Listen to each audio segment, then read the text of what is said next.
Honk. And as always, the honk will lead them. What's going on, everyone? Welcome to 11/11/25, by which I mean November 11th, 2025.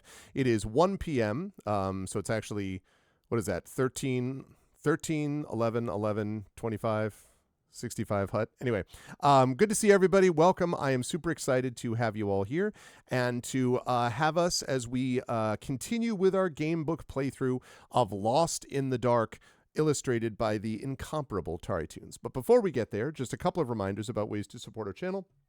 If you have not done so already, please follow the channel. If you have not done so already, let's see.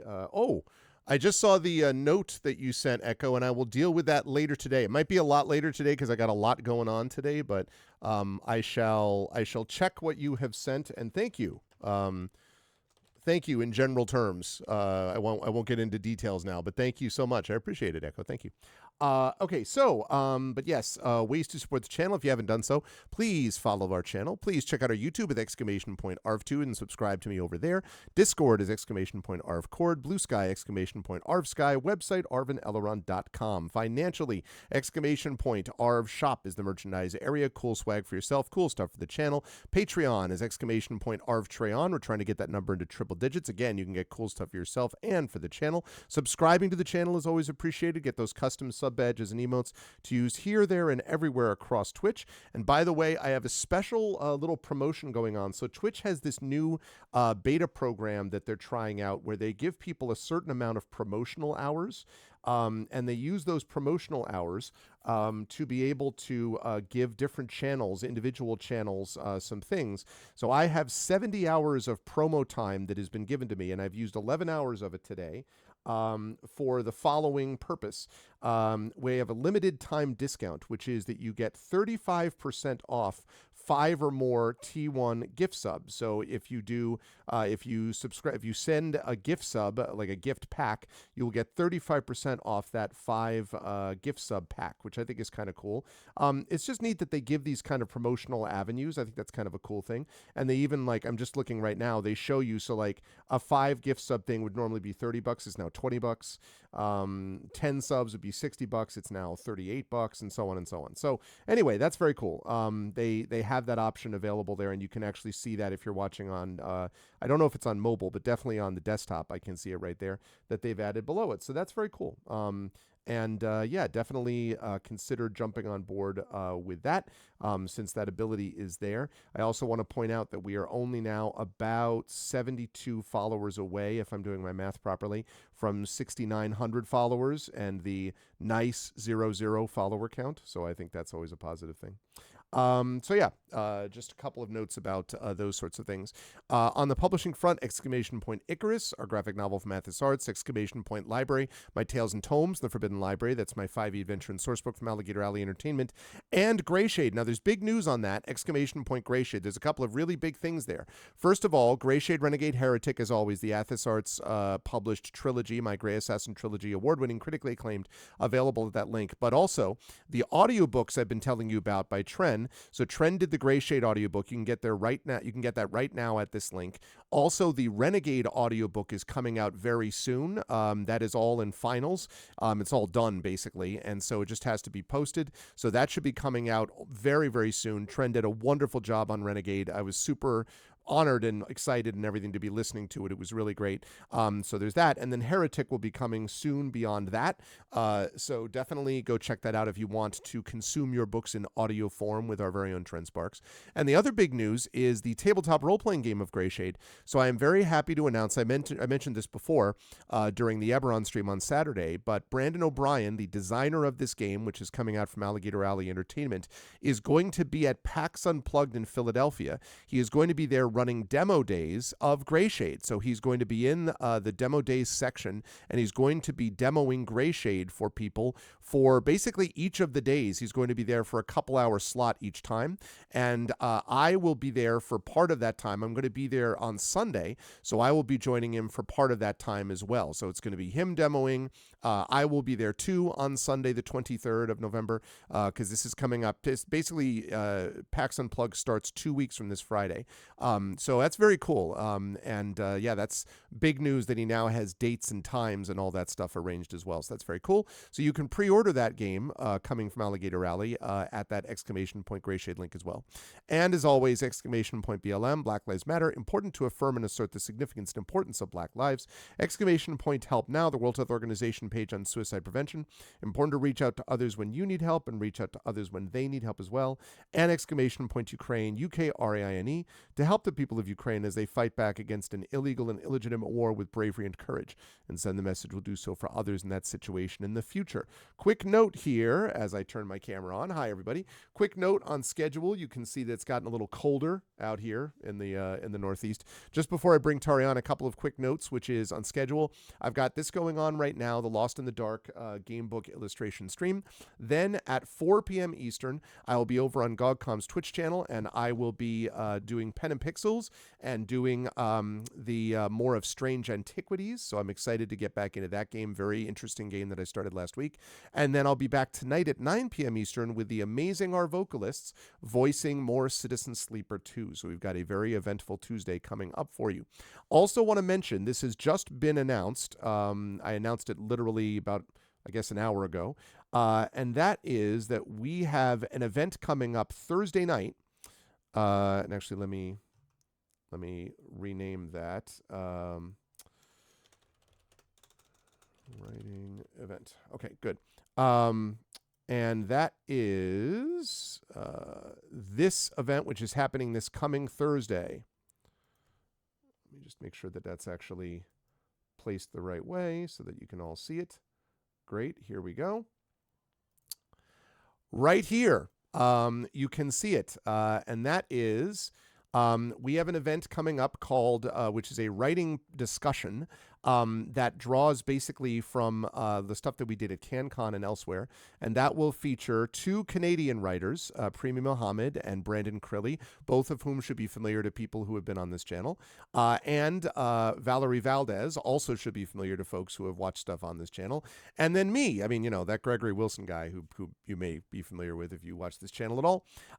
So they're going to be on my channel with a panel discussion called Crossing the 49th, Canadian and American Authors Talk Shop. So we're going to be talking about the state of publishing, especially genre publishing, I imagine, from the perspective of American and Canadian writers. And we're going to be having that discussion coming up on Thursday, November 24th at 9 p.m. Eastern. So I'm super excited for that. Yeah, I can't wait to basically get a chance to talk to everyone about how awesome this is. So Crossing the 49th, Canadian and American Authors Talk Shop. That discussion will be happening 9 p.m. Eastern on Thursday, the 24th of November. So literally 2 weeks from this Thursday. So I hope you folks will be able to make it. Very excited for that discussion. And yeah, I think it's going to be really interesting. And it hopefully is one of several events that we're going to maybe be able to start doing based upon, some of the discussions that I had at CanCon with some folks. I think it might be useful. Okay, so that's the deal with that. But right now, we have got our amazing TariToons doing our game book illustration stream. And so I'm going to unmute myself so Tari knows that we are ready to go. And then I am going to unmute her. And last but certainly not least, I'm going to go over to reveal to you. Now that's the cover, but this is Tari's amazing artwork. Oh, yeah. That's what I'm talking about. Hi, Tari. How are you? Hi. Thank you very much, first of all. I'm doing better. Sorry about last week. I was hit by the plague. Yep. Well, I mean, why you always got to be hit by the plague? I don't know why. Like the plague needs to lay off, man. It's because I'm just too much into medieval history. So exactly. You're like, you need to know every step of it. Hey, also congratulations, by the way, because without getting into the weeds, my understanding is that there was actually some good political news in the Netherlands, in your neck of the wood recently. where the far right parties, if I'm understanding this correctly, kind of screwed up and overplayed their hand and actually lost ground in local elections. Is that? I, Uh, oh God, that's a thing that happened. I completely forgot about that. yeah. It was like, oh no, we have elections. And then I didn't hear anything anymore. Oh, Who won? I forgot who won. I don't remember the details except that I know they said it was quote a Uh, rebuke to the far right Geert Wilders guy. yeah, I mean, like that was a whole thing. But like not just him. It was also like a different party. Where who is currently? Wait, is that article? I don't know. I don't know. I don't know. Well, I mean, I just like saw. I never actually looked up the results, and considering that I didn't hear anything, that means probably good stuff. Right. Afterwards, so Yeah, I saw a couple of days because yeah. it was a discussion about sort of like the repudiation of fascism worldwide.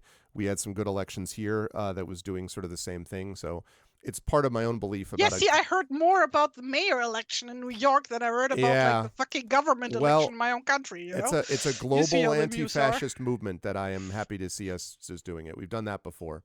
Agreed, Yes. Chrono. Say it felt exactly the same. And hi, imaginary exponent. Yes, I felt good about that. Again, now there's a lot more work to be done, but every one of these steps is a big step. So I think it's important we push in the right direction. But Ooh, big steppy. a big step. But you're no longer plague filled, which means you're Yes. here Well, and I ready to mean a go little about bit, a things. So. tiny bit, but That's true. Yeah, I should say yeah. you are almost, and I will Yes. say also, chat, that speaking of plagues, my poor daughter is currently sick. She's home at school, home from school, and so if you hear me at some point having to get up and suddenly leave, I will leave Tari to entertain you if I have to go down and take care of her. She's literally she's at the bottom of the office stairs because the bottom of my stairs are right next to our first floor bathroom.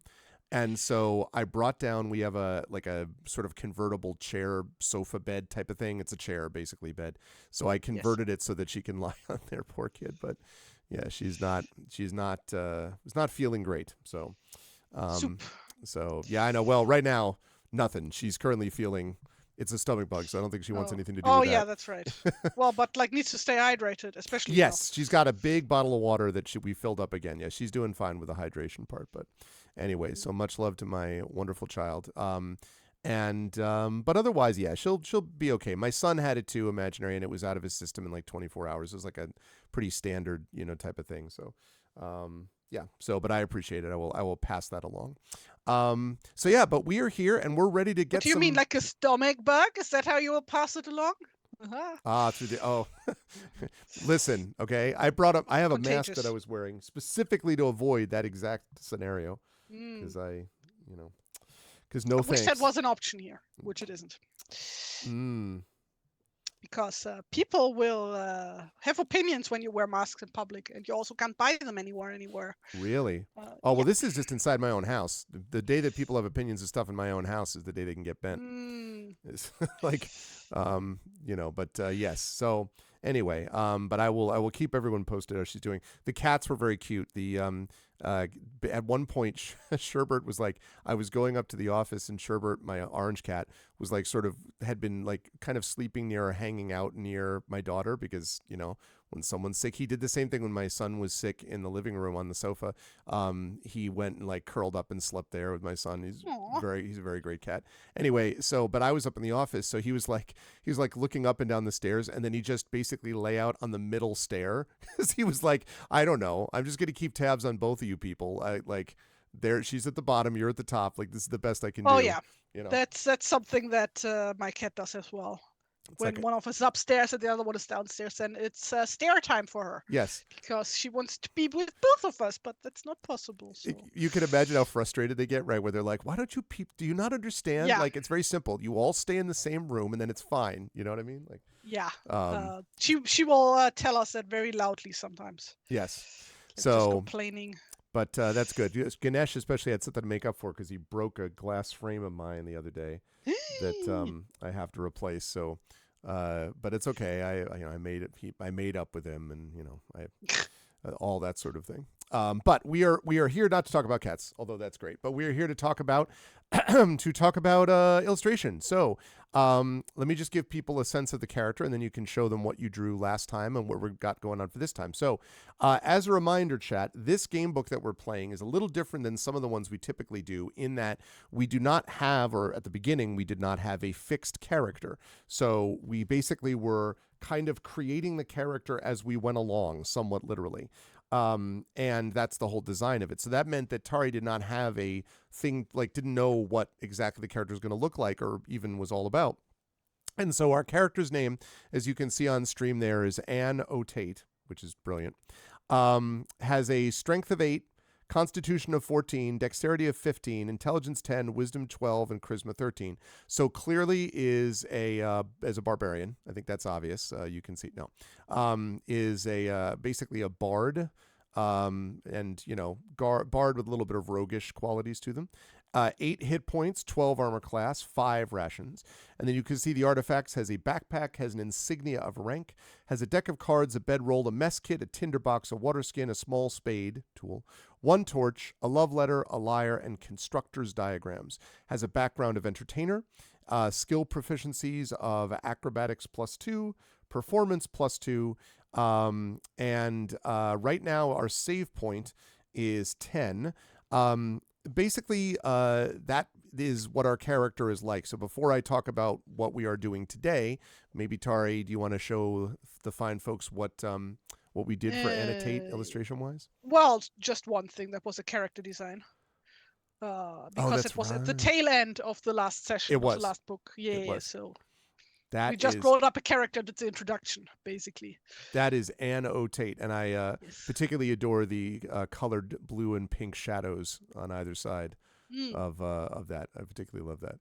It also gives Anne O'Tate a sort of almost 3-dimensional, she's more powerful than you could possibly imagine quality. So there's also that. She cast blur on herself. Exactly. Yeah. You think of her as a fiery Irish lass based off a guest character from Bonanza.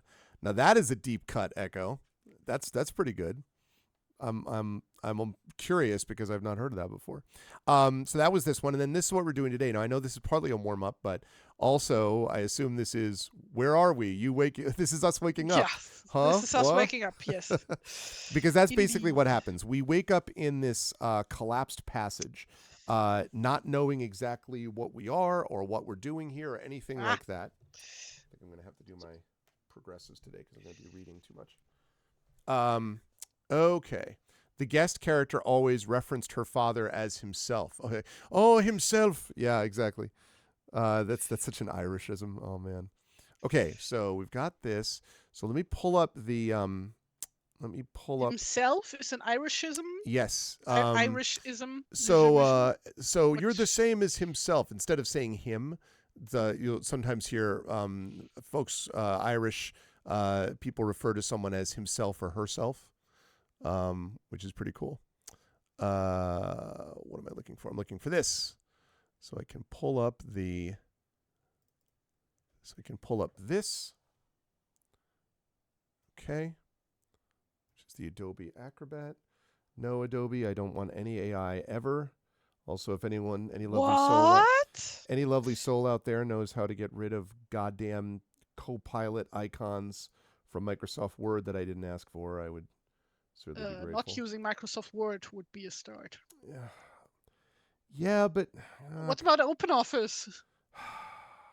I've been using OpenOffice since I was not OpenOffice, but like whatever it was called, or the equivalent was when I was a child still. I have been using Microsoft Word for about 30 years, and before that, or 25 years, and before that, I used WordPerfect. And it's not going to be easy to convert over to like LibreOffice, which I think is the one that a lot of people refer to as the good one. Well, yeah, because it doesn't format the same way, and I don't. So at some point I will, but I just stop putting stuff that we don't stop. Yeah, I'm like in the middle of switching to Linux, so I'm going to be one of those people. Right. I literally said yesterday, don't tell me Linux because it doesn't help. It's a university computer. Like even if I wanted to switch to Linux, I can't. You can't. So, yeah. Get your own computer. Listen, this is a nice computer. It comes at the low price of free, so yes. I think that's a little better. Except for that, it costs your soul. Yeah. Well, look, my soul's negotiable. That's all. Everything has its price.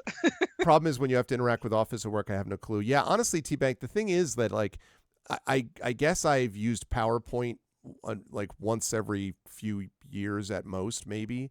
And I don't use Excel really much ever. So basically, I only use it for the word processing and but like I don't know. I installed LibreOffice last night on my laptop. I the minute I opened it up and it wasn't formatted the same, I'm like, oh my god. Like, I'm so much about open source. I literally never had Photoshop. Like, I only ever used it at school. Oh really? I only use GIMP. Like, I'm Yeah. full on GIMP. I'm all up. Listen, I obviously I'm streaming on OBS. I'm a big fan of open source, but I don't know. Microsoft Word works great for me as long as Ooh, they and take away Inkscape, this of stupid course. icon. So I don't know. It's not like you're using your soul. Yeah, I'm just lending it out. Exactly. It's on lease, Triffid. It's on lease. It's a limited mileage lease of my soul. Anyway, Are you sure you didn't misread that it said it's on a leash instead? nonsense. Nobody ever misreads demonic contracts, Tari. That's silly. That never happens. Okay, so anyway, we made our way through the cavern, and we had some pretty interesting encounters. We snuck past a couple of creatures. We found a, I don't know, I guess, Tari, we describe him as a mushroom-covered gnome, basically, sort Oh, I of, don't remember. that we had, might be the way to describe it. And then we came to a place where something was going to happen. And that specifically was actually, Oh. I think I have a map here. Let me see if I have. Oh boy. Let me see if I That have the brings map. back memories from when we did I do. one of the Lord of the Rings adventure books. Yeah, it might have been And the we got a Moria map one. that was like absolutely useless. Yeah, it was Yes. like Moria. So this Yeah. is actually the map that we have. And where we are right now, Chad, if you can see it there, is the bottom left-hand side is O, 1O down there. And that 1O is where we currently are. We had to cross over a chasm to get here. And it was none too easy, but we did make it. But unfortunately, there was something waiting for us on the other side. So the spider-like construct's abdomen, because we found a spider-like construct, scrapes across the stone floor, sending bright sparks crackling behind it. Each impact of the, it says each impact of the its, I think it's its. Each impact of its 8 legs thunders through the stone floor. Aperture blades whine and whir behind its dark, glassy eyes. I don't like the behind its. That's even more terrifying. Behind these glassy eyes, aperture blades. Boop, boop, boop. Sorry. Kelly Clarkson clearly meant this. All right. Now, a rhythmic metal crash follows every step of the massive spider-like construct. Crash, crash, crash. Oh, we have to figure out music. I'm sorry. We need music for this. Oh yes. My bad. Do you have any? Do we have? Actually, isn't there a? What about the Lost in the Dark OST? That does not ring a bell. Let's see. It is Lost in the Dark is the game, right? Lost in the Dark. I Game? don't No, know Alone in the what you Dark. talk. Alone in the Dark. Oh. That's what I meant. Alone in the Dark OST. Would that really fit? Like, I haven't No, played it, but no, like, it isn't doesn't that fit. like one where you're like in a mansion and stuff? I'm Yeah, not no, it sure doesn't the fit. music is going to fit. So we need something. I mean, we were talking about like old school dungeon crawlers earlier. Cave Story OST. I don't know anything Yeah, about. sure. I don't know anything about Cave. I mean, I know very little about Cave Story, but I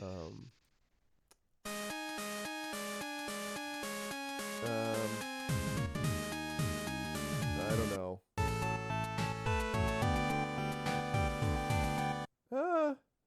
I guess. Just do Cave Story. Yeah, yeah. All right, let's get that there. I will put the link on there.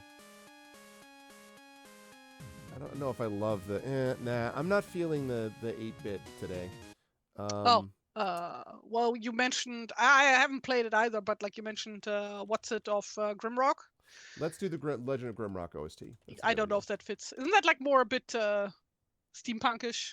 I don't know. No, not really. Well, I mean, I don't know. I haven't played it. I just know it from. I don't want to give osmosis. away reasons that may or may not be true. Okay. So I don't need the main music. I need all the music. Legend of let me see. There we go. All right, so we're gonna do the Legend of Grimrock 2 OST, and let me put that in Zoom chat. There it is. Okay. Also, can you make the map bigger for me for a second so that I can take a screenshot of it? Absolutely. Give me just 1 second and I will do that. Debit card. Their debit card. Okay, never mind that. There we go. Love me some Legend of Grimrock. Okay, map. Yes, let's get that. Making it larger. It's kind of behind things though. So give me a second. Wait. All right. Let's try that. See how that works. Hey, Shatter. Good enough. And click. Oh, right. Ugh, I hate that. Like, okay, there we go. You good? I'm good. Okay. Ta-ta. Outstanding. Okay. All right. So, Chad, here we go. We're looking at this spider-like construct. Okay. And from your vantage point, you're able to discern the source of the noise. Also, can everyone hear the music in chat okay? Can everyone hear the music?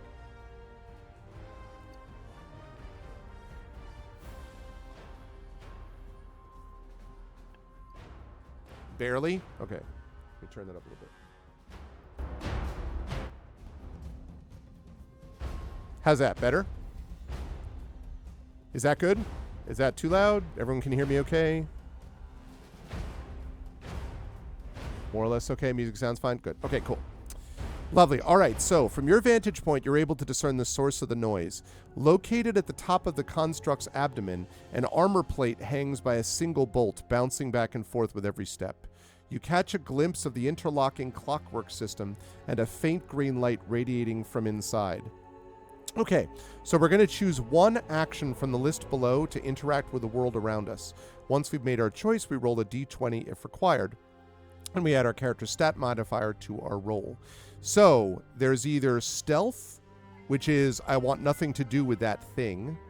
Insight, I'll watch from a distance, maybe I can learn something about it.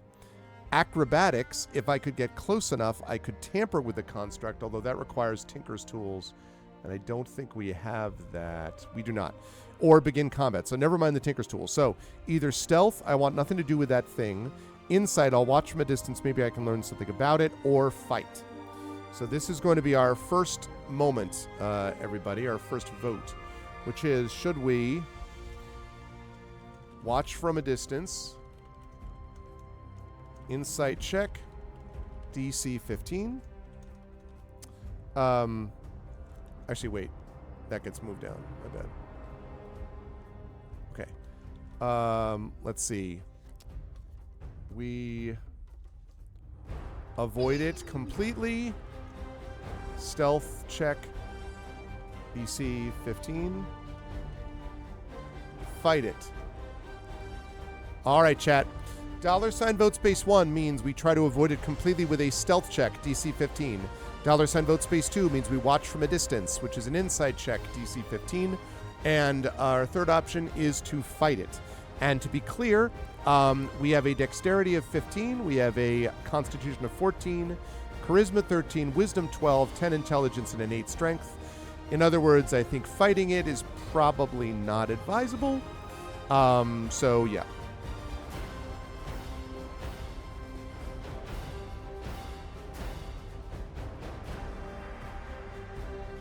Dum-ba-bum. But dramatically.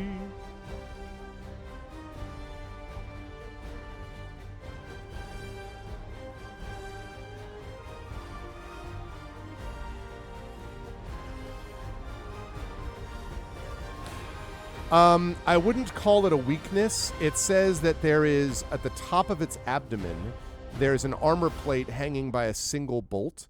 So there is the whole, like, trying to tamper with it maybe, or I don't know, but I don't know if it's a weakness. It's sort of it's definitely something which is not perfectly attached, for whatever that's worth.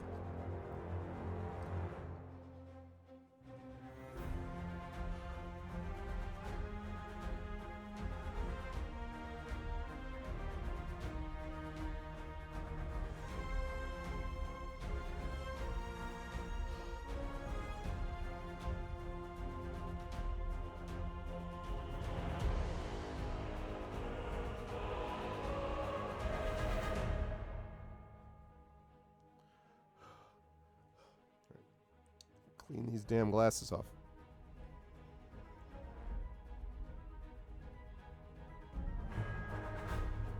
There you go, Shatter. But you might not be able to know it if you don't see it first. So we have 1 vote each for avoid it completely and watch from a distance. So I will need someone to break this tie.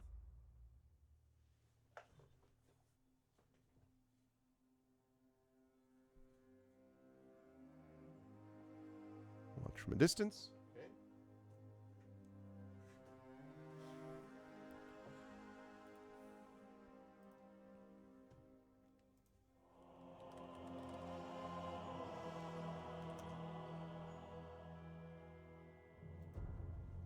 Okay.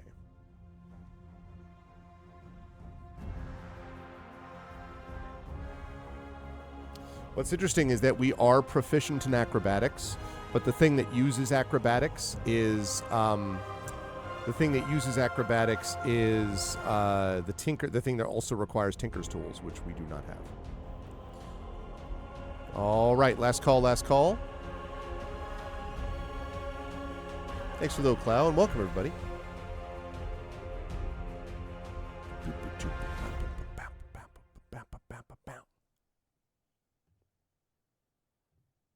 Okay. 'Twas the month of November. I'm just gonna mute that while stupid ad plays. Okay, skip. Okay. All right. Watching from a distance. Okay, so here's where we're going to get who would like to be the dice roller for today. Now, again, you can roll dice right in chat using our handy-dandy bot that allows us to do it. In fact, let me just make sure that's set. Okay, it is.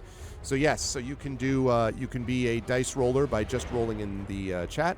And we're going to be playing for about another hour and a half. We're going to be playing till a little after 3, maybe 3:15 at the latest. So yeah. How do I pump music into the stream?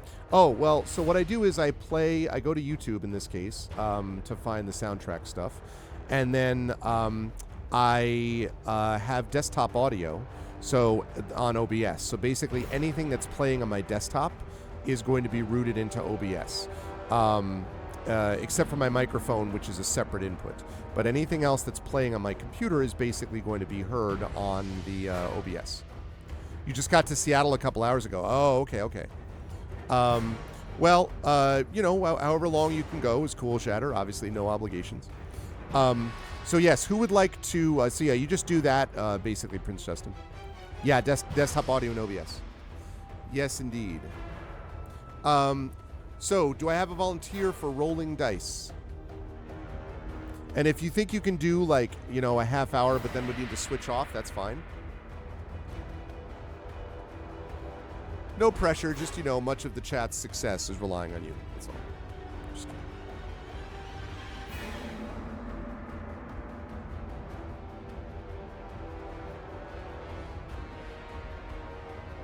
Oh, totally fine. That's okay, Prince Justin. You can do it. Yay. Okay, Trippet. So, $. So for this one, we're looking for, you're going to be rolling a D20 plus our insight, which is going to be, what do we have? I think with wisdom, we've only got a +1. So we're basically going D20 plus 1, I think. Because I think wisdom is...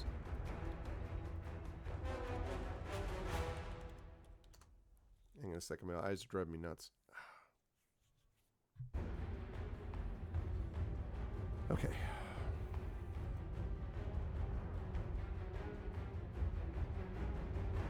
Sounds like Batman. Yeah, +1, that's what I thought. So D20 plus 1. 18. Look at Triffid with the insight. Oh, man. Good stuff. Okay. Good beginning, Annotate. Well done, Tilted. Hey, what's up, Tilted? Good to see you, man. Everything's going well. We got some game book play that we got going on, so I'm excited. How you doing, man? Everyone should be follow Tilted, by the way. Tilted does a lot of strategy games like Fire Emblem he's doing right now. Also is playing his own version of Curse of Strahd.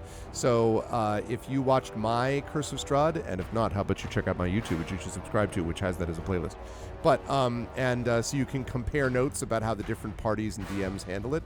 But it's definitely entertaining. You should follow Tilted. Good to see you, man. Okay, so where was I? Yeah, so Insight. Okay, so you have succeeded. Here we go. The construct skitters in a regular pattern throughout the cavern. The massive metallic legs scrape loose rock into an empty trap behind its mandibles. The construct then deposits the rubble into the chasm before repeating the cycle again. Return to the previous page and choose another skill, this time rolling with advantage. Okay, so it's basically like a mining implement, like it's a mining device, is what it is. So now you've learned something about it. So now if we go back there, we could either, if we want to stealth out of the way, we could do that at advantage. So let me just get rid of this.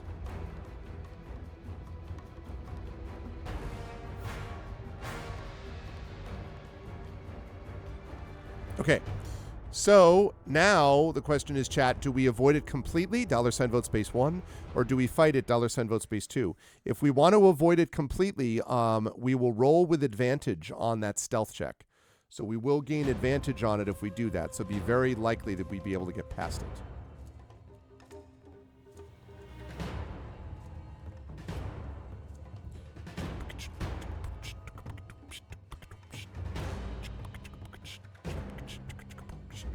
Yeah, exactly. It's useful. It's busy. Feels good about itself. Why should we take away its joy, right? That's what I'm saying.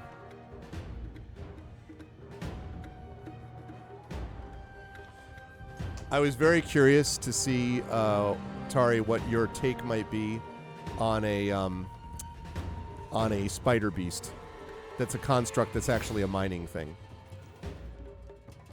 Yeah, I'll do that next time. Yeah. I was just curious.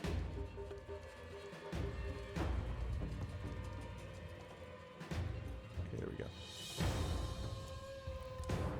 I got a lot of people who are like, I don't want any part of this mining thing that's problematic. Okay.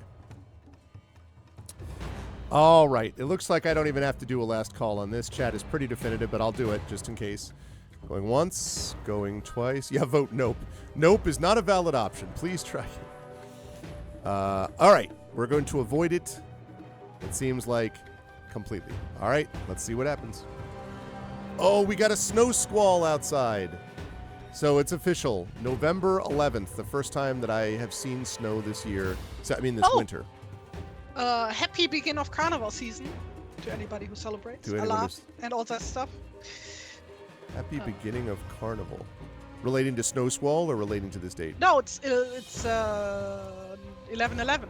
That's that's right. Yeah. Beginning of Carnival season. That's right. That is right. Well, happy Carnival, or Carnival. Okay. Depends on where you live. There's like various different countries and regions with various different languages. Who, no question about it. I actually had a chance to study different aspects of Carnival in some countries in the Caribbean, in Haiti, for example, because it takes advantage of theatrical liminal space, which I talked about in my academic book. So anyway, yeah, it's very cool. Okay, chat. Okay, so we have chosen stealth. So if you could please, Trifid, you're going to be doing a stealth check, which is, we've got +2 because of our dex. So we're going to be doing a d20 +2, and we're going to be rolling it twice because we're doing this at advantage. So d20 +2 twice. And let's see what we can get. I don't suppose there's a legend with the map that like clarifies of like the areas. Market. There is not. Like here and here, if these are raised or lowered? Literally no legend. I'm looking at the map. I'm sorry. I don't know. I cannot say. Oh well. 21. Wow, look at Assuming that. they're raised. I am a fan of that 21, Trifid. Okay, stealth time. So, we have stealthed, as they say. Okay, if you still carry a light source, you snuff it out and creep along the cavern wall.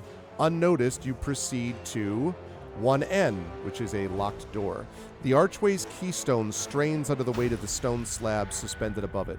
The door in front of you, cast in metal and adorned with geometric spider motifs, is sealed with a strange circular locking system unlike any you've ever seen. And it says, a way out. With the addition of flourished embellishments, the top of the doorway barely stands at 6 feet high. Holding out both of your arms, your fingertips can barely brush the opposite sides of the door frame. Taking hold of both handles, you push and pull, attempting to open the door. Despite your best efforts, the door refuses to budge. You scratch your head. Well, it was worth a shot. Choose one action from the list below to interact with the world around you. Okay. Now, one of these is our Ring of Keys. I'm very tempted, Tari, to bring over the Ring of Keys that we had from last book, but I think pretty much a bunch of keys. Yeah, right. That's right. It was a bunch of keys. So, yeah, pretty much no.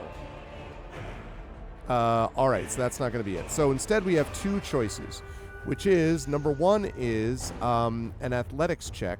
I can break down the door if I get rid of the hinges. That's DC 15. Or sleight of hand. Maybe I can tamper with the locking mechanism. The good news is that we do have a tool, specifically have a tool that we can use to tamper with the locking mechanism. So I'm going to open this up, chat. $vote space 1 means we're going to try to break down the door. I would point you all to our 8 strength. Just saying, like it points you that point. I'm just saying. Or number 2, maybe I can tamper with the locking mechanism, and that is sleight of hand, which uses dexterity, which is +2. So $vote space 1 is break down the door. $vote space 2 is try to essentially tamper with the door.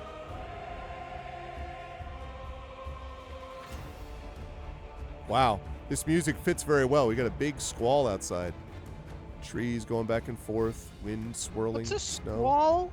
Besides the main character of Final Fantasy VIII? Well, that's what it is. It's actually that guy is just running around outside my house. No, a snow squall is basically like a quick sort of windstorm with snow. But by quick, I mean like it's almost like a thunder shower in the summer. You know, where it's like 5 minutes or less type of thing. Hi, Dark Sinner. Welcome, everybody. Let me remind everyone, by the way, since you're here, that we have a current, there is a promotion going on right now, courtesy of Twitch, which is that any 5 gift sub pack at the moment is, let me find the actual number. Yes. Come on, load up. There we go. 35% off. So normally, if it would cost you, if it would have cost you to do a 5 gift sub pack, if it would have cost $30 for a 5 sub pack, it's currently $19.45 American. So this is a special thing. They have a beta thing where they gave some streamers 70 hours of promotional time, and we get to use that all through the end of the year. So this is the first time I'm trying it out. I've used 12 hours of it to basically go all the way to the end of my stream this evening. So yeah, something to think about. Oh, thank you, Shatter. I didn't actually mean you had to do it right this second, but I'm grateful. That's exactly right. See? So where normally it would cost $60, but instead it cost Shatter $38.90. Thank you, Shatter. That's awesome. I was just showing everything. Also, it got us to a level 3 hype train, too. We're only 24% away from a level 4 hype train. Thank you so much, Shatter. I appreciate it. And welcome to Tony. Let's see. What do we got? Tony Tadara, Galen, Impulse Power, Paxi, Geister, T-Bank, Iris of Ether, Tilted Gaming, Molly Lele, Dino Roar. Yay. Thanks, Shatter. I appreciate that, man. Shatter also has the sub-gifter badge. So he's got that, too. Thank you, Shatter. And thank you, everybody. I appreciate that. 38 bucks. I can start the engines on the 767 to earn that back. Is that how it works? Like you can see a little thing ticking up, like your salary, everything you do. You're like, all right, checking wing flaps, $50, you know. Shattermage is a pilot, for those of you who don't know, and a longtime friend and supporter of this channel. Shattermage assumes direct control, pretty much. Okay, meanwhile, Chad has decided we should tinker with the door, tamper with it, rather than trying to break it down. I think that makes a lot of sense. So, recently upgraded to Captain. That's right. Recently upgraded to Captain, and well-deserved. Very, very well-deserved. You can remove the map. Can I? Okay. Yes. I will remove this map. And then do you want me to move your, like... Oh, like I'm just gonna pop it out every time it's gonna become relevant? Okay, so I'm going to put it back to where I had the original map, because that way your artwork can be your artwork. You know what I mean? Like, so I have just to give chat a little bit of a sense of where we are, but then you can have the artwork, you can do whatever art you're working on. Know what I'm saying? Oh man, I forgot how epic this boss fight was in Legend of Grimrock 2. This music. Such a good game, this game. Although now I'm realizing it doesn't actually have a lot of music to it. Well, we'll worry about that in a minute. Okay, so, all right, we are going to attempt to tinker. So, Triffid, this is going to be sleight of hand, which means we're looking at a DC 20 plus 2. So a DC 20 plus 2. I don't think we're proficient in sleight of hand, unfortunately, but a DC 20 plus 2.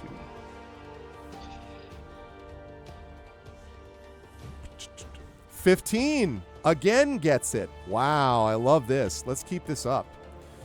You work clumsily with your tools at first. It's been ages since you've had to meddle with a lock. Bittersweet memories of careless days with your friends guide your hands. I'm never gonna tamper again.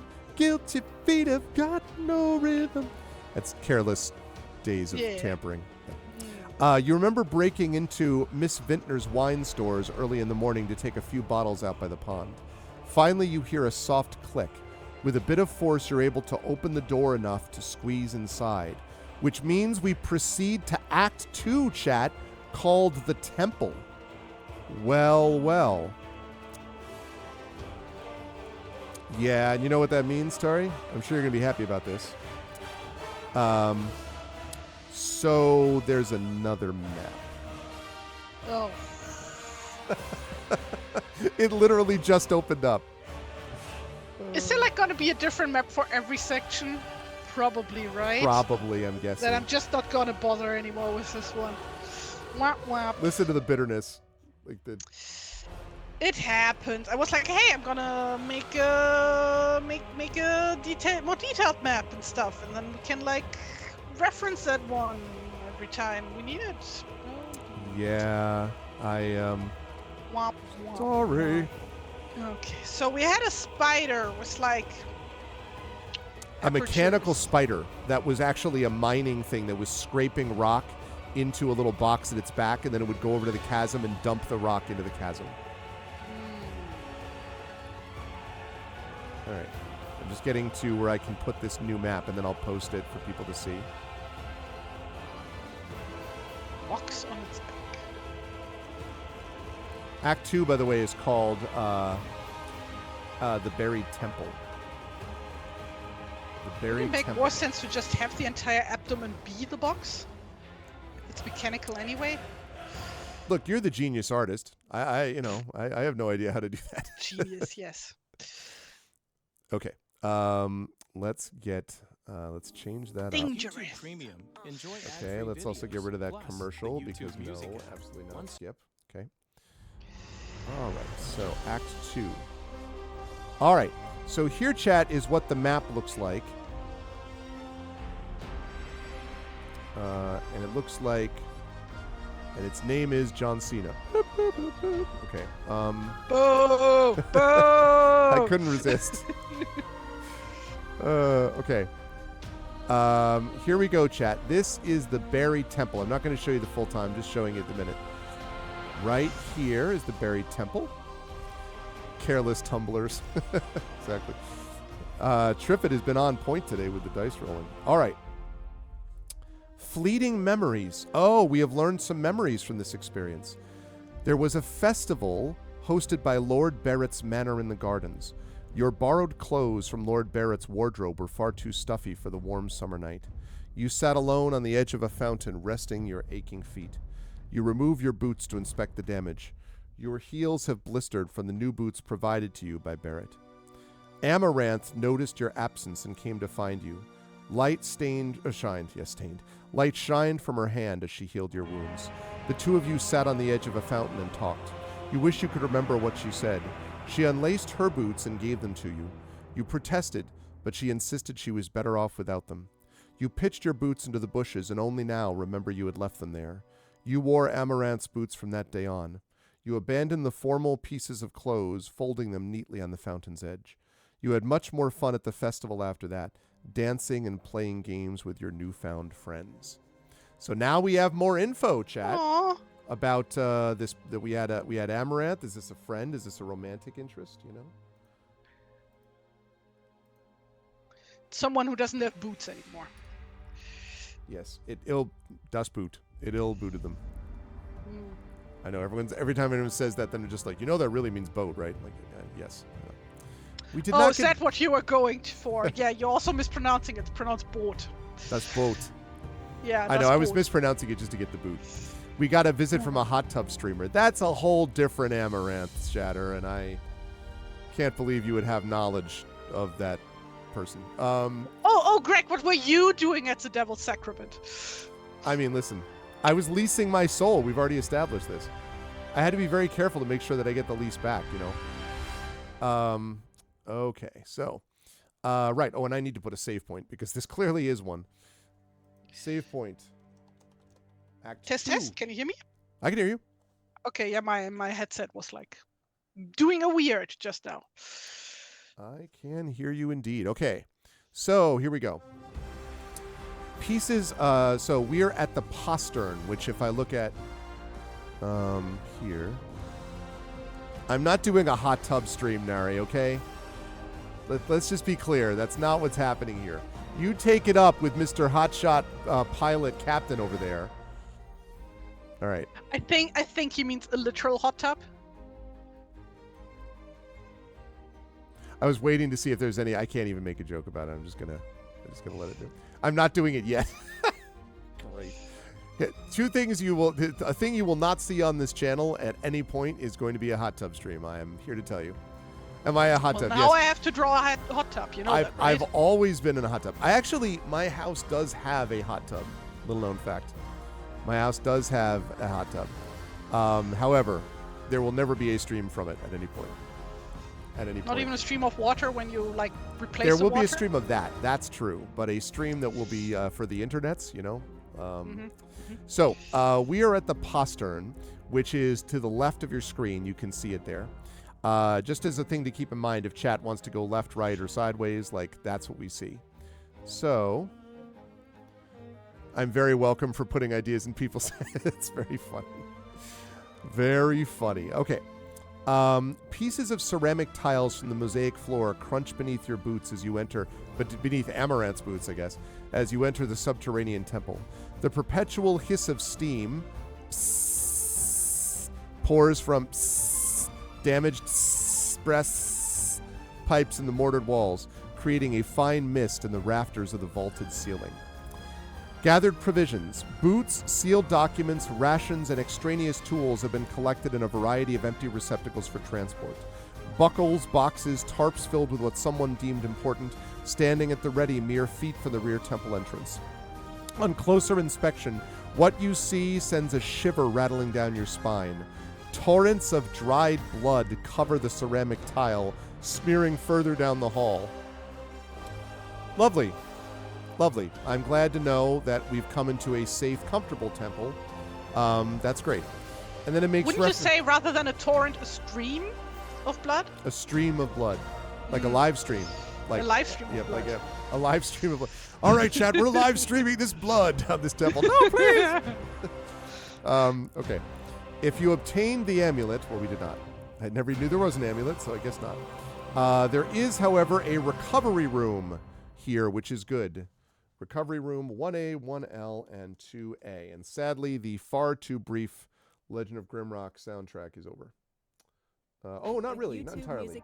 There's one more bit of music to come, and then we're going to have to find a longer thing than that. Although now we're inside a temple, so maybe we'll be able to make a different call. We'll have to think of temple music. Interesting place to choose to have high tea. I agree. Darcy. Oh, duh! We should just do one of the many video games that are set in the Underdark soundtracks. True. Like the really old ones. I wonder if Menzo Baranza. Yes. I was just gonna say. I wonder. Oh my god, the draw in that game looks so funny. Oh my god. I played on stream actually the other ones that were in that series, like not Curse of the Mummy. It was Curse of Strahd. I played the Curse of Strahd video game, but it was Ravenloft, like Curse of the Mummy or something like that, which was like the same kind of funky look that, it was not great. Okay, so gathered provisions. We did the amulet thing. So we have one action to choose, chat. either investigation, I should make use of what's been left behind. Perception, I'll take a look around and figure out where to go from here. Or stealth, gods, I hope I never run into whatever did this. So investigation, let's see. What should we do? That is DC 13. Or perception, DC 13, which is... So investigation is make use of what's been left behind. Perception is look around and figure out where to go. And stealth is I hope I never run into whatever did all this. So those are your three choices. In case you are curious, perception uses wisdom, so that's +1. So there's that. We have stealth, obviously uses dexterity. That would be +2. But again, it's also like whether or not we think there is something valuable that could be had here. So let's see. An investigation is intelligence, which we have a 0 in. So just be a flat D20. So each one of these is DC 13. Investigation is intelligence. We would need a 13 or higher. Perception is +1. We would need a 13 or higher. Stealth is +2. We would need a 13 or higher. But again, investigation is make use of what's been left behind. Perception is take a look around and figure out where to go from here. And stealth is gods, I hope I never run into whatever did this. So $ vote space 1 for investigation, $ vote space 2 for perception, $ vote space 3 for stealth.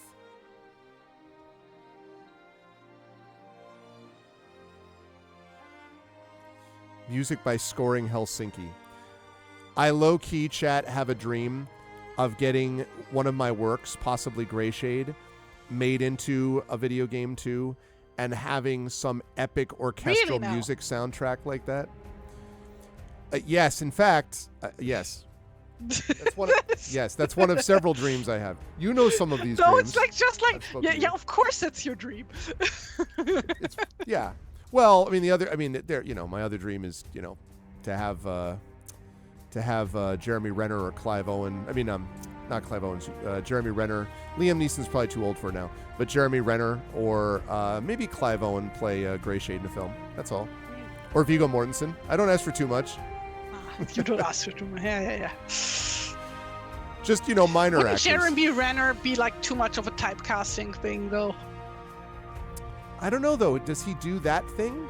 Because he played. Remember, he was also in the Bourne series. Well, so. I didn't watch Bourne, but he's like very, now that you said it, Hawkeye and Greyshade have a lot in common, Yes. Especially when it comes to like sitting on ledge.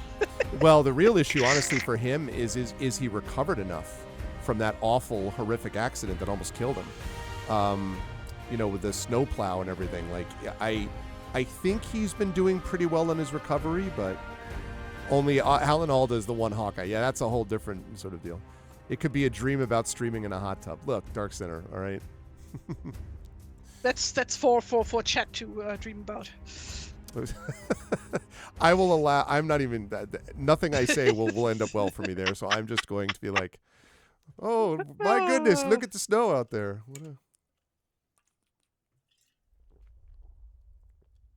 Okay, so that's it for Legend of Grimrock 2. Great soundtrack, but it's too short. All right, Menzo Barazan OST, the deepest of cuts. Yeah, that's what I'm saying. It's an N in there. Oh, Baranzan. Okay, yeah, fine. Or how I used to pronounce it, like for forever, because I mainly knew it from the German translation of the Drizzt comic books. Okay. Menzo Baranzan. Menzo Baranzan. Menzo Baranzan. I found one that's how you pronounce Z in German. I found one that's remastered on Roland SC55 if it ever wants to load. Come on, load. Oh, okay, that works. All right, let me give you that link that I just found. There we go. And soon we will have a SWAT Cats comic book. Yep. Let's see. All right. That's what it is. I found it. Stone Prophet was the second Ravenloft game I played. Ravenloft Stone Prophet. Has a mummy on the cover, and you have to battle a mummy at some point. All right. We'll have a SWAT camera. Move that over there. Okay, carry the 1. All right, we're currently tied. 2 for investigation, 2 for perception. This is last call. We need someone to break this tie. Again, investigation means I should make use of what's been left behind. Perception means I'll take a look around and figure out where to go from here. And stealth is, gods, I hope I never run into whatever did this.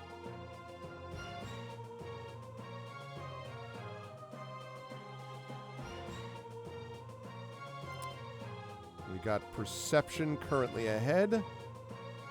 All right, going once. Someone has switched from investigation to stealth. Going once. Going twice. Okay, perception wins. So, Triffid, if you would be so kind as to do for me, please, a DC 20 plus 1 roll.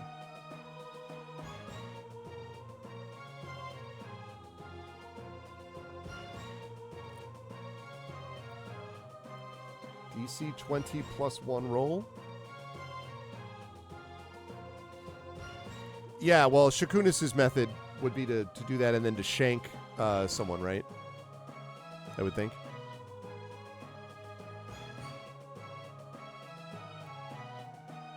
An 18.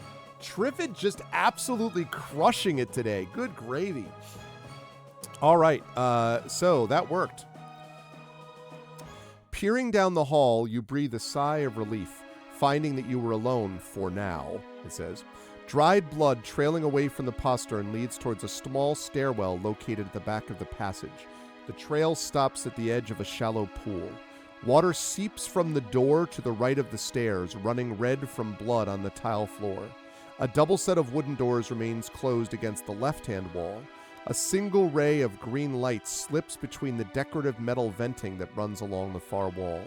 The light reflects off a hastily installed rotatable mirror near the passage ceiling, spilling across the ceramic tile floor towards the crumbling masonry of the hallway intersection. So there's a lot going on there, but as I understand it, we enter the hall, means that we're going to go into the western hall. But basically what we have there is the water seeps from the door to the right of the stairs, running red from blood on the tile floor. There's dried blood towards a stairwell located at the back of the passage. There's a double set of wooden doors against the left-hand wall, and then a ray of green light between the decorative metal venting along the far wall, reflecting off a rotatable mirror near the passage ceiling. So there's a lot going on there, one way or the other. Ho-ha, guard, turn, parry, dodge, spin, aha, thrust. Okay. So, an upturned helmet rests at the far end of the hall, punctured through the brow.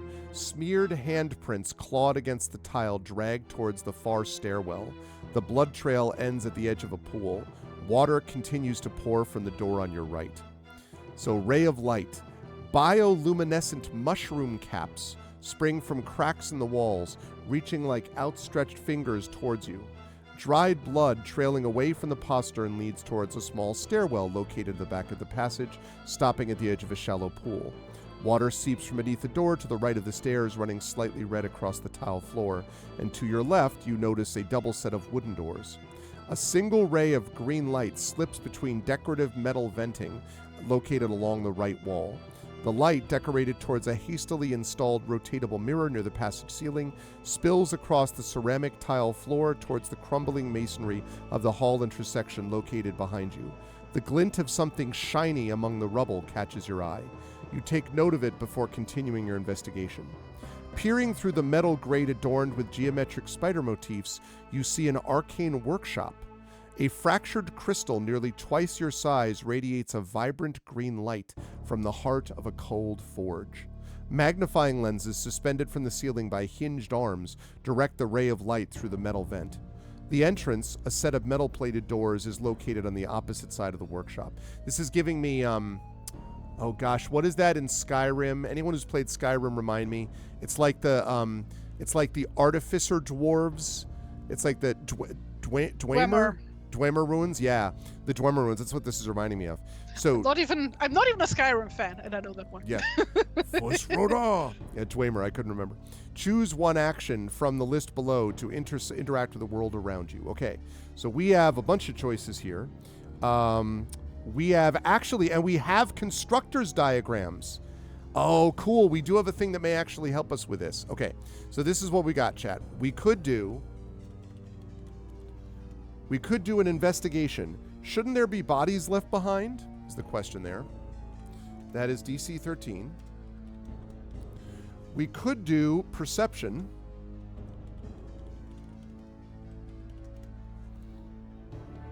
Which is DC 13.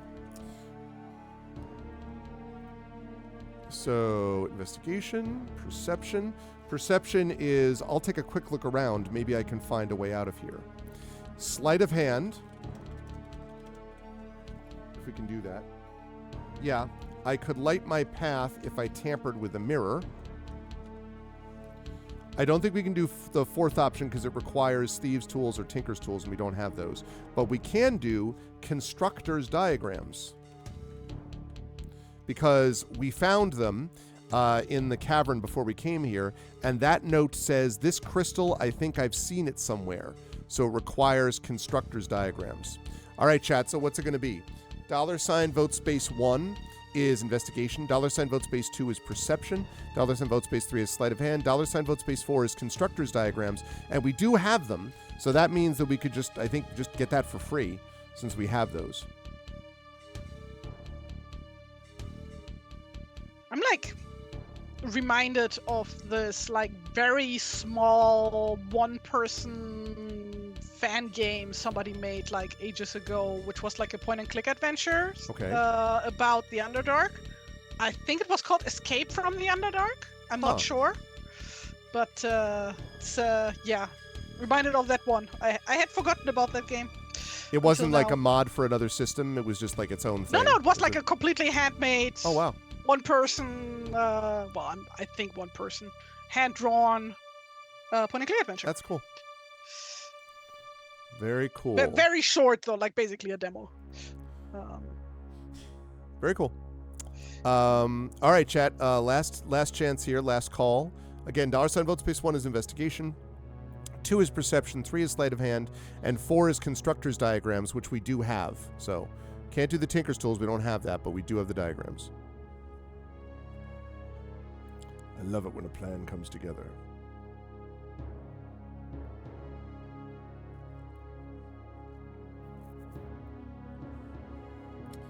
Going once, going twice. Okay, constructor's diagrams it is. So it says, you search the pages of the leather journal for any depictions of the Kreen crystal.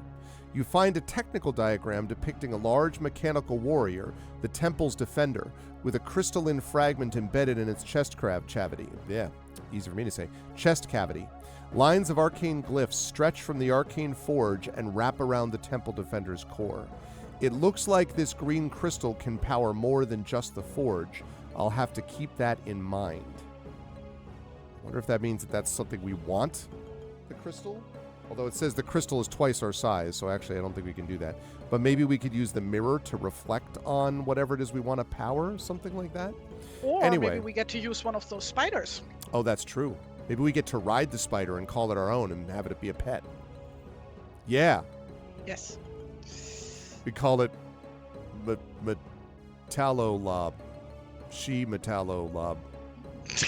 Yeah. That'd be great. We call it Ungolemian. That's what we call it. Yeah. Okay. All right, chat. So we go back to, I think that means that we just go back to, oh, it shows you what we can do. All right. So, actually, wait, can we go back and do another skill check? We cannot.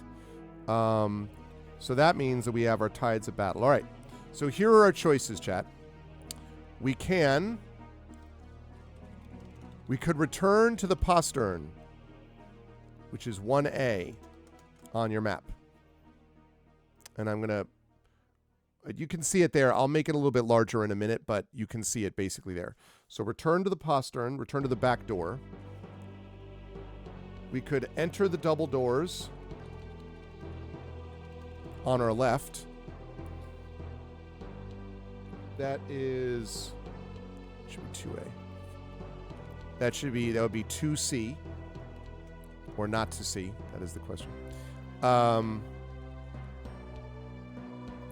the double doors on the left. We could enter the flooded door to our right.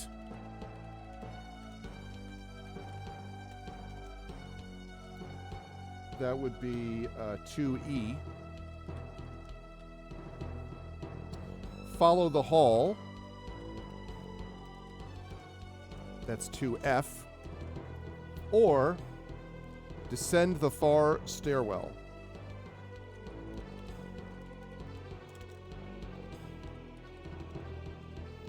Which would be 2M.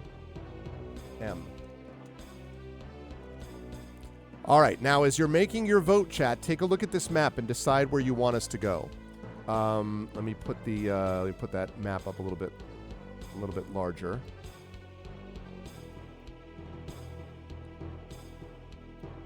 I kind of don't want to put it above the overlay, but I guess I will though for a minute. Okay, there we go. So there we go, chat. So you can see it here. So right now we are sitting at we are in 2. Where are we? I think we're in 2B, which is the Western Hall. So we could go to the back door. We could go back to 2A. You see A over there. We could go through the double doors on our left. That would bring us to C, 2C. We could enter the flooded door to our right. That would bring us to 2B. I'm sorry, I beg your pardon, 2E. I'm sorry. We could follow the hall. That would bring us to 2F. Or we could go down the stairs, which would lead us to 2M. And you can see that to the top right of your map. Yes.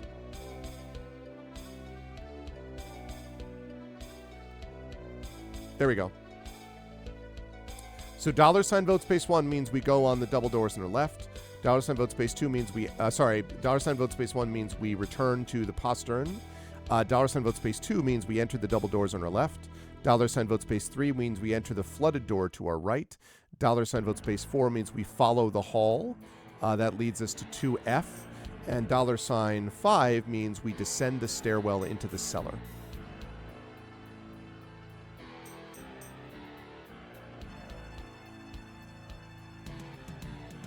The drums.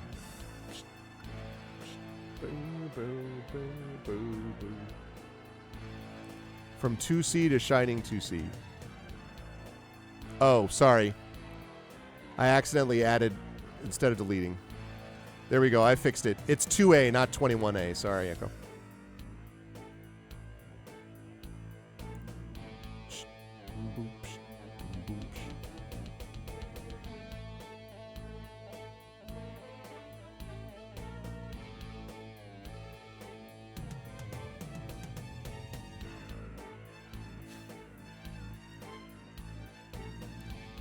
Man, you're using headphones, right, Terry?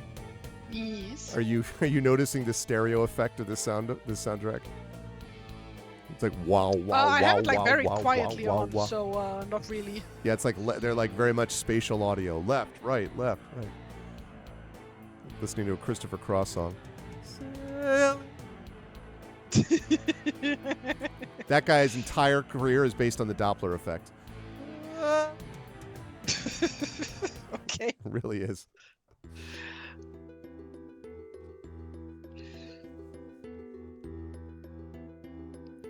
That guy was part of the genre that we now refer to as yacht rock.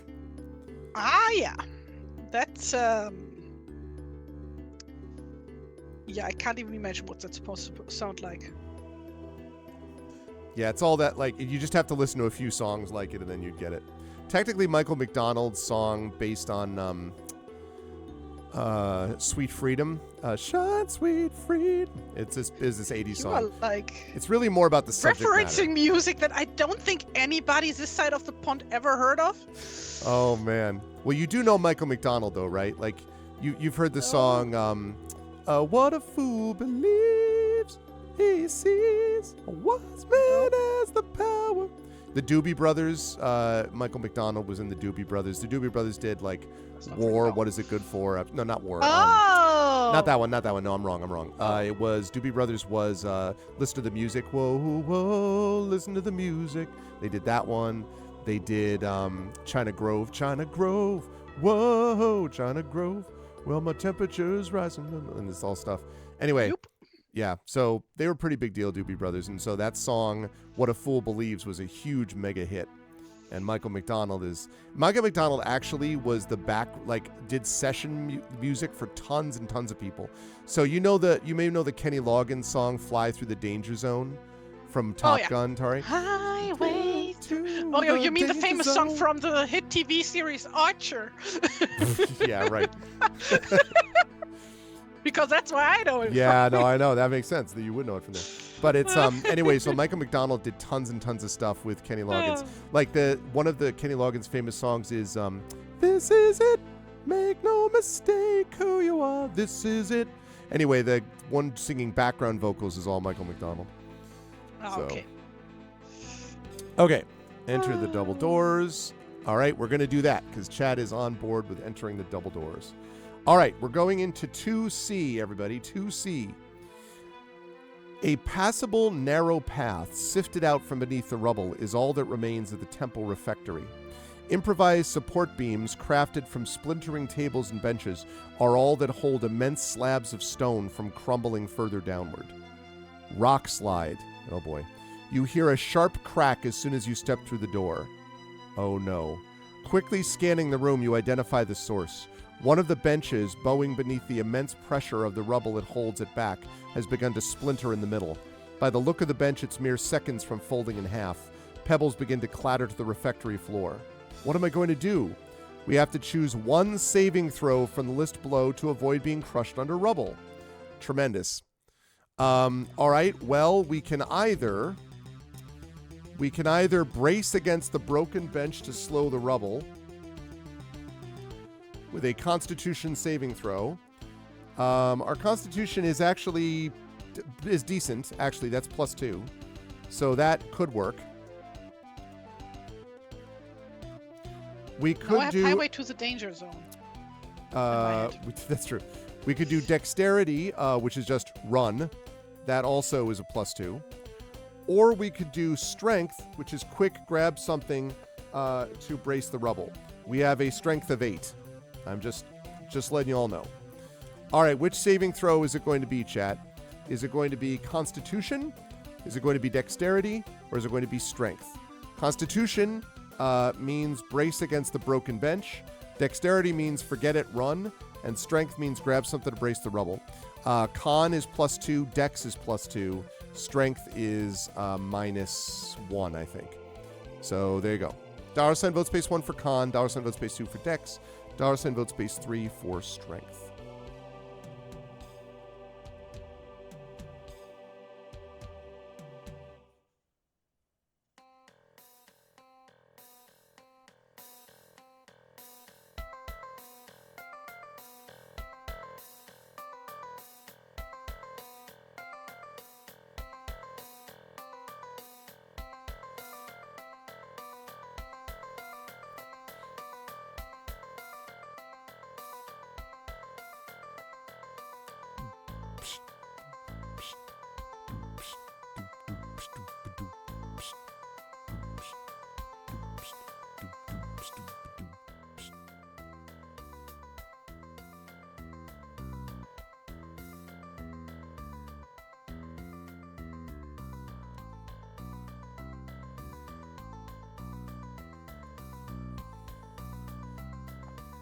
So Strength is the smart choice. No. Nari, you're a sensible person. I've met you. I know full well that, Sensible? I mean, listen. He chose a dear friend of mine as his romantic partner, so obviously he's sensible enough. Obviously not very sensible. Yeah, obviously not very sensible. Well, I will not speak to that as certainly sensible. Okay. Last call.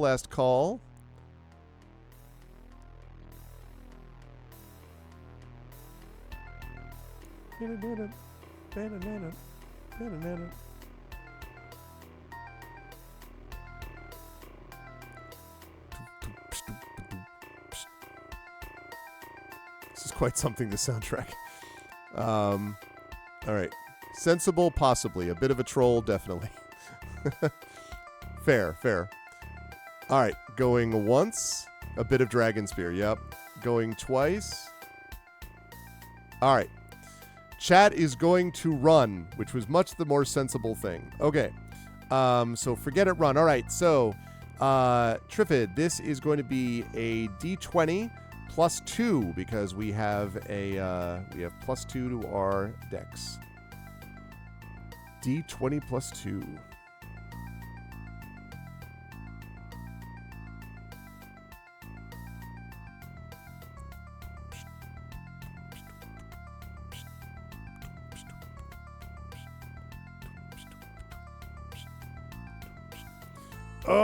I knew eventually this time would come.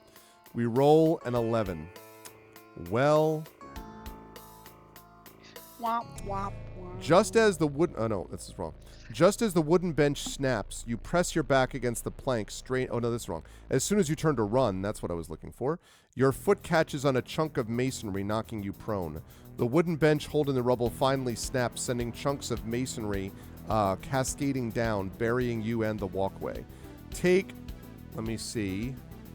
All the damage. Yeah, take all the damage. Take every bit of bludgeoning damage.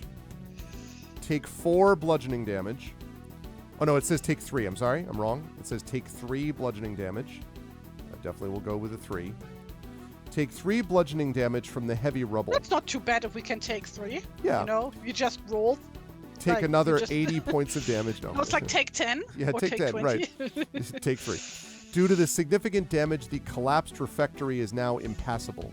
Pulling yourself from the rubble, you return to the Western Hall and choose another room to explore. All right, so we're going back to the hall.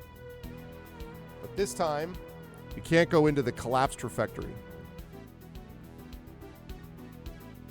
Also a bit reminded of Loom Yes, I could see by that. LucasArts. The Glass Town, where everything's made of I like played this that green game based glass. on your recommendation. Yes, I made you play that. You did. You did make me play it.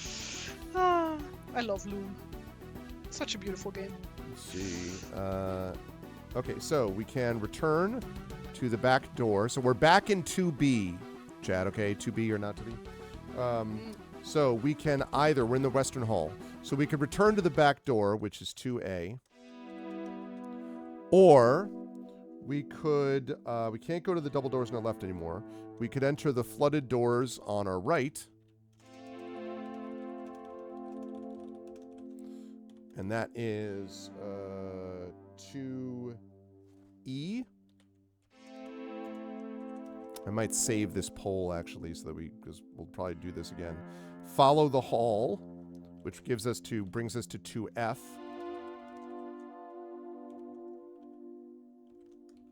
Or descend the stairs, descend the far stairwell. And that brings us into the cellar.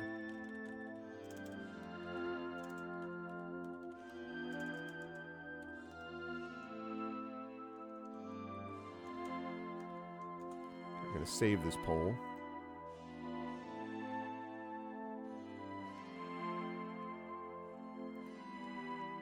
Lost in the dark poll. Okay. All right, Chad, here we go. What's it going to be? $ vote space 1, we return to the back door. $ vote space 2, we enter the flooded doors on our right. $ vote space 3, we follow the hall. $ vote space 4, we descend the far stairwell. That's a really cool mechanism, construct. That's what I was thinking about. It's like, what's the word? That's a really cool construct, Tari. Thank you. I think that's neat. I'd love the idea if it turned around and it has this like really friendly face. Hi.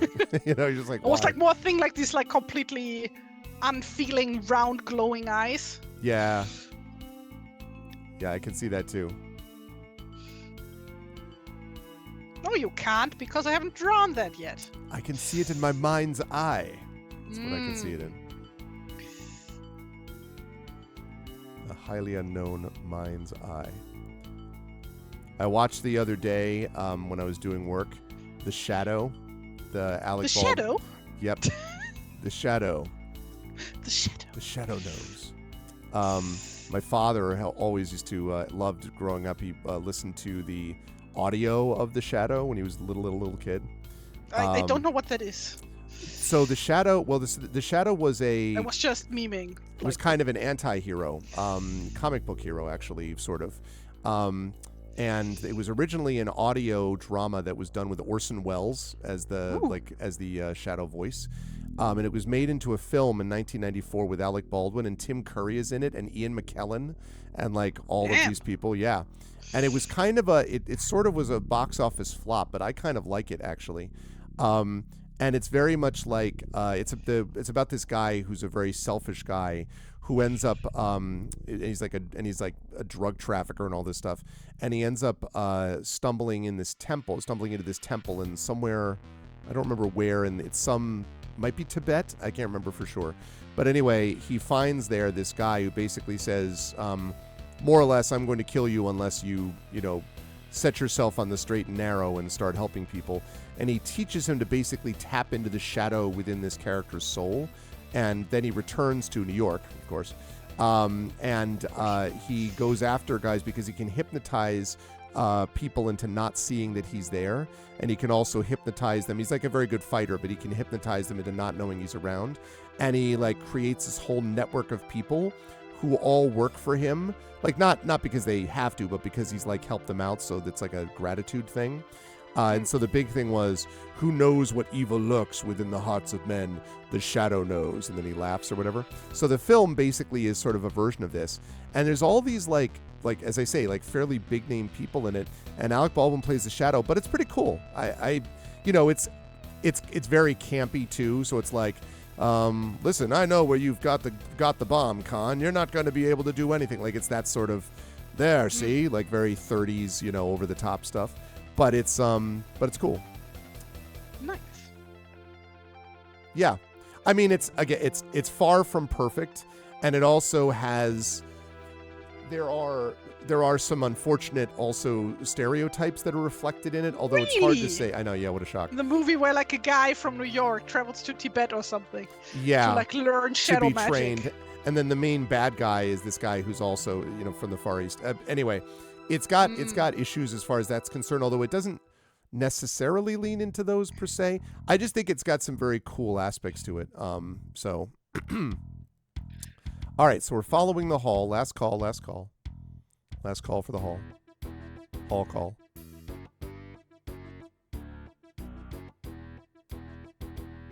This soundtrack is awesome.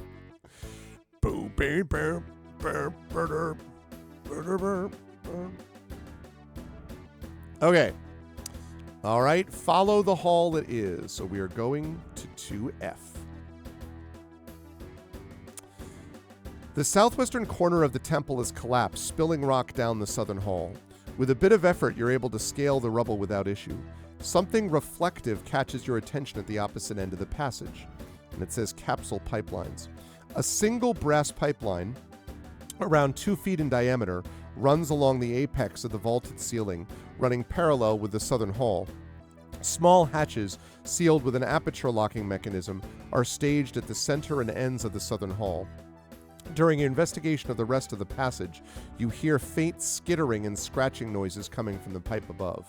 I really hope it's rats. The toppled masonry is covered in a fine layer of powdered glass, shimmering in the dim light. The shattered remains of a gilded mirror lay buried among the rubble. A thin copper wire has been wrapped a dozen times around the broken mirror's backing, twisting together into one braided lump. Above, you notice a bent hay hook connected to a short section of chain wrapped around the brass pipeline. You take the opportunity to view the arcane workshop from a new vantage point. Peering through the decorative metal grating, you're able to see the familiar scene of the cold forge and magnifying lenses. Squinting your eyes, you notice a collection of forged weapons bundled haphazardly in tapestries against the left-hand wall. Swords, staffs, axes, maybe even a bow. I need to get in there. All right, so several options. One is investigation. That is, I wonder if anything useful got buried. So investigation. That's DC 15. perception, I'll take a quick look around before moving on.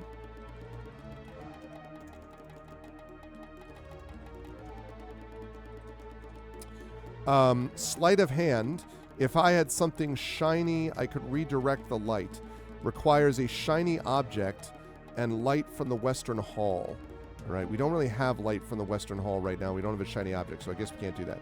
Or the last thing to do is to just call out, hey, come on out. That doesn't require a DC. So $vote space 1 is investigation.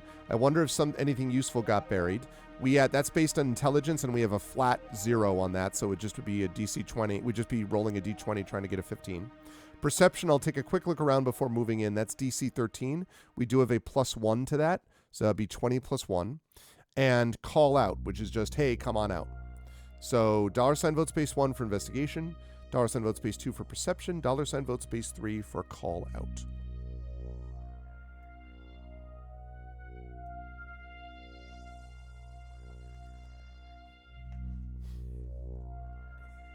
I always thought that ending scene, which I won't spoil for people, but Prince Justin and Triffid, since they've seen this, the end scene with the shadow in the battle, I won't explain what happens, but visually and otherwise, I always was a big fan of that sequence. And there's actually what feels like a callback or a call out to Enter the Dragon. There's a battle during Enter the Dragon that reminds me of this. So anyway.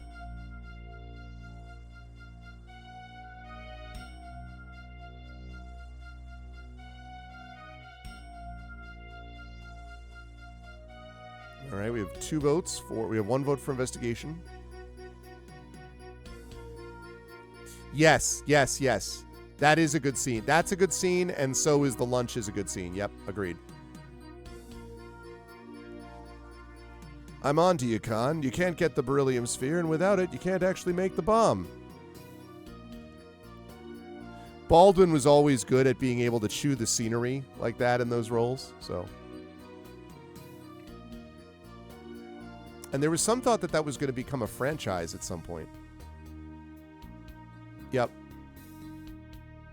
If anyone happens to have YouTube Premium, it's actually free on YouTube, The Shadow. I don't think anybody besides you has YouTube Premium. What are you trying to say? Trying to say that no one but me has YouTube Premium? Listen, I Yes. don't have Spotify. The only thing that I have like that is YouTube Premium, and I do listen to a lot of music that way, because that also means that artists get paid on YouTube Premium in a way they do not get paid at Spotify, which is why I don't have Spotify. Yeah, no, I get that. And no ads on YouTube. That's nice.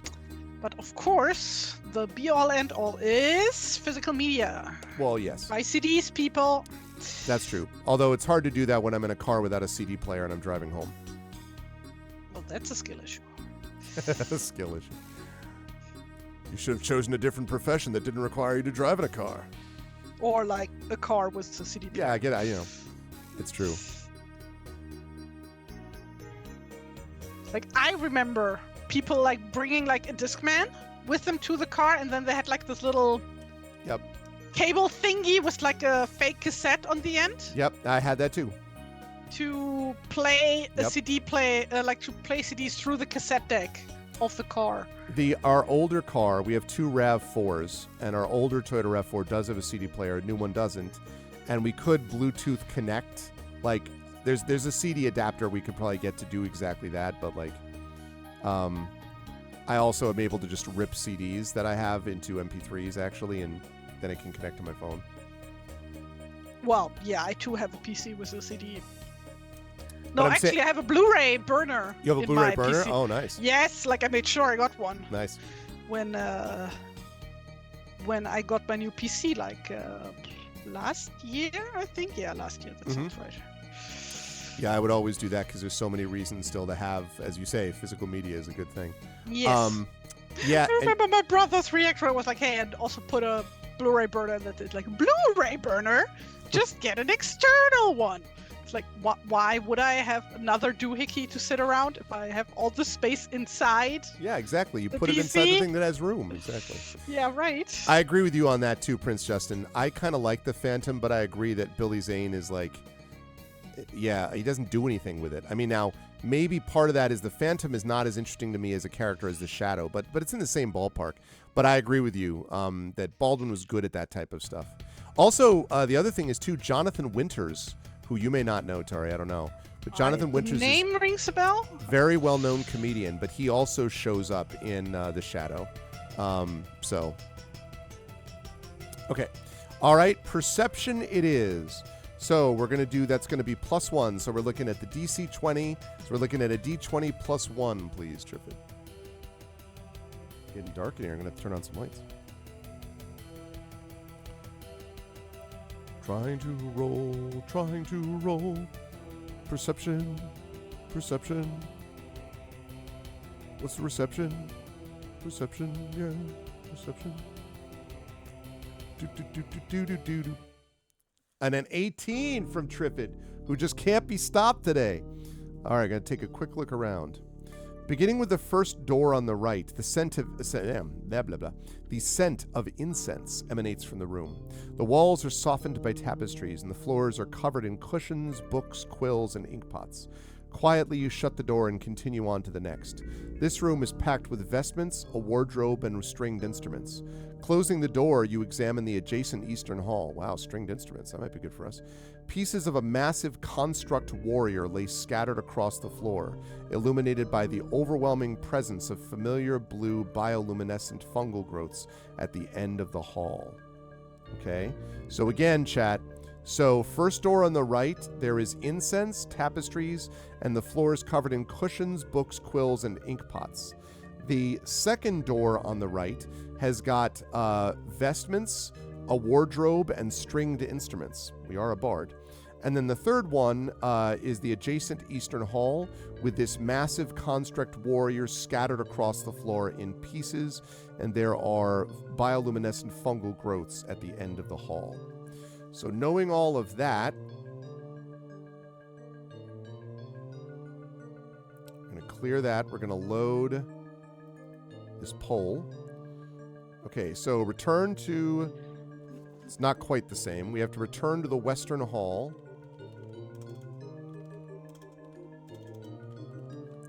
That's 2B. Or we have got, let's see, enter the first door on the right. That's the one with the books and tapestries.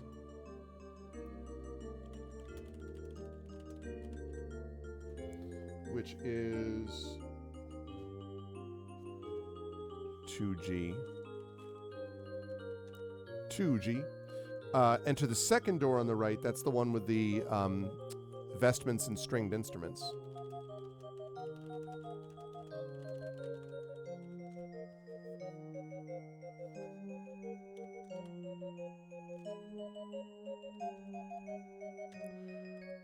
And then the last one is to follow the hall, which means we go to the Eastern Hall.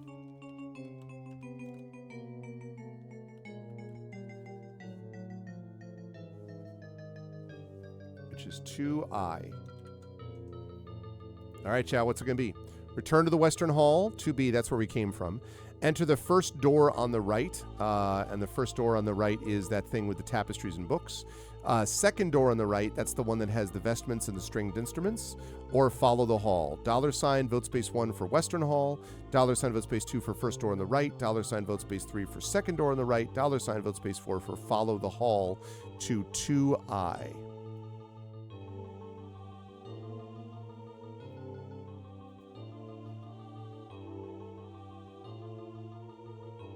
Just a little dusting of snow on the roof up here. Wow.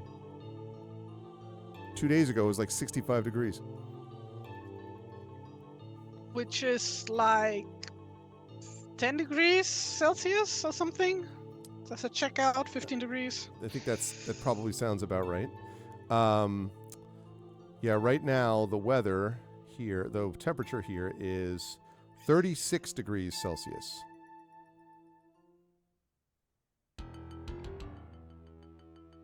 What?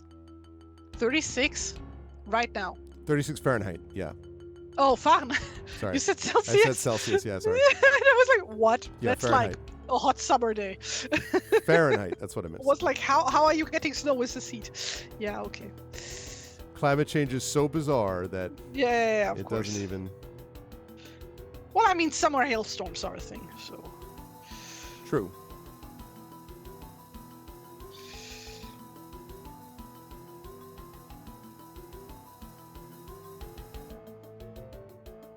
That's a good drag name. Summer hailstorm. Ooh. Yeah, it is. Probably already exists. I would think so. Well, taken. Already used up. Okay. So, chat, go ahead and get your votes in. It's close to 40 at night here in Texas. Well, I mean, that's what you get for living in Texas nonstop, you know.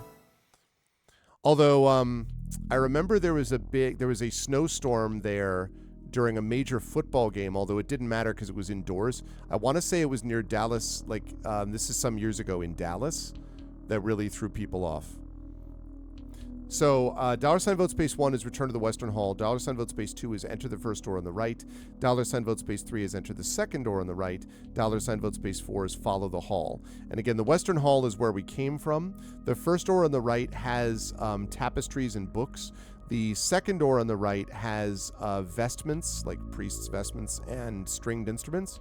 And then obviously follow the hall. And you can see the map up there, top left, right here. You can see what that looks like.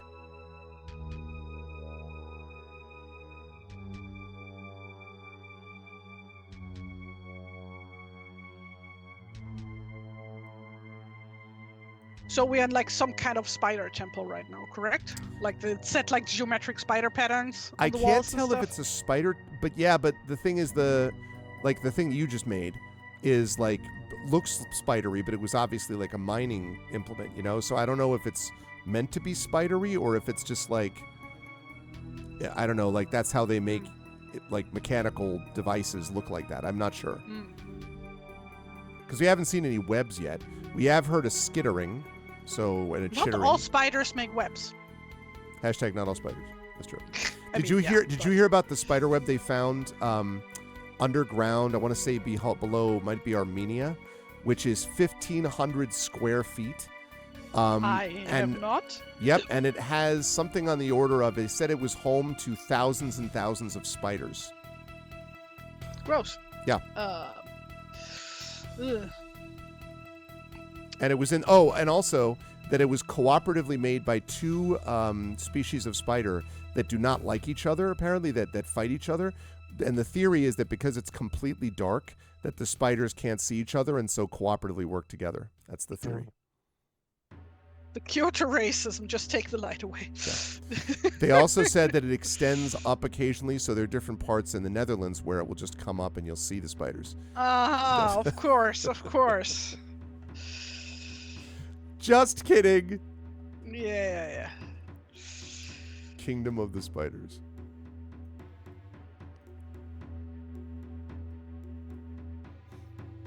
I was doing a podcast which is going to be coming out in May, so it'll be a while. But I was doing it was interesting. It was with Samantha Mills and Vajra Chanaseka who did the Saint of Lost Doors. Anyway, it was a podcast of wizards. I can't remember the full name of the podcast. They're in season 3, but it's David Klink and Rachel Rosen's podcast. It was based on a World Fantasy thing that I had been on. No, I'm sorry, Flights of Foundry panel that I had been on with them, and they wanted to do more of that stuff, so it was really interesting. And in the middle of it, I'm like trying to, I'm on camera and I'm trying to, look sage and like nod at the right point. And I look down, and I think it's basically a very badly injured Yellow Jacket is lying on my keyboard, and I'm like. So I'm like trying not to like instantaneously kill it, like slam my hand down on the keyboard and on a Yellow Jacket. So I'm like trying to suavely reach for my tissue paper over to the right so I can be like, oh yes, fascinating, crush bug, pick up. Oh, it's very really interesting. Like without getting, it might not have been. It was yellow and white banded. It was not a bee, is my point. It was definitely not a B, and it was very much like already close to dead. But I was like, that's not what you want to see on your keyboard when you're trying to be sensible in a panel. You just be sensible. be sensible. Yeah, I didn't even. I mean, like, and I thought there was gonna be a lot of buzz around the panel, but I thought that was not. There I am, Tari, using my honeyed words, and. Oh yeah.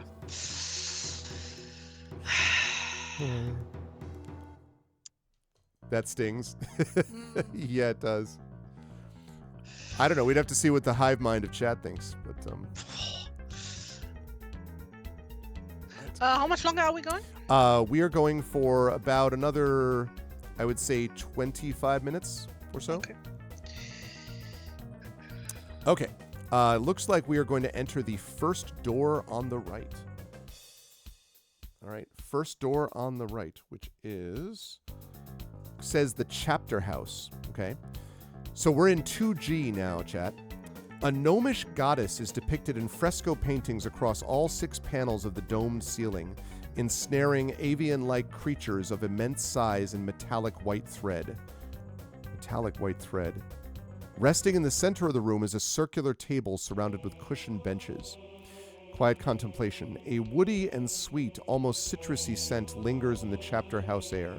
The stone walls are softened by hanging decorative tapestries, each one a masterpiece.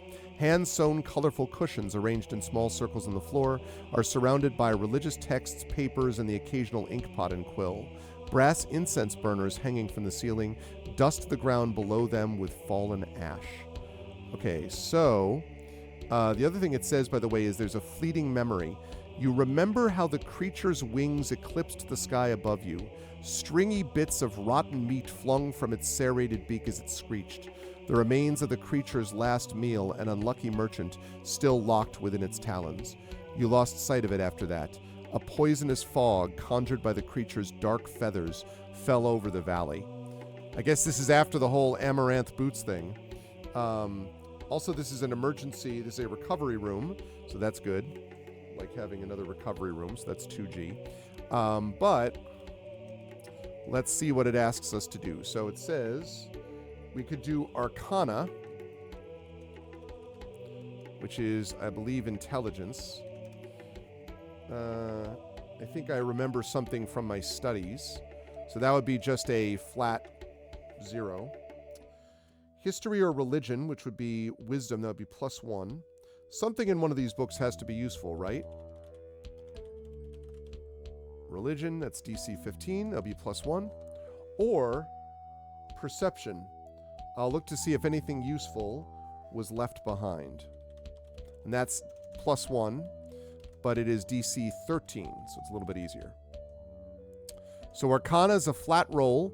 That's just D20. We're trying for 15. History Religion is using Wisdom, so that's +1, so DC 20 +1. And then Perception is also using Wisdom, so that's also +1. Arcana is 15, History Religion is 15, Perception is 13. So $ vote space 1 is Arcana, 2 is History Religion, and 3 is Perception. And yes, you're quite right, Echo. I have that planned, which is that after we're done with Tari's and my portion of this, we will do the nominations. Nominations. I don't know what to draw next. Yeah, I was wondering about, like... I'm trying to see if there's one that's, like, a good... I mean, I guess the memory of the person with the boots, like exchanging boots with the other person, or the bird, or the fleeting memory of the bird overhead, this massive bird. That was back in the day, apparently. No, I just saw that you sent me something, Echo, and I thank you for it, but... Oh, there we go. I see it. Oh, cool. Thank you. That's very cool. I was playing a board game 2 nights ago, actually. Very cool. Animals of Baker Street. If any of you like Sherlock Holmes, or you like anthropomorphic animals, or you like cooperative board games that are story-based, all three of those, one of those, two of those, three of those, I recommend this. It's from Aiello. Good game. All right, last call. I do need someone to break this tie. $sign vote space 1 is Arcana. That's a flat roll, but we're looking for DC 15. History Religion, that is Wisdom, so that's +1. And that's also DC 15. Or Perception is also Wisdom, and that's +1, and that's only DC 13. So we got 2 votes right now for History and Religion. So last call. Did we get a description for Amaranth? Let me see if we did.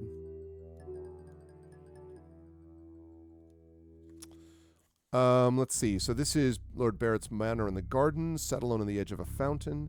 Amaranth noticed your absence, came to find you. Light shone from, shouldn't be shine, shone from her hands as she healed your wounds.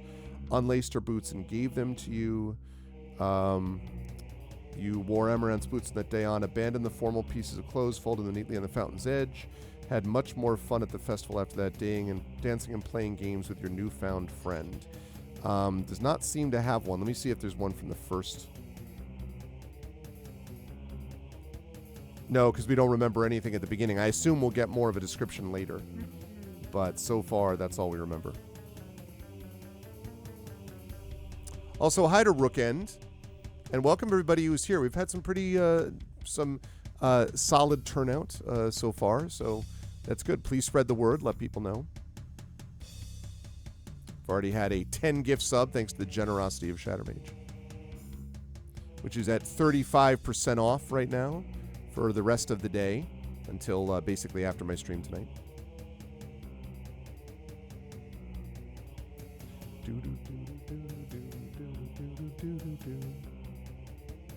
Yeah, this was a good call on Menzo Baranzan.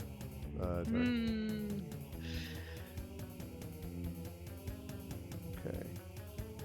And Perception it is. Okay. Triffid, I would ask, please, if you could roll a D20 plus 1. D20 plus 1, and let's see what we get.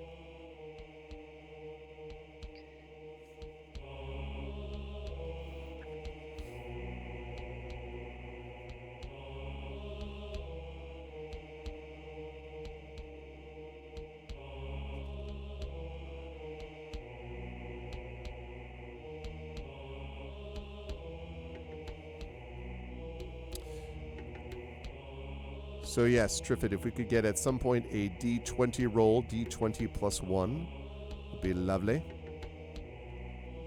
And chat, programming note will be going for another little over 20 minutes till 3:15. Then we will close up shop, and then we will do the nominations to the Patreon Field Chat Chosen Game of the Month. 4 p.m. Eastern today, I am back over on GOG.com with episode, I think it's 494 of Pen and Pixels. Playing Strange Antiquities is a very cool game. And then I'll be back on this channel tonight at 9 p.m. Eastern for our monthly stream with our vocalist playing Citizen Sleeper 2. Paging Triffid. Do we have Triffid here? Is Triffid available? That's okay. That's okay. Just wanted to get I don't want to abandon you as a roller because you've been doing so well, as I say, knocking on wood.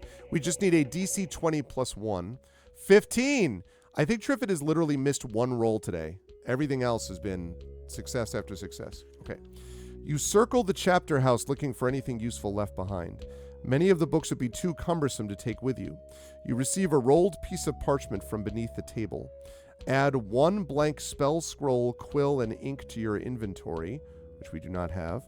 If you're able to cast spells, you may copy one of the spells you know onto the spell scroll. Don't believe that we can, at least not yet.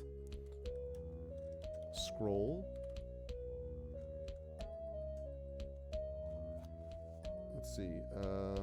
Spell scroll. Spell scroll.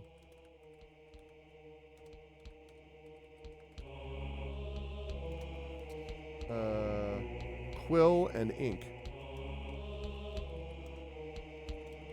Who knows when we might need those things? Could happen.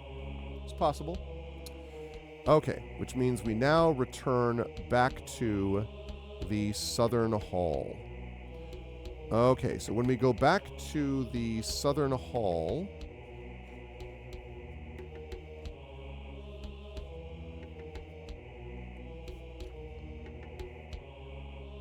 Okay, we already did this. We already made the useful thing. We already did that.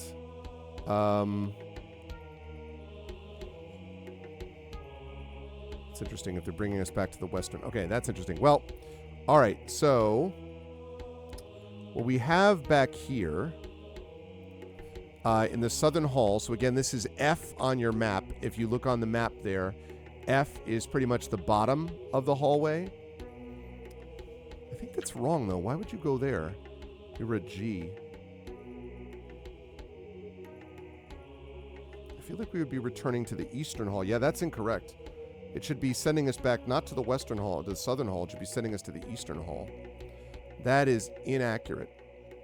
Oh, well, actually, no, looking at the map, all right, I take that back. No, that's correct. So if we go back to the to 2F, which is the Southern Hall, that means that, again, we are looking at that brass pipeline, which is running along the apex of the vaulted ceiling. And again, there's this skittering and scratching noise coming from the pipe above. So again, we have the following checks. We already did, I believe we already did perception, so we can't do that again. So, and we can't do sleight of hand, because if I had something shiny I could redirect the light, we would need a shiny object, and we would need light from the Western Hall. We have not done that yet. We'd have to go back to the Western Hall to do that. So that means that we've got either investigation or call out, which means basically calling out to whatever is skittering there. So I'm going to open that up. So $ vote space 1 would be investigation. That would be a flat D20, but you'd be looking for DC 15. That's to see if you can find anything useful that might have gotten buried. That's $ vote space 1. $ vote space 2 is call out, which that doesn't require a check. Obviously, you just do it. Hey, come on out. So that's what depends on what you want to do, chat. $ vote space 1 is investigation. $ vote space 2 is call out. So please get your votes in.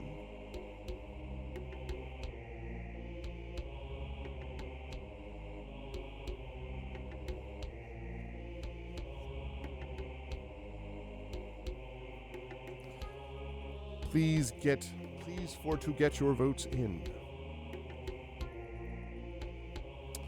All right, Prince Justin has voted with investigation.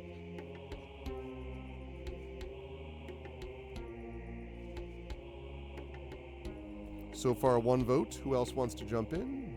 Imaginary has also voted for that.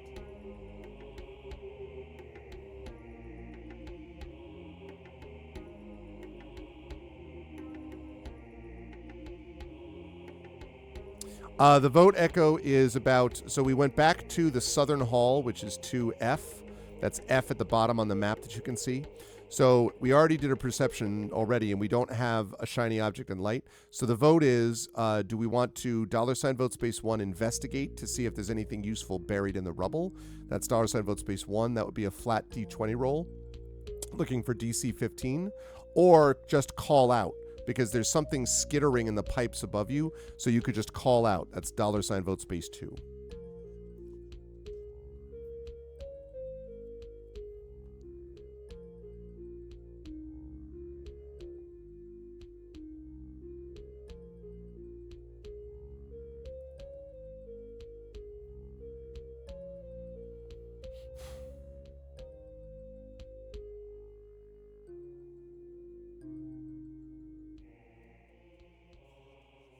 Okay. Last call. Okay.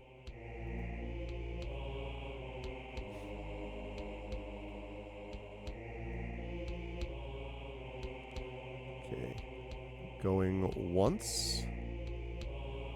Going twice. Okay. All right, so we are going to attempt to investigate. So Trifid, for this, we are going to need this is just a flat roll, intelligence investigation. So DC 20, we're looking for a 15 or higher.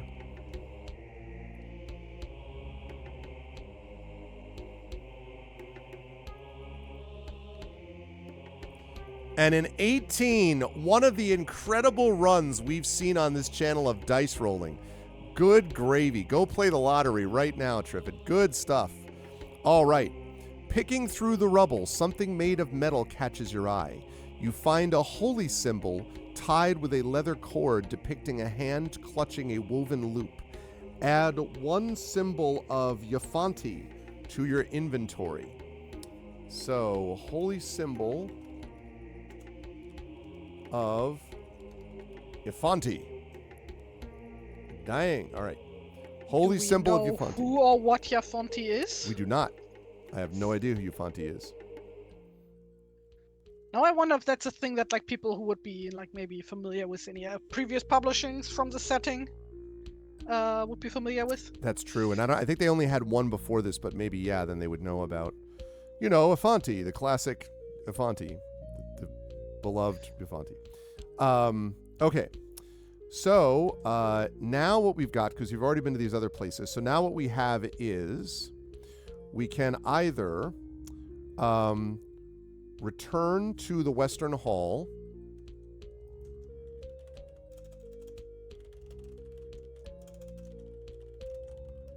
That would be 2B. We have already done the first door on the right. That was the place where we got the quill, the blank scroll and stuff. So instead it would be the second door on the right.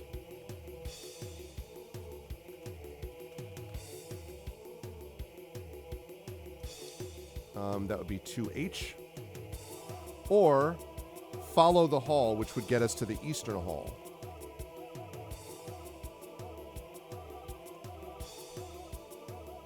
All right. So returning to the Eastern, $ vote space 1 if you want to return to the Western Hall. That's B on your map. $ vote space 2 if you want to check out that second door on the right, which is that's the place that had the stringed instruments and the priest vestments. And $ vote space 3 if you want to follow the hall all the way to the end of it, which is 2I. And I believe the workshop, incidentally, is in the middle of all this. I think that's what J is. It hasn't shown us how to get in there yet, but that's basically that's the hall that has like weapons and stuff. And I think there are doors to that from I as well. So just so that I keep in mind. So $ vote space 1 would be return to the Western Hall. $ vote space 2 would mean to enter the second door to the right. We already entered one door over here, but it would be enter the second door on the right, which is the one with the vestments and the stringed instruments. $ vote space 3 means we go to the Eastern Hall, which is letter I that you see on your map there. Just increase this a little bit.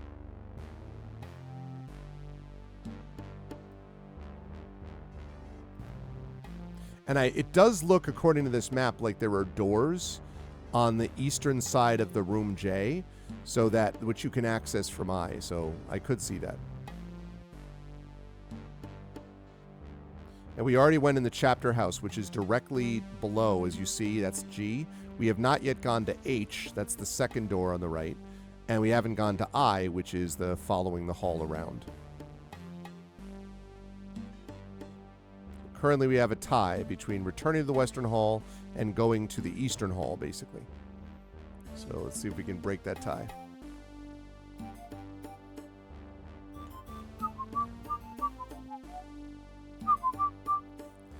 We have a three-way tie.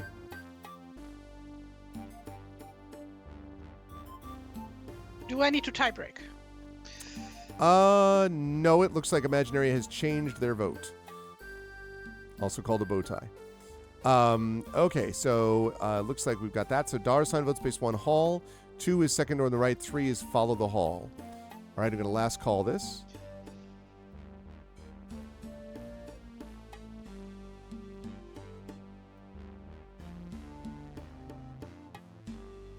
All right, going once, going twice. All right, follow the hall it is. All righty. A massive construct warrior made of brass, known as a temple defender, lies stripped for parts on the eastern hall floor. The collapsed masonry at the end of the hall has been overwhelmed by familiar blue bioluminescent fungal growths. Collapsed hall. A crooked mirror hanging in the junction between the eastern and southern hall shows your reflection. Dark circles that had not been there before weigh heavily beneath your eyes. You part your blood-matted hair, inspecting the laceration on your head. Thankfully, the wound has sealed itself for the time being. 2 large plinths where the temple defender had once stood remain empty on either side of the chapel entrance to your right. I wonder where the other one went. Looking over the broken remains of the construct, you quietly take inventory on what pieces are missing. The chest cavity lies open on the floor, nothing of interest left on the inside. The temple defender's eyes have been extracted from their sockets. It says if you obtain the constructor's diagrams, which we have, you open your leather-bound book filled with diagrams of advanced contraptions. Turning through the pages, you use the remains of the temple defender's chest cavity as a table. You determine the construct's central core, composed of 3 crystalline structures, has been extracted. Essential motor systems have been stripped from the construct with careful precision, rendering this construct incapable of movement. Okay, so that gives us the following choices, chat. First one is arcane or nature, arcana or nature. Seriously, what is up with these mushrooms? So we could use nature, which is wisdom. So a nature check,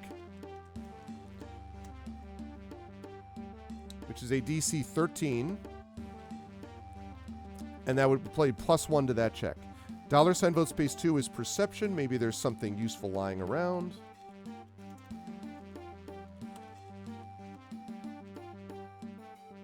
And that would be a +1 as well, but a DC 15.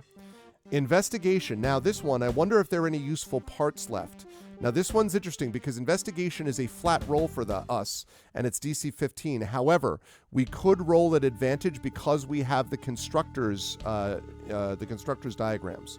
So because of that, we could roll that check with advantage. And the last one is bright path, which is if I move this mirror, I can redirect the light. And that one doesn't require a check. So, $ vote space 1 is nature. That would be +1, which is what's up with these mushrooms. $ vote space 2 is perception. That is, again, +1. Maybe there's something useful lying around. $ vote space 3 is investigation. That is a flat roll of DC 20, but it would be advantage. At advantage because we have the constructor's diagrams. I wonder if there are any useful parts left. And $ vote space 4 is if I move this mirror, I can redirect the light.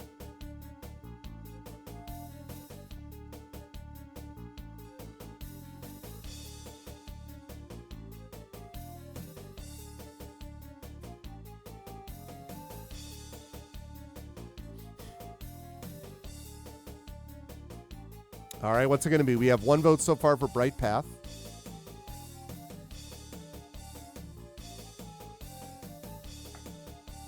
And when we leave this area, chat, by the way, to go wherever we end up, that'll be the spot that we save it and pick up next time. Been pretty effective. We managed to get past a construct. We've entered another temple. We found basically a Dwemer ruins where it's like a bunch of, like constructs that are all sort of wandering around or that are destroyed. We got a quill, we got an ink, we got a holy symbol of Yafanti, got a blank spell scroll. So, made some progress.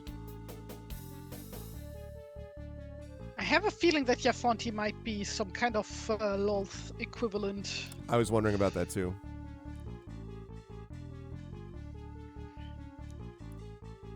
Because this does feel very like it is kind of if you combine the Dwemer thing with the Underdark, Yeah.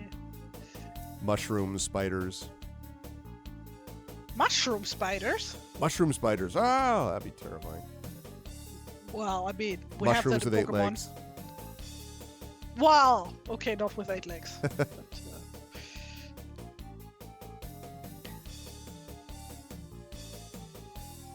All right, we have a tie right now. It could be raisin spiders. Yes, that would be worse.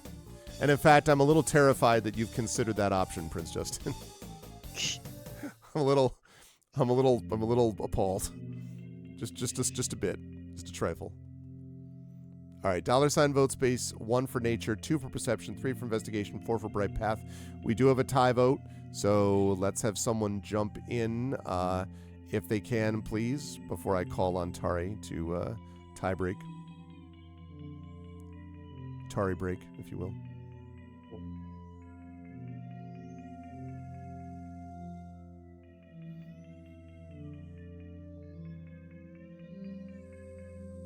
Suddenly, black circle. Yes. It will make sense in a second. Okay. Thanks for voting for Bright Path, Trophy Mets. Oh, I see. Okay, so let's see. Okay, going once. Going twice. Okay. You pull the mirror off the wall and prop it up at an angle on the rubble. The bright path is now active in the eastern hall. So, let me just write that down.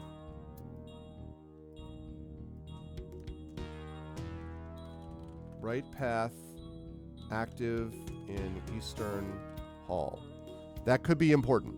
Bright path is active in the eastern hall. Okay. So there we go. Now we have these three choices, chat. And that is we enter the door on the right. Now remember, the door on the right from where we are would be letter K. So we are right now in I. So we could enter the door on our right. That is 2K. NBA 2K. Door on the right.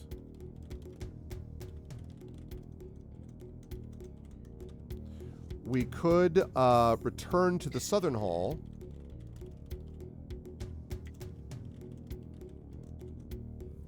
They mean southern hallway, but it's confusing because I keep thinking of it as like a big hall, but it really is just a hallway. Okay, return to the southern hall, or we could enter the workshop.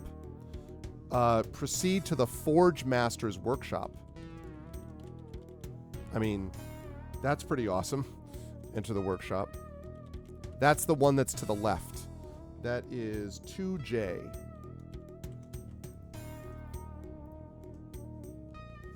What's it going to be, chat? $sign vote space 1 means we enter the door on the right. That's 2K.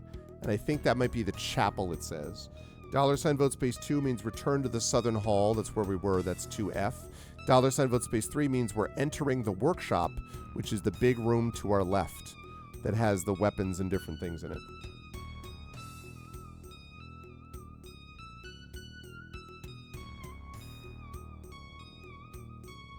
Because there's like gear and stuff like that, so.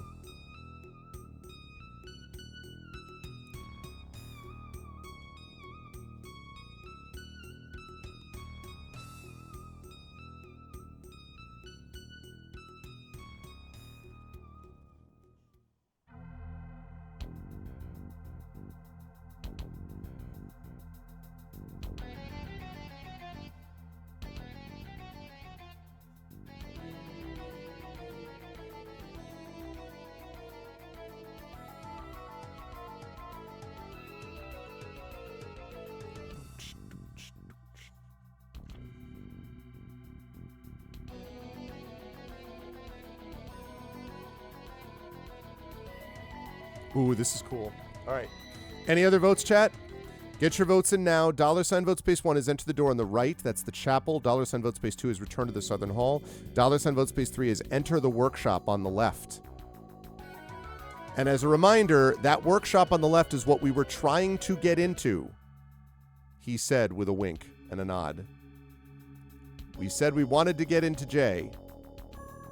Just saying.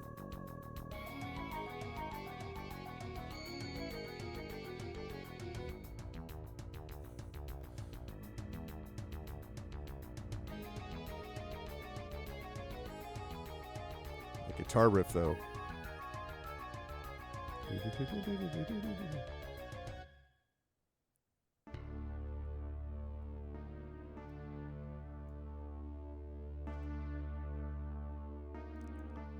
last call this. Going once. Going twice. And all right.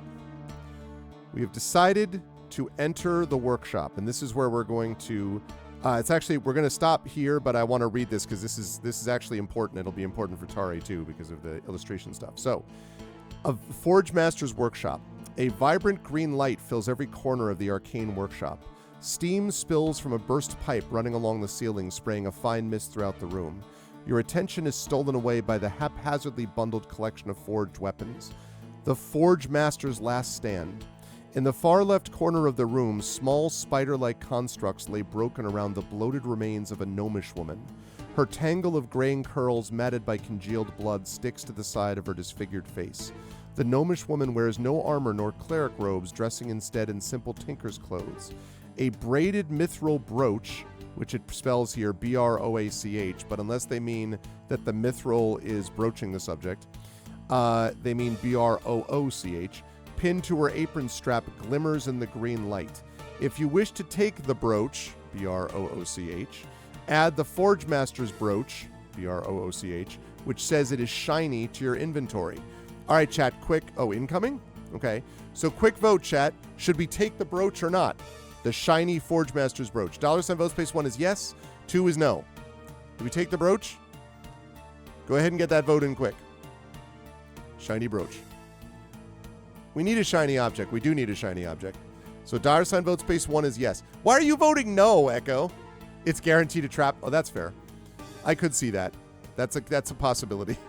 I just figured it was shiny object. Grab shiny object.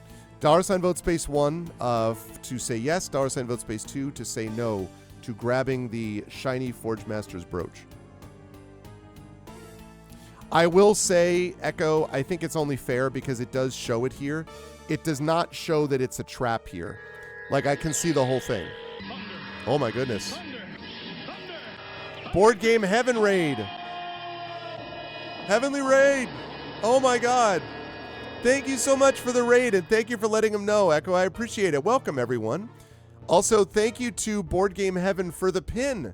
I appreciate it. I will send you details about my address. I'm looking forward to having a Board Game Heaven pin. I am a big board game fan. I got 200 of them behind me and more down below.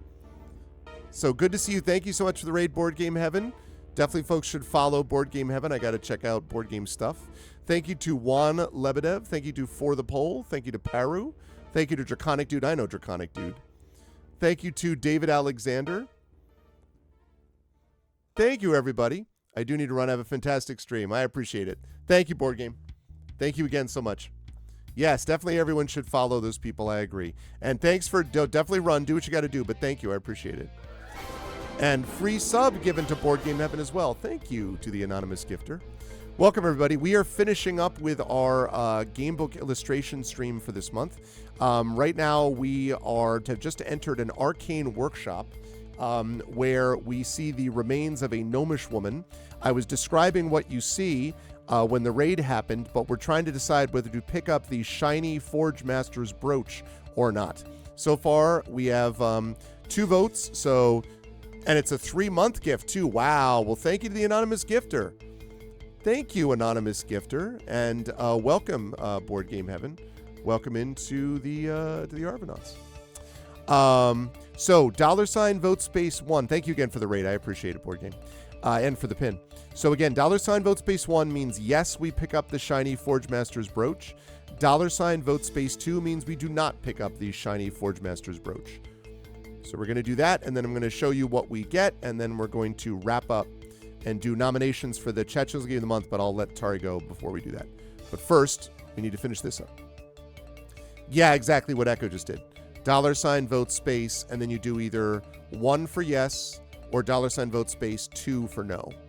So get your votes in. We are tied up right now. We do need someone to break this tie.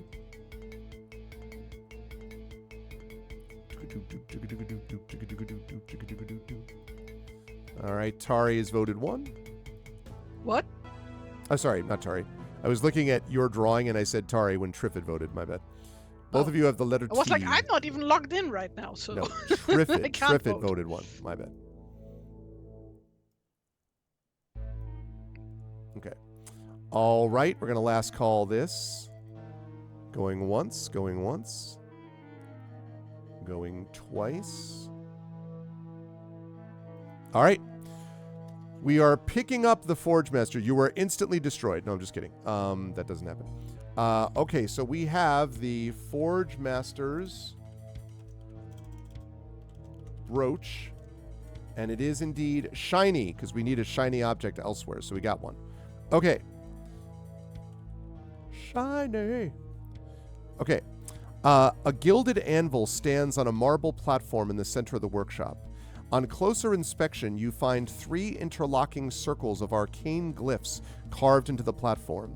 Lord Barrett would be delighted to see such mastery of enchantments. Splattered blood is dried on the anvil's surface, crusting down the side. A light hammer lies on the floor nearby, covered in dried viscera. Ooh. Powdered crystal fragments crunch beneath your shoes as you cross the workshop. The light flickers as sparks leap from the fissures running along the cold forge. The metal track that holds the magnifying lenses above the forge has been crudely repaired, spot welded, and hammered back into place. To the left of the forge, a collection of forged weapons wrapped in a tapestry lay ready for transport. Now, there's a set of actions there, but first of all, most importantly, a free one, and that is level up. Let's see what we have here. It says, whenever you're done investigating the room and are ready to level up, you can proceed to Gear Up Adventurer. Oh, I see. So we can do these other things first. We do not have an unenchanted weapon, so we can't do that. So it would have to be History, Investigation, or Perception. And once we're done with that, then we can go and actually level ourselves up. So, let's see. That gives us a choice of History. So we're making this vote so we can get to the level up part. History, which is DC 15. I think I remember something about this place. That would be Wisdom. That's +1. Investigation, I'll see if anything useful has been left behind. That is also DC 15, but that would be a flat roll. We do not have a plus for that. Or Perception, I'll take a look around. And again, that is also DC 15. We have a +1 to that as well. So $ vote space 1 if you want to do a history check. That's +1. $ vote space 2 if you want to do investigation. That's DC 15, but we do not have any bonuses to that. And $ vote space 3 perception. That is a +1 as well. So history and perception are both +1. So go ahead and get your votes in. And then this will lead us to, after we decide which one of those we're doing, that will then lead us to the, that'll lead us to the whatchamacallit, the leveling up, which will be good for Tari, I promise, because it'll give details about whether we were right in picking what we did. Okay, going. Okay, so we got 1 vote for history. Who else wants to get their votes in? $ vote space 1 for history, 2 for investigation, 3 for perception. Again, they're all DC 15. We have pluses to history and plus to perception.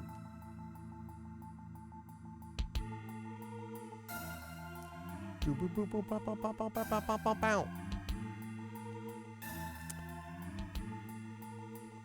right.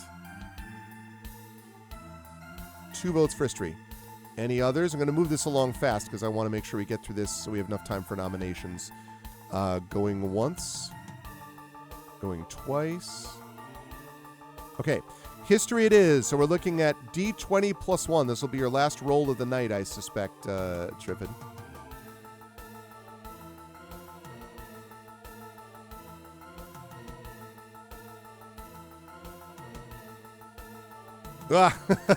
Well, there was going to be a time where you weren't going to get a roll right. That's all right. You've been. Oh wait, not a 5. Yeah, you need to do a D20, right? No, that you rolled a. Did you roll a 5? Oh, you did roll. That is correct, right? You rolled a D20 +1. Yeah, you rolled a 5. That happens. Failure says Lord Barrett and brother. What does that say? Spoke of light weaving during a visit once, full of good food and ale. Lord Barrett pontificated at length on the subject. Unfortunately, you were unable to recall any details. Oh well, that's fine. It happens, so we don't remember. All right, so Gear Up Adventurer. So this is where we're going to end, but we're going to make our choice here, and then Tari will know that for next time. So, Gear Up Adventurer. In the workshop, seeing and touching the weapons and the armor, you have a strange sensation of a fog being lifted from your memory. You begin to recall your party, your life, and how you came to be here. You remember who you are. The fog lifts and you remember. It's as if you've just woken from a dream. The fog lifts and you feel like yourself again. You remember how you came to join with Lord Barrett's party and some of the details of why you're here. But most importantly, you begin to feel memories of your training and capabilities. Perhaps I wouldn't have investigated the fate of these poor gnomes or learned what I had if I had woken with my memory. It's time to gear up and prepare to return to the battle. You don't have time for a full long rest, but you'll have some new abilities, weapons, and armor to work with. Once you've remembered your class, you can continue to investigate the gnomish temple to gather more supplies and resources, or you can start looking for a way out. All right, chat, here are our choices. Fighter. We would be, if we chose this, touching your insignia, Squire of Lord Barrett, in service to become a Knight of the Realm, sent to support his efforts against a new evil. So we could be a fighter. We do, however, have a strength of 8. So I'm just saying. We could be a paladin, picking up a weapon you recall your oath. For the holy orders, I was sent with Paladin Hammerfeld to undo the great evil released into the land. Again, that's cool, except I refer you again to the fact that we have a strength of 8. Just saying. Thirdly, a rogue, picking up a dagger. You remember how you came to be in service of Lord Barrett and how much he needs you. Without a streetwise rascal like myself, they'd be lost. That would be a rogue. We do have a very high dexterity, so that would certainly match. And it also kind of matches with how we've been playing so far. So there's that. And the fourth choice is a symbol on a book catches your eye. I know that symbol. I saw it time and again in the piles I was made to study. It's a book of magic. That is if we want to be a wizard. And right now we have a 10 for intelligence. So fighter, paladin are both 8s, like for our main score. Wizard is 10. And then we have rogue, where we have a dex of 15. So what's it going to be, chat? $ vote space 1 means we touch our insignia and become a fighter. $ vote space 2 means we pick up a weapon and become, recall our oath and become a paladin. $ vote space 3 means we pick up a dagger and we become a rogue. $ vote space 4 means we look at that book and we become a wizard. What so do we we don't think? get to stay a bard? Well, I guess we'd be a bard. It looks like we have a choice of 4, so I guess not. But a bard would be closest to a rogue, so you could be a singing wizard or a singing rogue. Wow. Could easily do that.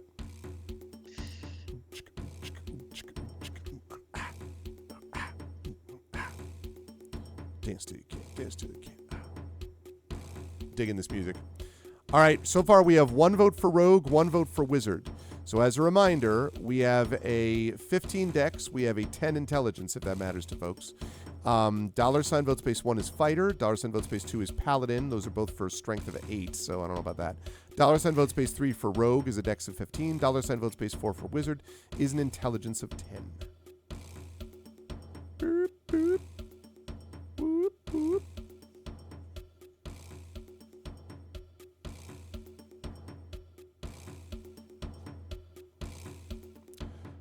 Okay, I'm going to last call this.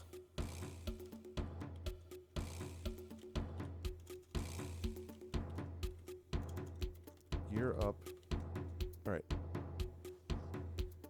You try hard, you too can become a wizard. I'm sure. You're a wizard, Harry. I'm sure that would be the attempt. All right, going once.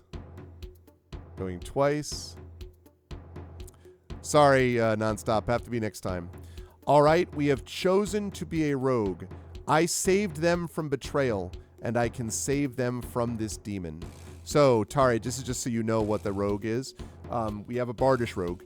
You were trained as a spy and a lookout. You were welcomed into the West Side Wraiths. Ooh, that's a good name. With open arms and big smiles, but they made you steal. At first only from the wealthy, only from evil people who preyed on the elderly, only from bad men. Then the targets changed. The scores got bigger while the targets were less deserving. But you did your job and reaped the benefits. An easy life. When Master Gedrick called to meet with you, you knew you were ready for the big time. This would make you a true rogue. Stripped of all your ill-gotten gains through a series of contacts, you became apprentice to Barrett and Hammerfeld. You had a simple job. Play the part of the apprentice for 6 months, live in comfort, and gain their trust. Then, on the night of the harvest moon, you would leave a gate unlocked. You left the gate unlocked, but you stood shoulder to shoulder with Lord Barrett, Paladin Hammerfeld, Tinker Erland, and Cleric Amaranth. Ah, so she's a cleric, so we know a little bit about that, Tari. The Thieves Guild didn't stand a chance. Cleric Amaranth. You are suddenly reminded of her blank stare, no light in her eyes. Oh no, something happened to Cleric Amaranth! We don't know what it is, though. All right, so it means that we will be able to set our hit points. We'll be able to level up there. We'll be skilled with Thieves' Tools, although we don't have any to use. We'll have +2 proficiency bonus. We already had that. Thieves Can't, proficient in Dex and Intelligence saving throws. We'll choose 4 skills. We'll be able to do more. Then we'll be able to get expertise to double our proficiency bonus and have a sneak attack. We have armor, we have weapons, etc., etc. So when we start next time, we will basically be gearing up to be a rogue. And we will be also level 2. Next time, level up to 2. Don't really understand. Why did we get to choose a starting class just now to have it like overridden? I know. I guess, I don't know. It's a good question. But we didn't really choose a starting class entirely. We chose a background, remember? So, oh, right. And 2024 rules do that in a way. They don't like, I mean, there's a lot of focus on background. So we chose entertainer, but we were a rogue. I think it fits. I don't think it's weird, you know, like I agree with you about being a bard, but being a roguish entertainer is not. I just had it super filed wild. as like, oh, our class that we chose in the beginning was bard.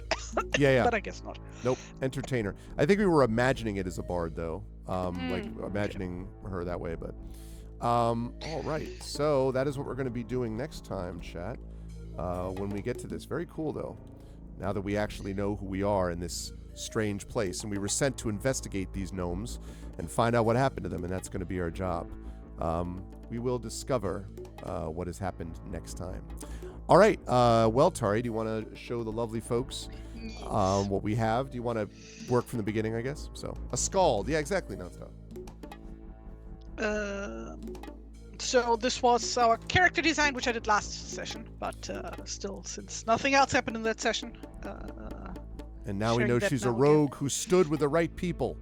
Yeah. Yes. Annotate. Yes, the beginning of our adventure, just What? waking up, being very confused. and we know why now. By the way, Tari, I love that cave. It's very like less is more. It's atmospheric without being over detailed. I mean, it's detail. I like the details that are here. It's good. It's charming. I like it. Thank you. Yes, the map that we abandoned. Never mind that one. I love that too. The glint off the hook is really awesome too. By the way, off of the thing. So yes, that was the strange mining implement. Did you hear about the Viking bard? Those vicious with her insults. She had a scalding tongue. Nice. Outstanding work. I don't want you to harp on that though. All right, Prince Justin. Like you just string us along with these jokes. Anyway, that's awesome, Tari. I love that one. Well, then that one. I didn't do that many today. Based on the memory of her remembering Amaranth, who I guess was a cleric, and I guess something happened to her. Now we're going to find out. Yes. Oh, man. Yeah, I've tried to frame this at like a stereotypical dead wife memory from corny movies. Yes. Yes. With the halo in the background almost. Like. Yeah. I love it. I love it. And I noticed that you covered it so that we don't really see too much of the face, just the hat. Yes. Covering the eyes. Yeah, because we don't know anything about her. I love it. No, well, I know. Now we know, clever. But like that's like after I finished the drawing. It was very clever. She takes off her hat, full cleric. Suddenly, just cleric. Yes. I'm going to be drummed out of chat now. Very nice, Justin. I can see what you did there. Very good stuff today, Tari. This was fun, and now we know more of what I like the way this is set up, though. I know it's a little weird from a drawing point of view, but it is cool that we're getting these little bits and pieces of information coming in so that now we actually have a sense of who we are. And so, I mean, listen, if Triffid continues to roll like this, I mean, we probably can just dominate the whole game book, I would assume. I mean, like, should be no problem at all. I'm just like waiting for the shoe to drop it. This is like actually an unofficial sequel to Planescape Torment. Yes. I'm gone. It's like we are just playing one of the many incarnations of the nameless one. Right. Well, if Mort comes if we see a flying skull floating around, we're gonna we're gonna be in trouble. But this was great. Tari, as always, it was a pleasure. We're gonna see you next week for Beowulf, of course. Yes. But besides that, anywhere you want to note for people to check you out, other than Let me see if I can do it. Yes, there it is. Other than there, Hey, you did it! yay, all the No, TariToons stuff. that's like all the places.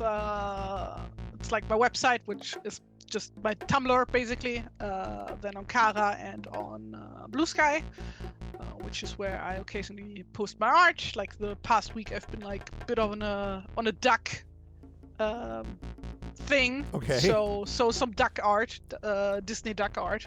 That seems appropriate for something we might be doing soon. Well, that's why I've been like, like while I was sick, I was just rewatching the DuckTales reboot, and also on the side, I've been reading the Dutch comic that comes out every week, Donald Duck comic. Very cool. Yes, we have to practice my Dutch. Yeah, actually. So, and yeah, just like I'm having like, yeah, a duck moment in my brain.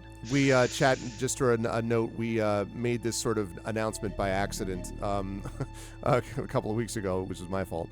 But we have a new campaign coming up in January, not just from Prince Justin. We have a new campaign that I will be running in the new year, and it will feature TariToons. I have 2 other players now that I have that are set. I will have to let you know. I think I've told you both of them, Tari, but I'll tell you off stream as well. And I need to find one more. Just about one. I need to find one. Okay, so there's a second one for sure, and I need to find one more person. Nice. And then we'll have our complement of 4 that I would like. This is going to be a European-friendly campaign. Yes. Super looking forward to that. Yeah, it's going to be really cool. I am too. It's going to be awesome. But before we can start that, we need to finish. We need to finish Beowulf, which is why we're going to be here next week with that. That's right. But in the meantime, we will have more gamebook illustration stuff as well coming next month. So, chat, can we get some love for the amazing and awesome TariToons, who is awesome at art and many other things. So thank you, Tari. Great stuff today. And yeah, I am excited to learn more about Amaranth, not the hot tub one, next month. When we get to that. Oh boy. Okay, thank you for having me. Thank you. Goodbye. Bye-bye. Toodaloo. Alrighty. So that is going to be that. I am excited for that. It's going to be good to get more of this out there. So now we are not quite done ourselves, chat. I'm going to turn off the soundtrack, which was fun. We're not quite done because I did save this, didn't I? I think I did. Let me just save that again just in case. Yes. All right. Now I'm going to get rid of this. I'm going to get rid of these things because we have a poll that we have to do about what game I'm going to play in 2 weeks. So this is the Patreon-fueled chat chosen game of the month. Let me pop up our polls thing. There we are. All right, chat. What game should I play? What game should Arv play? We've had a run of very good suggestions. Very good suggestions. So what have we got, chat? Okay, Kathy Rain 2, Soothsayer. Other nominations, Tiny Bookstore. I think I've heard of this one. Did you nominate this before, Nonstop? Was that where I heard it from? I think it might have been. Because I think I remember seeing this before. So Tiny Bookstore. Other games that you'd like me to choose. Okay. Yeah, I thought so. So Tiny Bookstore. Other choices. And again, as a reminder, I reserve the right to veto if there's anyone that I don't really want. But Dispatch. I've heard of Dispatch. Superhero Dispatcher game. Good choice, good choice. Yes. I think I remember you mentioning you wanted to nominate it too, Triffin. All right, Dispatch. What else? Kathy Rain 2, Soothsayer, Tiny Bookstore, Dispatch. Dwarf Romantic. Yep.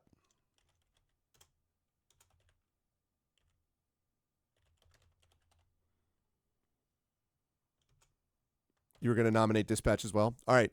Kathy Rain 2, Soothsayer, Tiny Bookstore, Dispatch, Dwarf Romantic. All right. Anyone else? The last couple have been excellent. Sword of the Sea was good. Far Alone Sales was really good. Sword of the Sea, I'm going to have to finish in one of those, like, in between. I'm not sure what to play today, so I'm going to play this for, and finish it up because I think I got another 1 to 2 sessions of that. Okay. Anyone else? Anyone else? Because then we're going to open this up and the top 3 vote getters. I don't want to wait 9 years it took for Kathy Rain 2 for Kathy Rain for Arvin to try the sequel. Did it take 9 years? Was it that long? I didn't remember that you tried that often or that long to get it. Okay. Uh, let's open it up. All right, chat. So the top 3 vote getters will go into the final vote category for which I will close by next week, and then we'll finish up the following month, which will be played the following week. I beg your pardon. So please get your votes in. $vote space 1 for Kathy Rain 2, $vote space 2 for Tiny Bookstore, $vote space 3 for Dispatch, $vote space 4 for Dorfromantic. Please get in your votes now for the game you would like to see me play. We will take the top 3 vote getters. I guess if there's 2 that clearly surge into the lead, then I'll take the top 2. But otherwise, I'm going to take the top 3.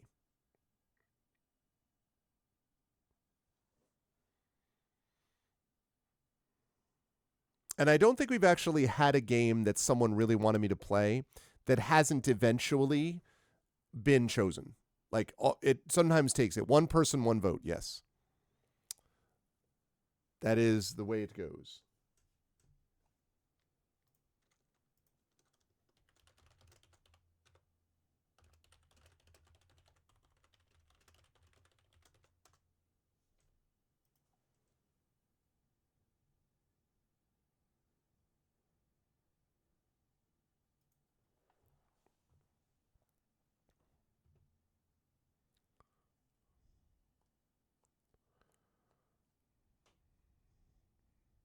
Oh, it's Tiny Book. I know. That one time nonstop. My bottom game of the year. No, actually, I don't think it was my bottom game of the year. I think it actually was not that low. Because again, my problem was never that it was like a terrible game. It was just my thing about wizardry games. Tiny Bookshop. Okay, Tiny Bookshop. Hold me closer, Tiny Bookshop. Okay. Kathy Rain 2. So right now, it looks like Dispatch, Tiny Bookshop, and Kathy Rain 2 are what we're looking at right now. Dispatch, Tiny Bookshop, and Kathy Rain 2.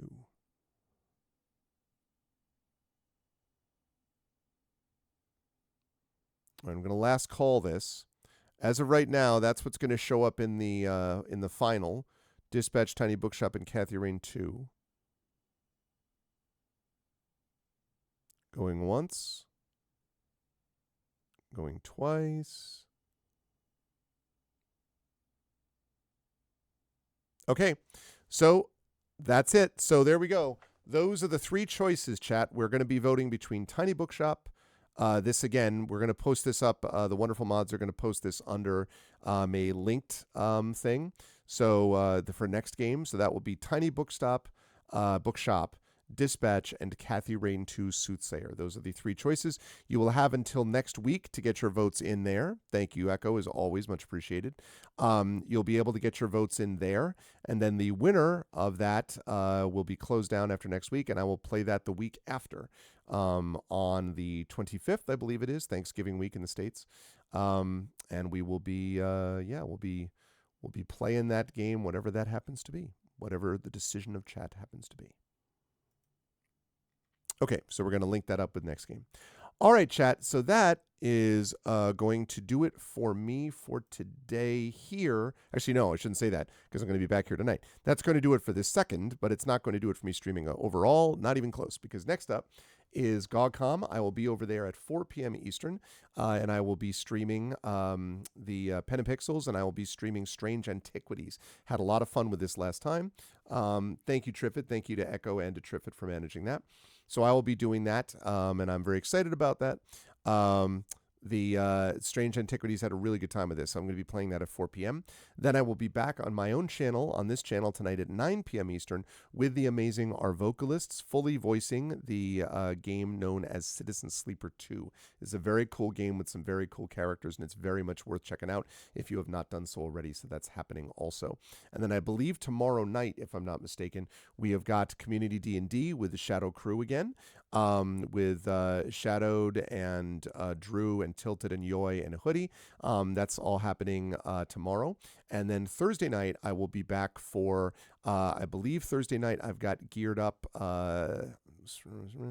Thursday night, I believe what I've got geared up is Final Fantasy Tactics.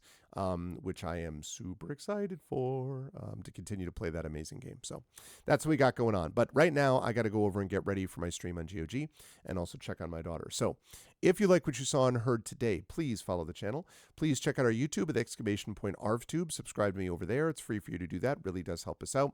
You get access to other content besides just what you see on Twitch. Discord is !ArvCord. You can hang out with the Arvanauts in between streams.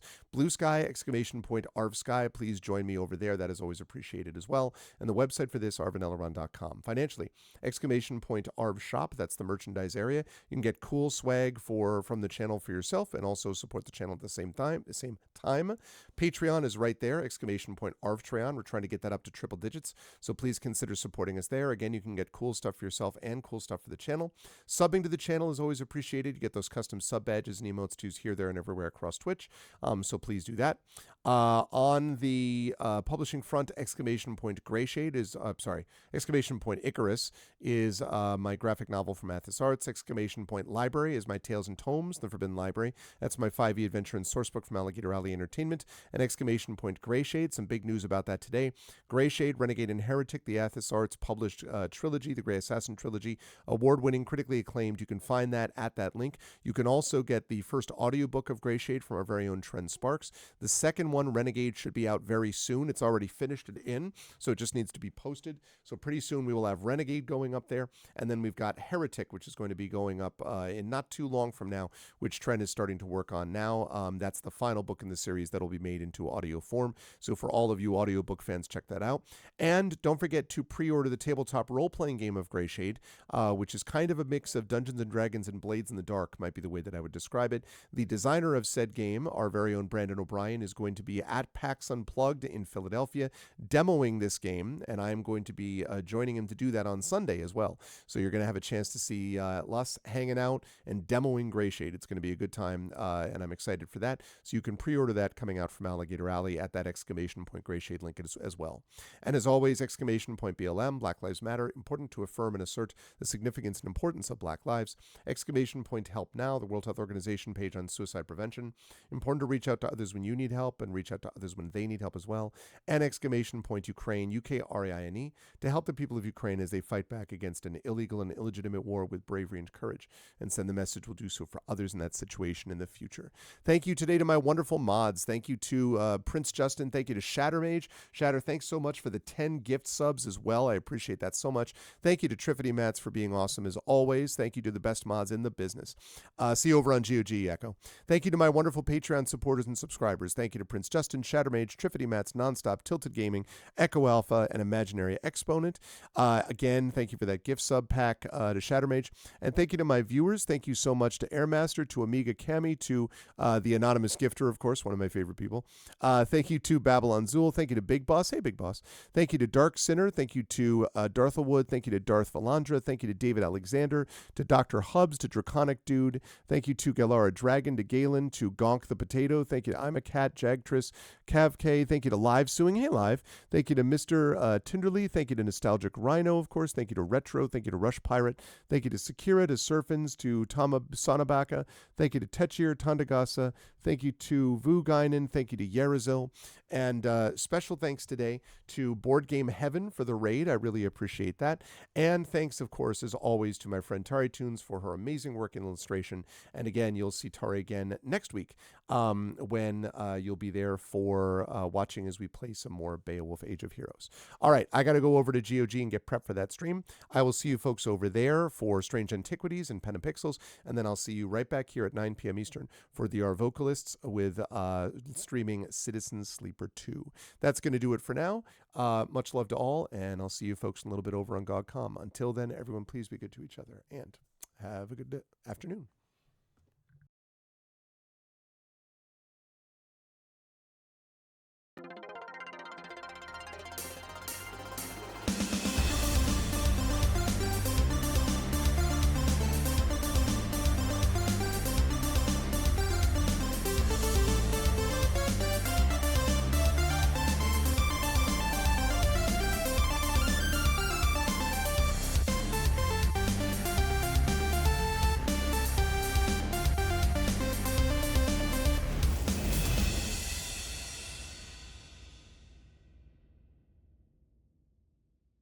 Honk.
Defining those travels as you can. I was worried, Darth Sisu. I didn't see you there, and I'm like, how can I start the stream if I'm not actually here? Good to see you all. Welcome, everyone. Welcome, Goglings, Gogorifics, Gog peoples of the world. Welcome to episode 495. We are closing in on that 500 episode of Pen and Pixels.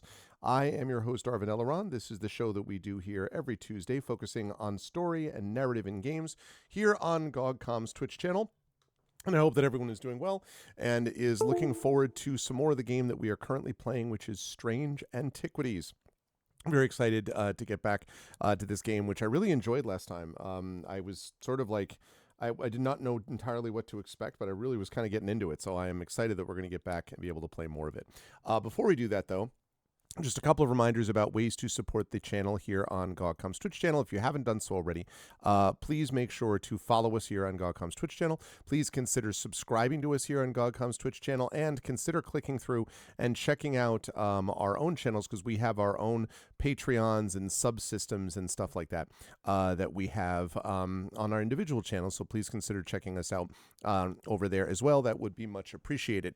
I'll be with you folks today until a little bit after 7 p.m. Eastern. And then I will give way a few hours later to Kilgore Trout, who will be continuing his playthrough of Dragon Age Origins. I will be on my channel again tonight at 9 p.m. Eastern, playing another GOG game, which is Citizen Sleeper 2, voiced by the amazing R Vocalist, my voice team. So that's going to be cool. But that is going to be happening a little bit later on this evening. I should mention, just as a quick note to everybody, that my daughter is at the bottom of my office stairs right now on a chair bed, kind of a sort of bed that's just laid out on the hallway, because she has had a stomach bug and we kept her home from school. She's not feeling well. So if I need to get up at certain points and leave to go downstairs and all that kind of stuff, I hope everyone will understand why. She's doing okay, but she's definitely feeling under the weather, so I feel bad for her. But that is the deal. So if you hear me occasionally hushing my voice or being like, pulling off my headphones to be like listening to see if I can hear something and that sort of stuff, then you will understand why. But otherwise, I'm looking forward to today, and I will put that on, and I will say hello to everybody. It is cool out here today. We have finally gotten into what's starting to feel like winter weather. I had the first sight of snow today of the winter, snow squalls that we had here, as we are here November 11th, and still a lot of wind outside. So definitely you can feel that it is on the way, this winter weather, although we still have some weeks to go before the fall is over, but I could definitely feel a little bit. So yes, that's very true about her, actually. That is very much true. But otherwise, I think we're good to go. I'm just looking to make sure, because I was downloading stuff. Whenever I turn on my gaming computer, I want to download stuff that we have when I have updates on GOG Galaxy, and I just had 4. Black Geyser, I don't know what they've been doing, but over the last, I would say, 2 months, there have been at least 4 patches or so of like 3 to 4 gigs each. Like, I don't know what they're doing, but there's a lot of stuff that they've had to pick up on. And there's also an update, it looks like, to Age of Wonders 4, which is about 1.5 gigs or so, that they're working on right now. So it is applying patches, and well, I will show you myself. Whoops, wrong one. That's what I meant to do. There we go. And that's just about done. But I like to do it ahead of time, because that way I don't forget, to make sure that I coordinate it while I can. Yeah, applying patches, verifying, moving files. The power of GOG Galaxy compels you. Executing setup, and then we can go over to Strange Antiquities. And also I can put my shortcuts back to where they belong. I like to have these as games that are still current, that I could be playing or would be playing. I keep them on my desktop. So things like, Citizen Sleeper 2, which is here. We have HOM 3, which is here. We have, obviously, Strange Antiquities. So I like to keep it there if I can, which means and then Black Geyser. Shortcuts. Yep, replace those. Also, Kinseed. Replace that. Great. Okay, good. We're now good to go, which means we head over to Strange Antiquities, and we get rolling with this game. Really enjoyed this game a lot last time. Oh, and also, give me 1 second here. I don't know whether my GOG alerts fired. They may not have. 103 months executing DRM free for 103rd time for the 103rd year in a row because nostalgia. 103 years. That is a lot of years, Echo. Thank you so much for returning to the GOG fold for the 103rd year. Some people would do other things with the 103 years, but definitely not in this case.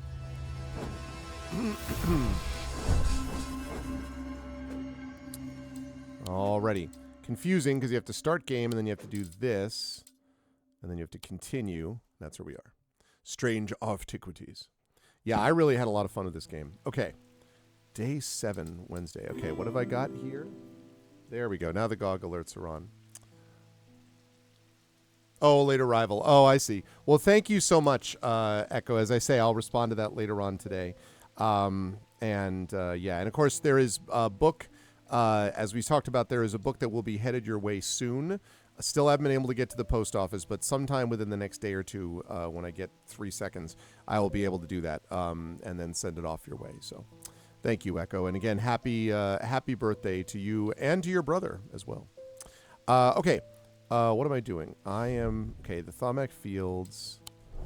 Right, we haven't done anything with that yet. That's the tower, but I got all the cards cleared, so that's good. And then we've got this, which is the other map, but that is also cleared. Okay, first of all, have to pet Jupiter. Yeah, I know, last weekend. I was saying happy birthday to you again. I know. I did wish you happy birthday last time, but I was wishing you one last one on the way out.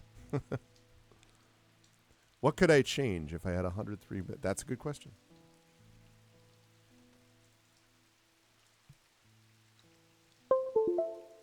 Okay, here's this. Make sure that I have that way. There's that. Okay. Lovely. All right, let's do this. Verona Green. I walked up the beck a mile or so in the cold and wet yesterday and found a section with a handful of dead fish floating in it. Belly up and blackened they were.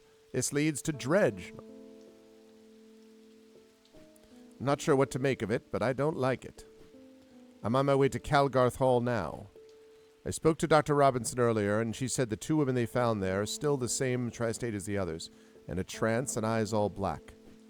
Before I go, Anna Bryan asked me to drop this off. I have to remember that. Calgarth Hall.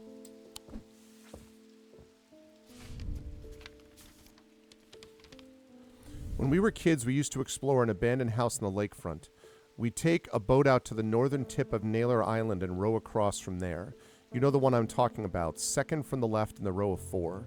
I found myself outside its door 3 days ago, and I went inside for old time's sake. I wish I hadn't. It always had an ominous feel to it. It's taken me the last 3 days to summon the courage to write this letter, but I think it's better you see for yourself what's out there. Yours in faith, Anna Bryant. Okay, so that's a clue, which we're going to use in just a second. I'm going to put this here. All right, I want to check Calgarth Hall. 25.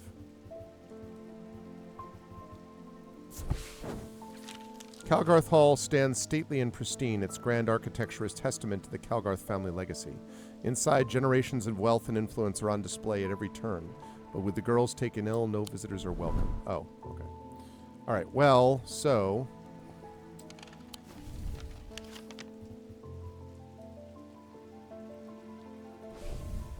All right, let's see. The northern Naylor Island.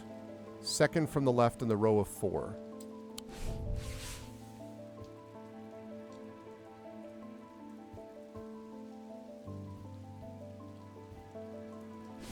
So, row across. Second from the left in the row of 4. That's...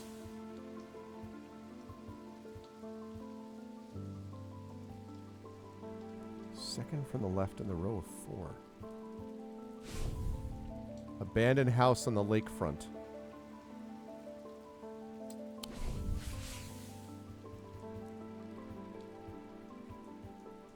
One, two...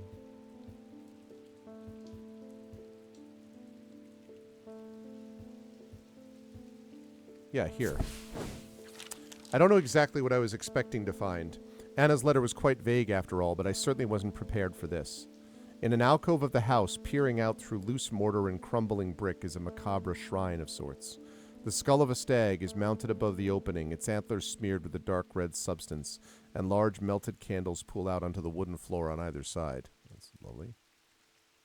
In the center of the altar, there's a small iron chest, rusted and fused to the floor. It's clear that it's been here for a long time. I do not see any hinge or keyhole or any way of opening it all, but after a while I notice an inscription that says simply, "I open to the voice." I open to the voice.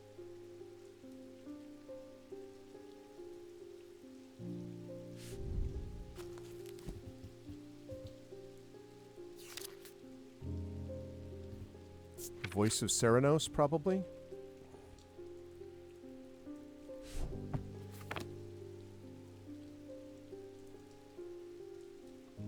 Where's my voice of Serenos?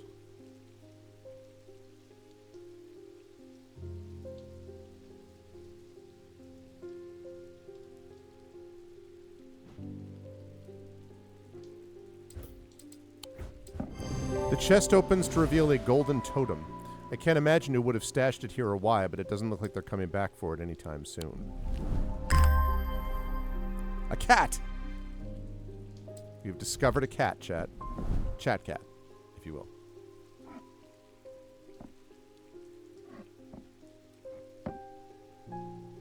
Okay. Good stuff. That's what I like to see. Okay, let's archive that. Great. Lester Crowley. I apologize if this inquisition is an imposition to your disposition. Oh.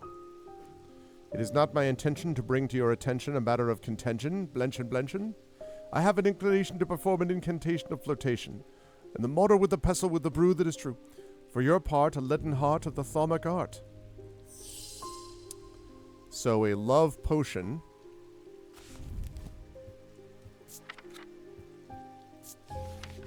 These items depict the god Serenos in his non-human form. They're heavy they look due to a core of lead, hidden by a more modest exterior. They are said to kindle romantic interest and are sometimes given as wedding gifts. I was just looking at the Serenos.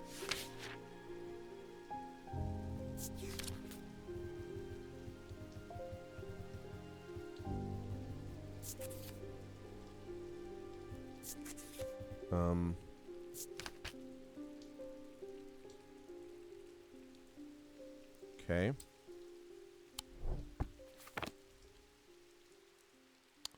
Something made of lead. Stone.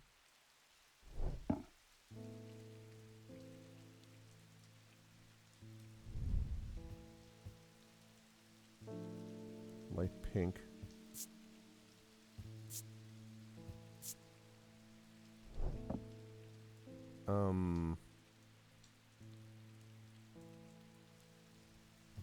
That looks promising. No, it's iron.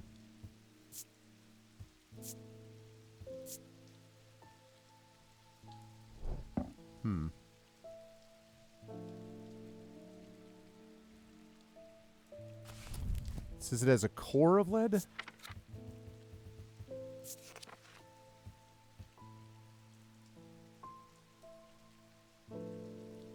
Depict the god Serenos in his non-human form? I have to remember what...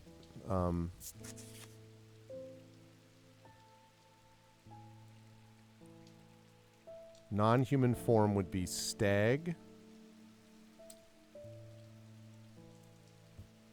So it'd be a stag. Core of lead. Heavier than they look. Okay, stag. Clay. Textured. I wonder if that... Let me hand out my... Excuse you.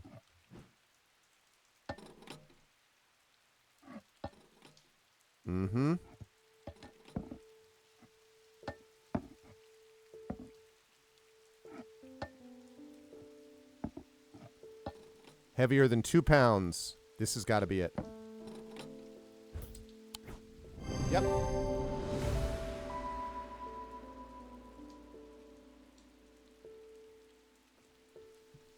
Outstanding. Hey, what's up, Inside Out Boy? Because I was able to base this on, first of all, Ceranos' antlers, so his non-human form could be a deer, or I thought a stag. Using my weighing scales, the item is heavier than it looks. Corvin's Might. A Corvin's Might, sometimes called an eagle's gift, is an assassin's tool that makes use of Wixic power. When the warrior queen Corvin was surrounded and close to defeat, a gift came to her from an unlikely source. With it, she turned the tide of battle, and the legend of the Bloody Queen was born.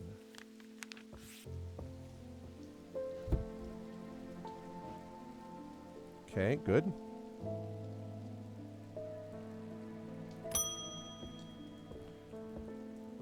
How you doing, Inside Out Boy? Oh, you're not Eli. I'm returning an item he asked me to repair. The mechanism was mangled, but I've replaced all the springs and given it a clean. Good as new. Okay.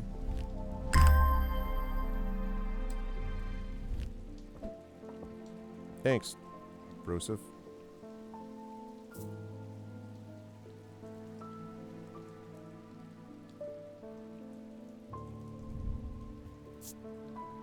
Gold with a black gemstone. Okay. Good. Eli White. Wasn't my intention to leave you unattended for this long, but I'm afraid that I'm going to have to need to rely on you for a little longer. The Order of the Black Veil seemed more concerned by the ravens than the black-eyed state that Mr. Hungerford was found in. They said it would take a very powerful force indeed to upset them like that. Unfortunately, they either weren't able or weren't willing to talk any further on the subject. I was hoping to avoid it, but I must go to Oxford in the Bodleian Library. I've been on the outside of that. I'll be gone for a few days at least, perhaps longer, but you seem to be handling yourself well here. I do not see eye to eye with the head of collections at the Bodleian, but I do know that he takes an interest in horticulture. I will take him a Scythian charm to smooth things over between us. There's the cute cat. Alright. Scythian charm. Which I assume is plant-like. Older Scythian charms are carved out of wood, but the more powerful designs make use of the planetary metals. So either wood or metal. No two are identical. They're used by horticulturists to encourage stubborn plants to thrive. They change with the weather, usually quite cold, but warm and tingly to the touch while it is raining. It's raining now, so it should be warm and tingly.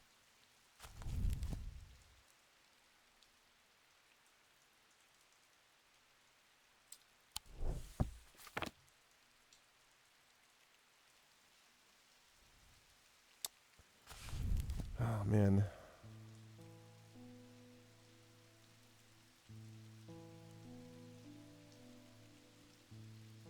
Carved out of wood.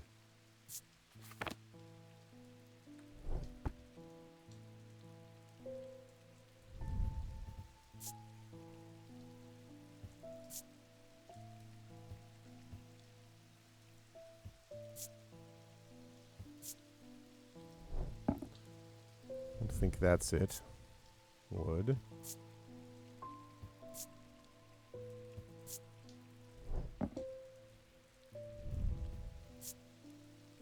Wood. Rough. No. Yeah. I am really enjoying. I am definitely enjoying this game. Could be this. Carved out of wood. Hard and cool. Has a pleasant scent that reminds me of the forest.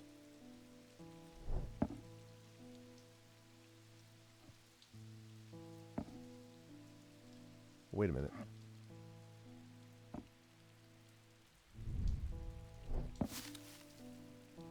To encourage plants to grow.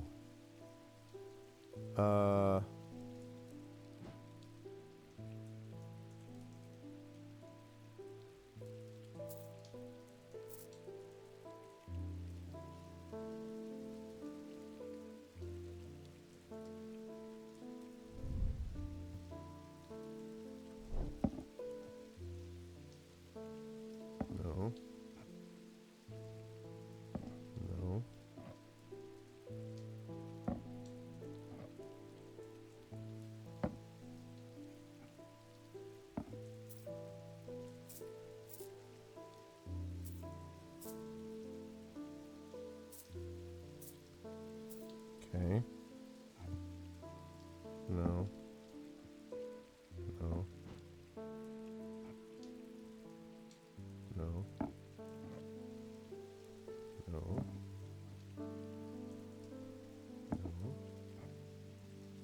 No. Let's see why it would be that.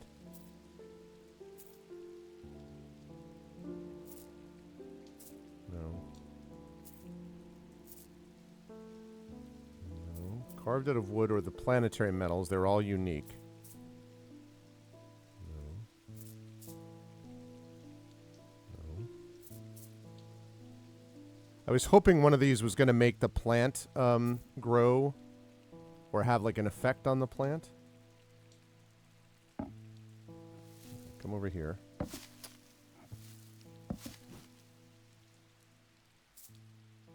No. No. Nope. Nope.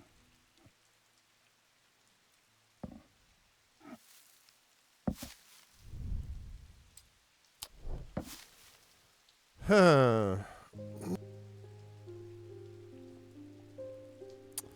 Maybe I can't figure it out that way. I was hoping that I might be able to, but maybe I cannot. Scythian charm. Carved out of wood. Change with the weather. Warm and tingly to the touch. I mean, I guess I can do that. Ridged.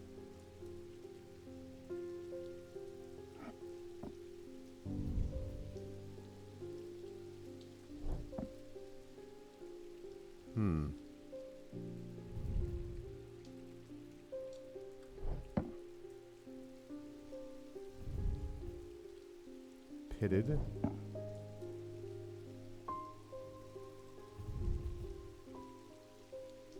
No. What's up, Enwahoo? I'm basically looking for warm and tingly stuff.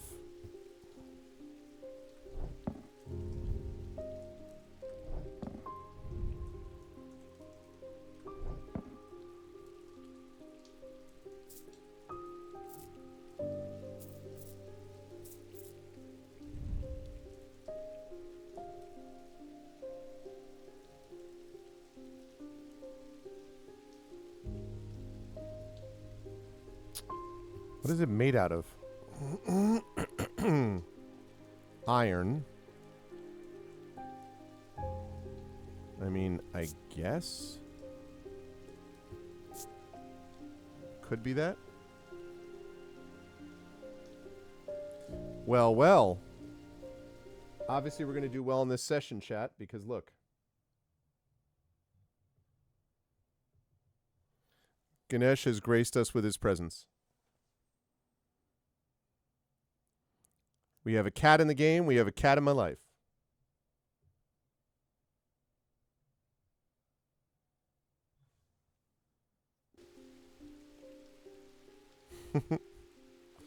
Okay. I don't know, though. I mean, surprisingly warm. Okay, that's a maybe. This is a maybe.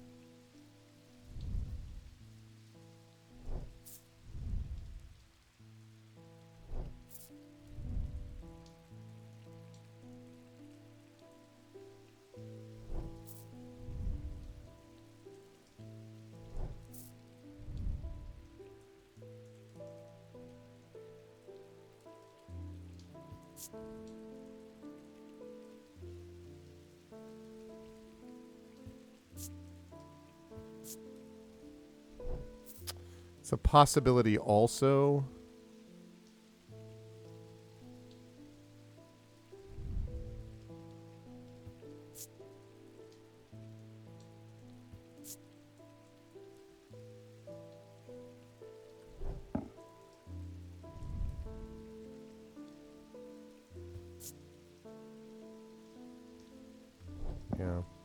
So far we've got this or we've got this that are possibilities.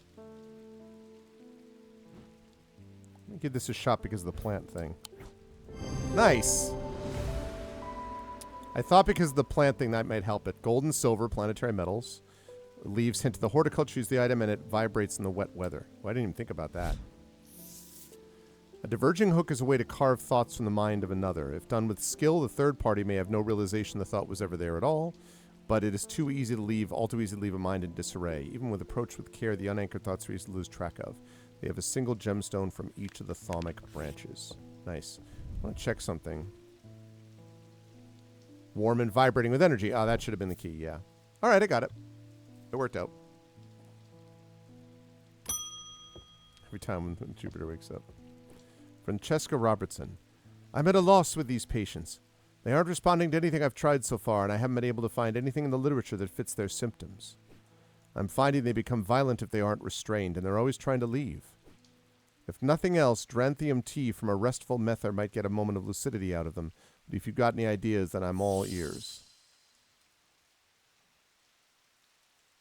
Witch's finger or restful mether, huh?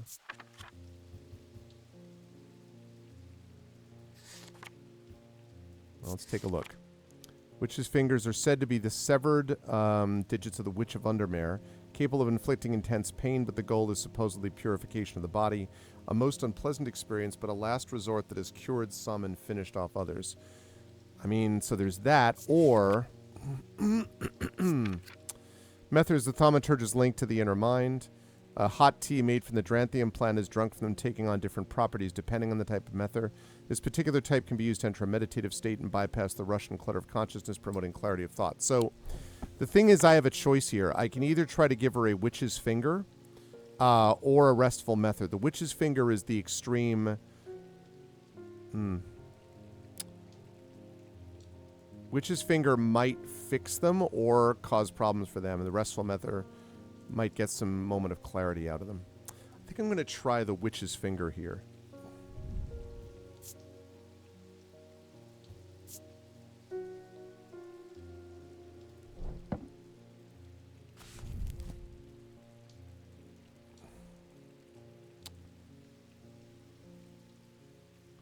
Okay, so it's like an herb.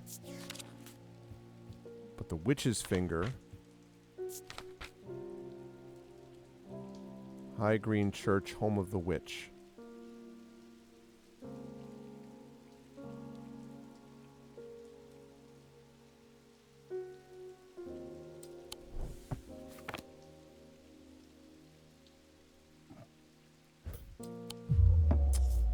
Red herring.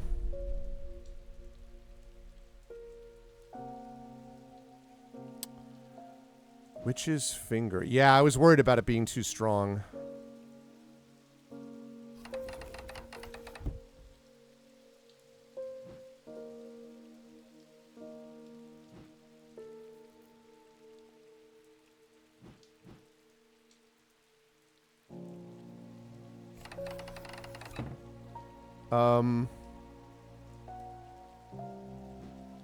Where did it say that was? High Green Church.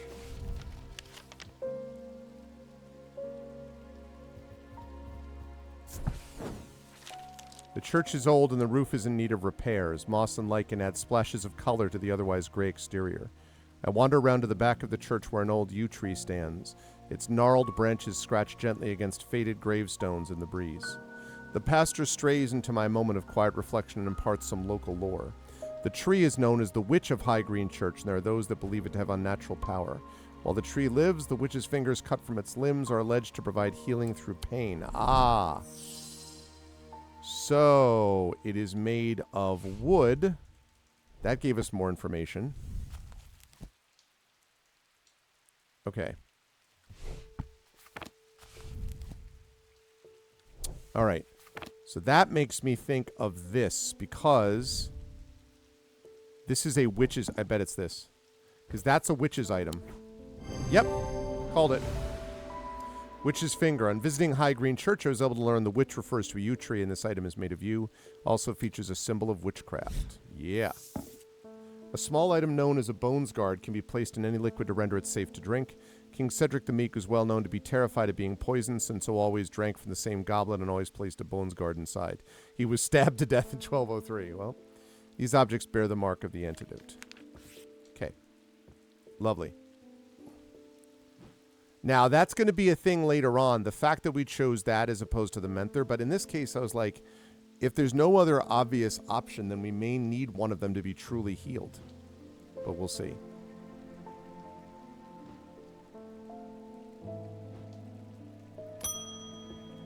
Rebecca Rose. I've come to thank you for sharing the wonders of the Ares Remnant with me. Oh, that's the blind painter. It has changed my life. I'm still getting to grips with it, but already I'm feeling my way back to painting again. Thank you. Nice. I'm glad.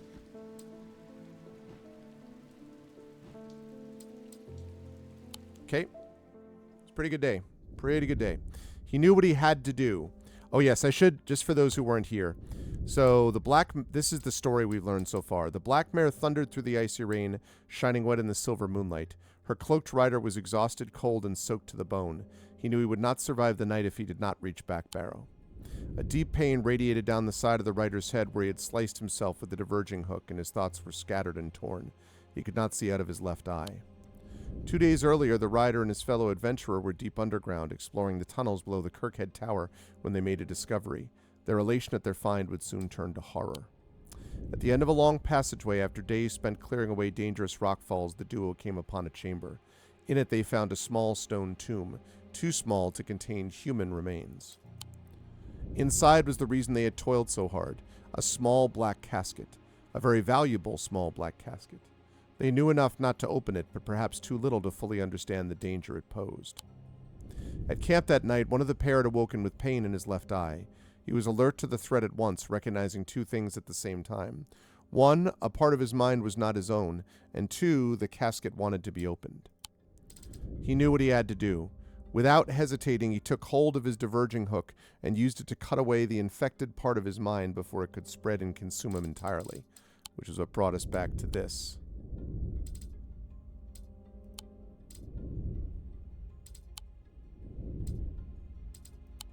Yep. Cool.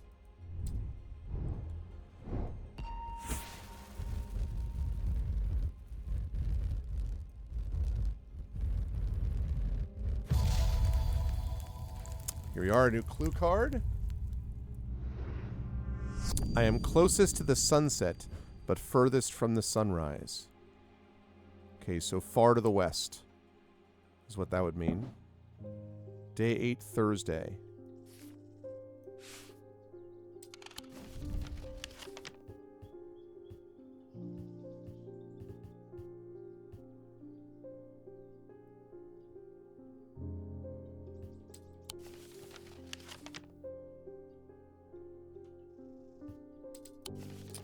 Be in either of those places.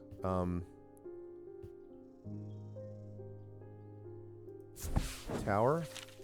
I climbed the narrow winding stair to the top of the tower and am rewarded with views across Lake Undermere. Oh, I already know about the maiden. That's not it. Closest to the sunset, but furthest from the sunrise. Could be here.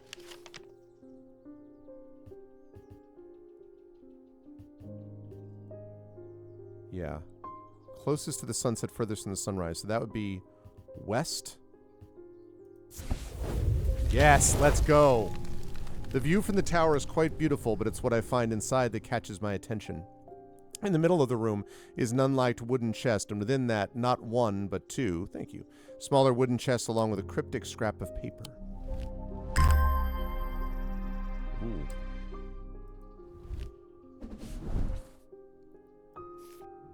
First of all, what does that say? Diurnic seal, object made from silver faces a diurnic field. I read about the diurnic thing there. Bronze.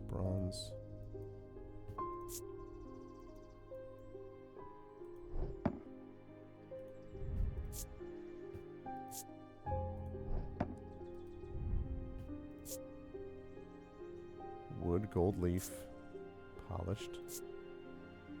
Nothing to remark. Unpleasant sensation at the back of my skull. Okay.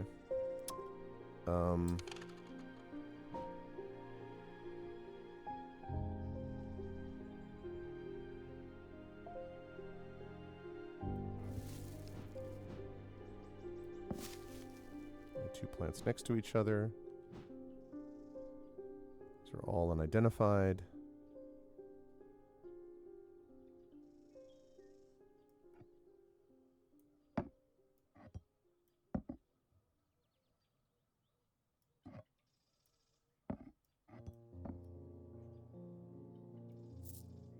Let's put that there.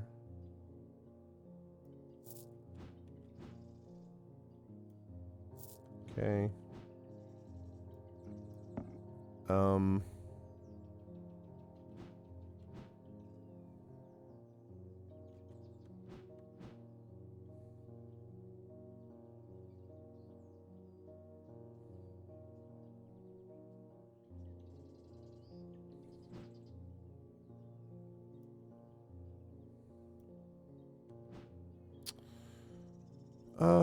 Let's put that.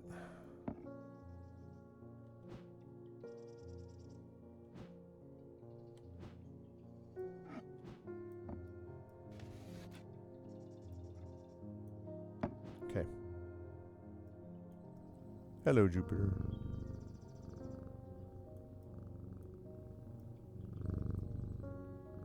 Okay. Francesca Robertson. As if I didn't have enough on my plate right now, my sister Bonnie's been acting strange lately. She never got over the death of our father. She's always blamed Mr. Potter for his role in it, and now with all this happening, she's got it in her head that he's behind it somehow. And you're a wizard, Harry, she said. I'm worried she's going to do something stupid. If she comes in here, whatever you do, do not give her anything dangerous. Okay, so we got to be careful about Bonnie. I want to give her a keepsake to let her know that she's still loved. I've seen people gifting one another wooden totems, but I don't know what they're called.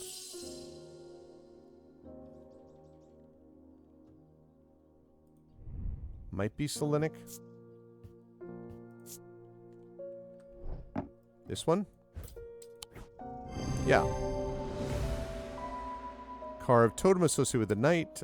Concealed crescent shape using the closer inspect tool tells me it imparts a feeling of joy. Thank you. I also wanted to tell you that Mr. Hungerford has responded well despite the pain he must be in. I put him through the ringer with that witch's finger. I'm hopeful that he will come round soon. Okay, good. So that witch's finger may have worked out. I hoped it would. Okay, so if Bonnie shows up, we have to be careful. Selenic totem for Bonnie. In fact, I might put that here so I don't... Come on, man. No, I don't want... Alright, I guess I can see it, so... silly sods at Kelgarth Hall won't let me in to look around. Seems to have upset the little lord who lives there at some point in the past. Allegedly, I refused to perform an exorcism on his haunted house. He didn't like my suggestion that it might be the local kids playing pranks on him because he's a mean old git. I'm not so easily put off, though. Do you have a Tenebrine cloak I could use this evening? I've got some snooping to do. Tenebrine cloak.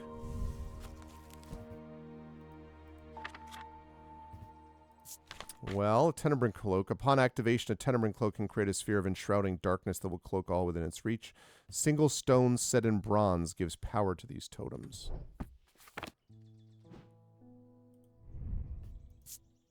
That's gold. That's bronze. And what does the gemstone do? Whoops. Nope.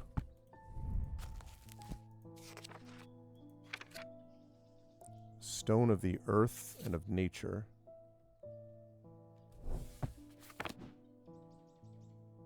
I think that's it. Ah! I zigged when I should have zagged.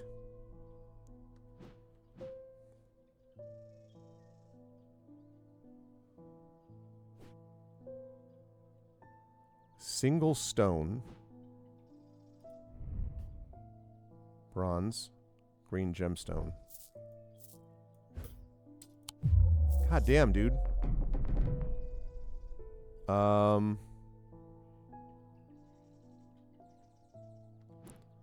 Single gemstone set in bronze, right? Single stone set in bronze.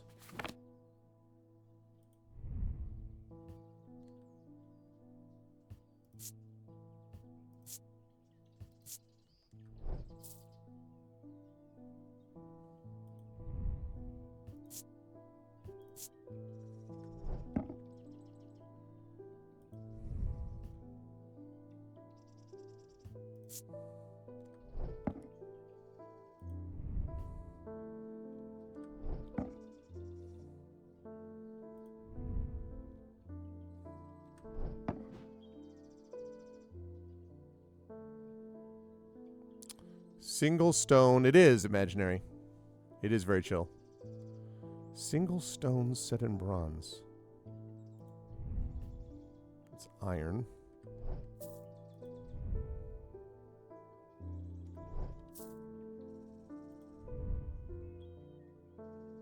Turquoise.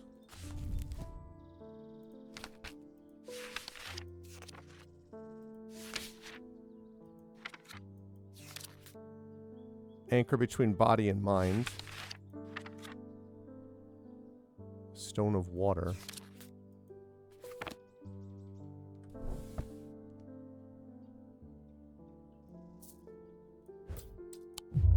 Damn. Oh no. Wow. A single stone set in bronze.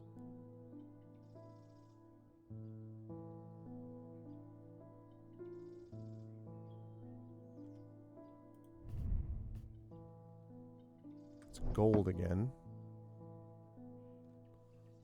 Yeah, the music is super chill. Stone. Search by type is what I need. It's made of gold.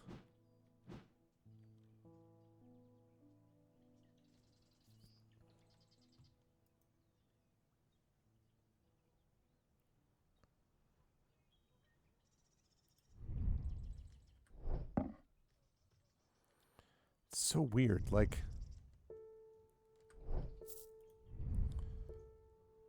this is bronze. This is bronze.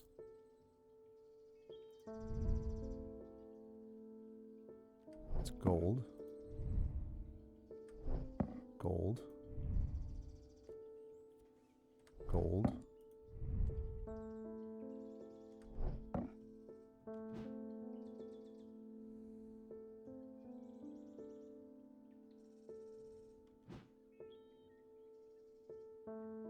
It's not identified yet.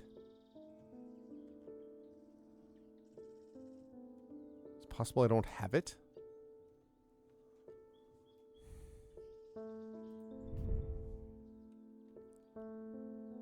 Maybe it's set inside bronze?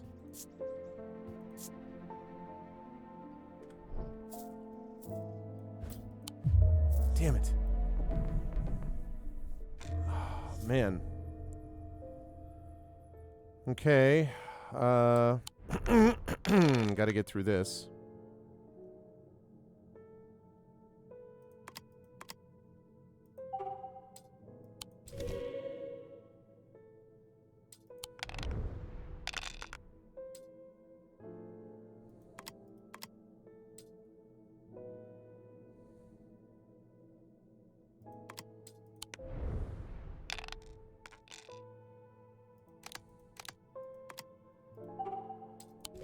Okay.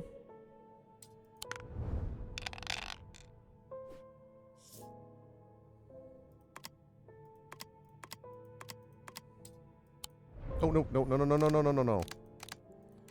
This is what you do. There we go.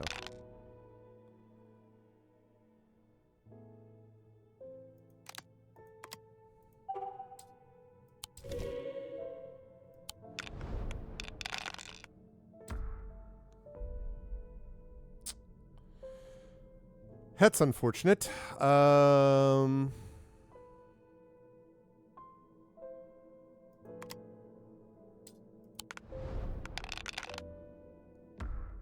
Damn it, dude.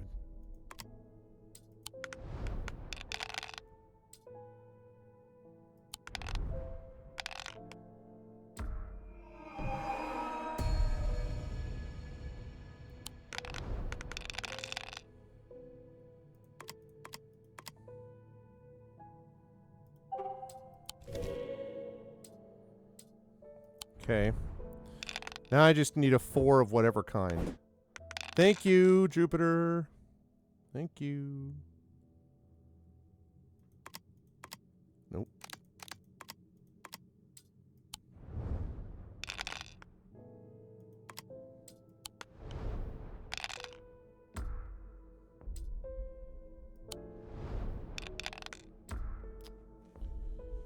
Come on, man. There we go.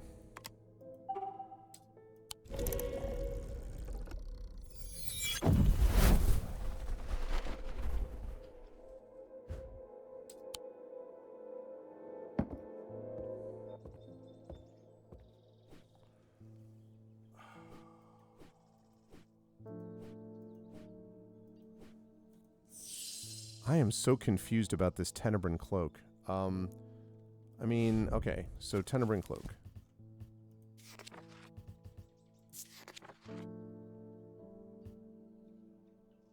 Darkness. Stone set in bronze.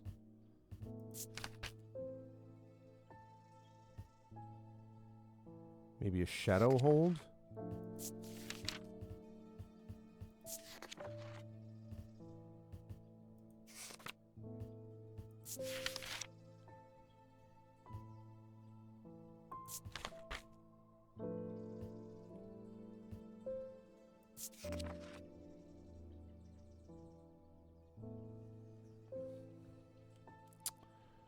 Brightly colored in the light.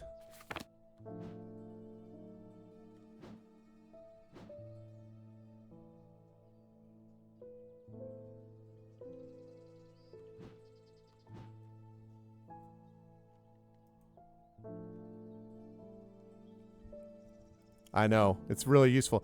I don't know if that means, though, that now if I ever go to that again, I've only got the top 2 to go to. Like, if that one has been permanently taken out, because that would be unfortunate. A single stone set in bronze.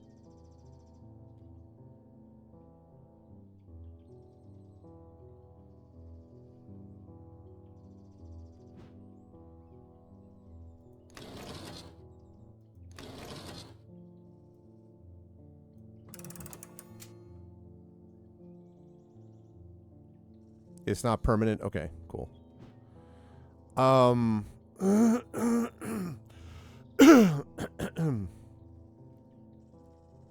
Single stone.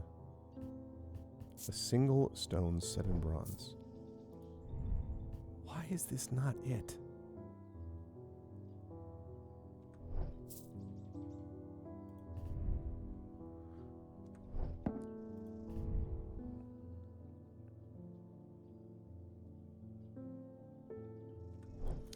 It's that purple gemstone. Could be this. No. Question, do you let me do it again? Okay, so make sure. Bizarre.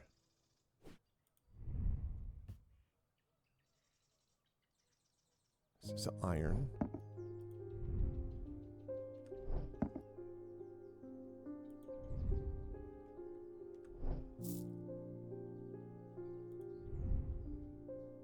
Tin. I thought about that, Ziraniac, but like, whoops, that's not what I meant to do.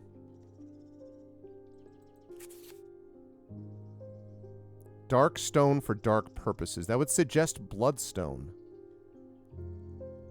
I'll come back to that. Bloodstone.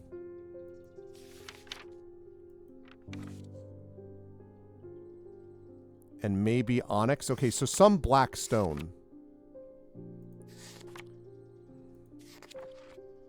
Either Wixic, which is like dark green or black. So bloodstone. Or maybe... There's also this. Selenic. A stone of protection and enveloping night. So it could be that. It could be selenic. So it could be bloodstone, moonstone, onyx. Bloodstone, moonstone, or onyx. And it's got to be a single stone.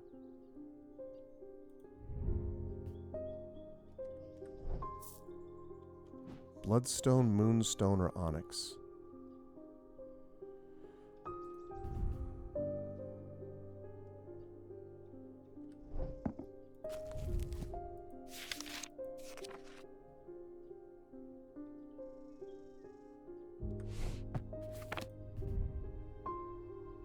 Bronze.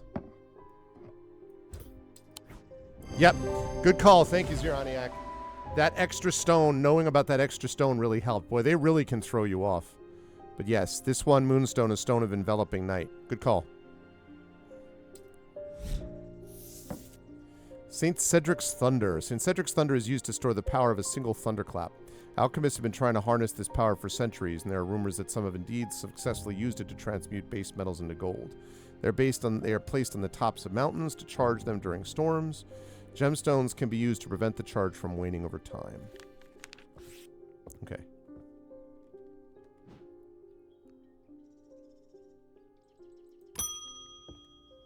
Ah, Barton Potter.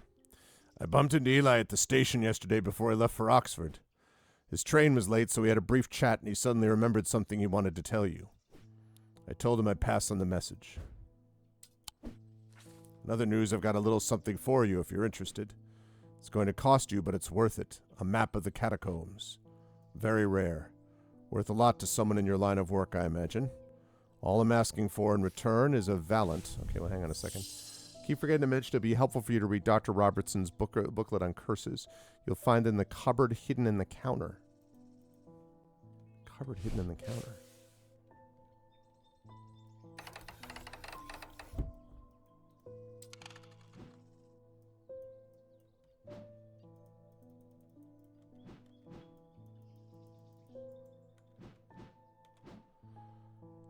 Okay, what do I put in here?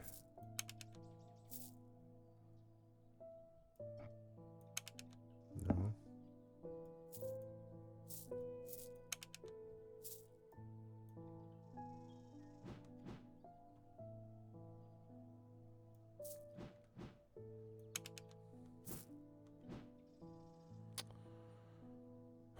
Flower of some kind.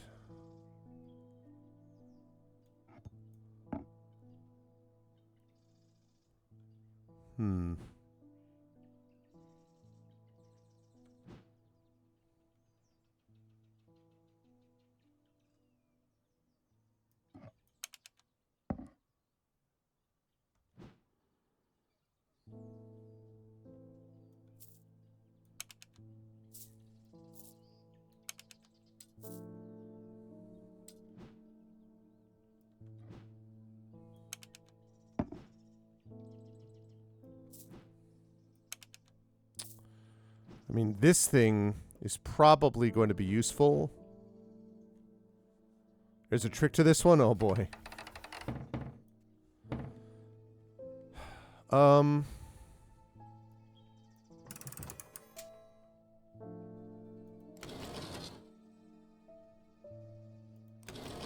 Haven't figured out what to do with this yet.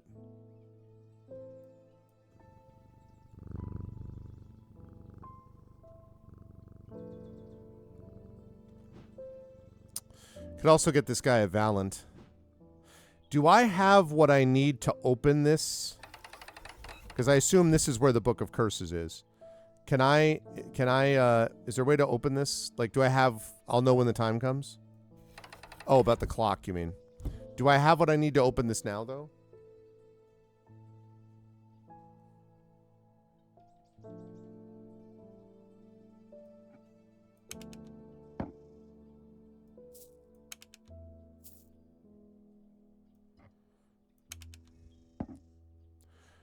I have what I need to open the desk. Well, but...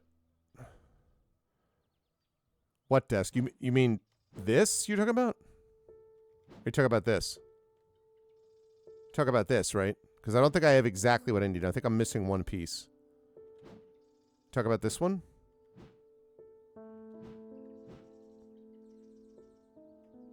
Sorry, this thing.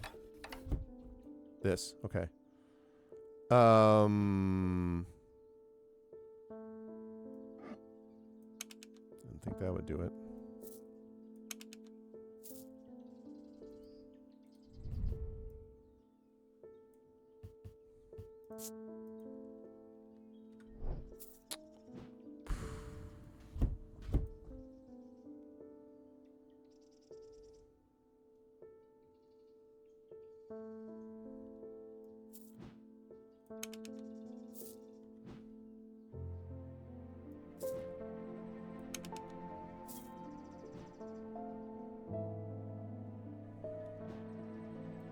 Not going to be it.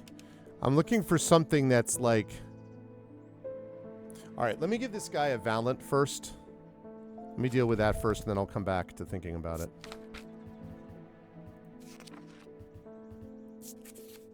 Holes in a Valent are of roughly equal size and spacing. They're used by the adventurers to help them find their way.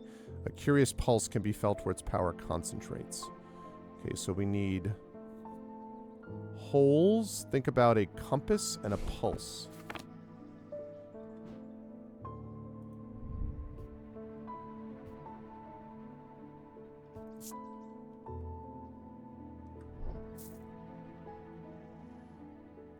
It's a sleep vessel.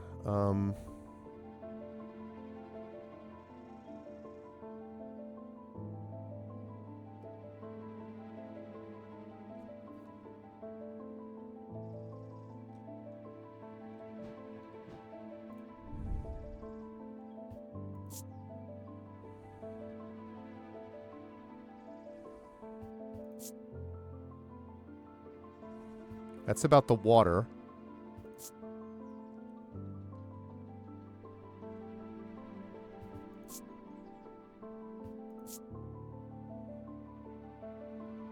Warm, warm, warm. I'll bet it's this.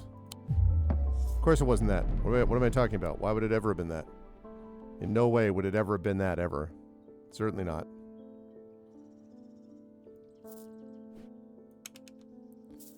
Can I turn this?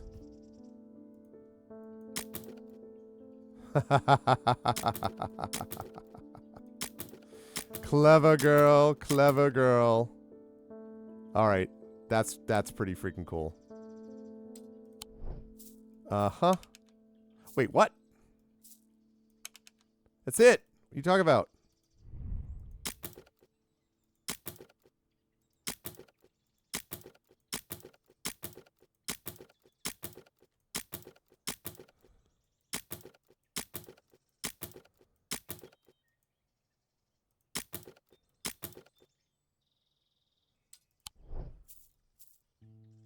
Oh, I see.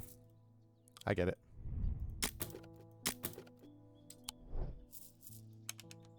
What? Oh, right. I see. I see again. There it is. Yeah, buddy. Achievement unlocked. Find the booklet on curses. Hell yeah, I also found this. What is yet, but we'll find out. Nope, I don't want that there. On curses and their effects.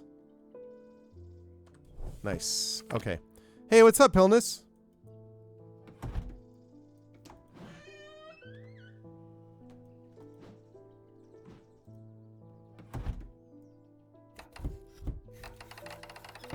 Very cool.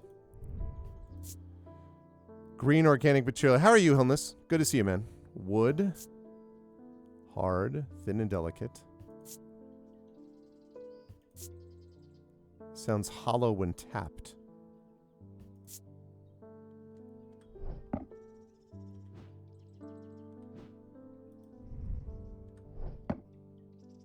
All right, so I have to find...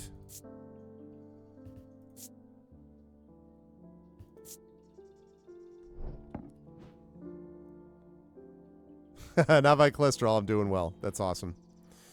Yes, I have spoken. Having spoken to you about this, it was good stuff, man. Iron. Pitted.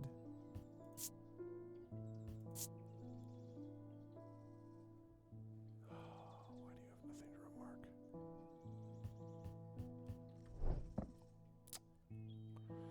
He needs a Valent, and what we know about Valents... somehow connected to maps or compasses or something like that, used by the adventurers to help them find their way. A curious pulse can be felt where its power concentrates. Picked up some more books today and make your backlog even larger. That's what I like to hear.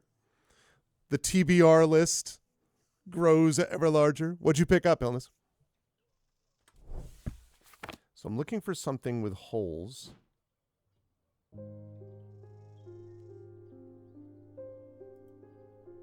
Don't even have access to this shelf yet.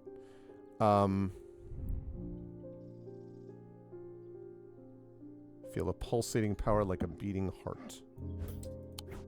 Yep. There we go. Clues. Item has evenly spaced holes. On closer inspection, I'm able to feel the energy concentrated at its tip. Outstanding. Ooh, what do we have here? There. Oh, yes, the map for the catacombs. Oh, man. A third map. Oh, my goodness.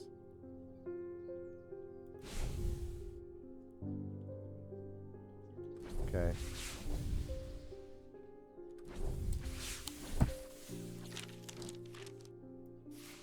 Archive that.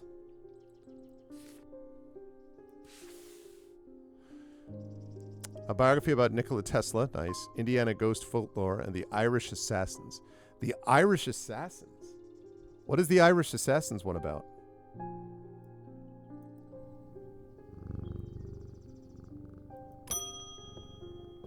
Bonnie Robertson. Ah, this is the one I'm not supposed to give anything dangerous to. I feel like I'm going crazy here. I know who's behind this madness, all these people with the pitch black eyes. But nobody's listening to me. I've seen it happen before. 7 years ago, my father died the same way. Well, since nobody will listen, I'm going to take care of it myself. A Corvin's might, please, and I'll be on my way. Nope, we're doing Gray's Grace. Because her sister came in and told me to chill out with her, so. Worn as a pendant to dispel melancholy, they share the design of a shadow catcher. So they look like this. Okay, so they have that symbol.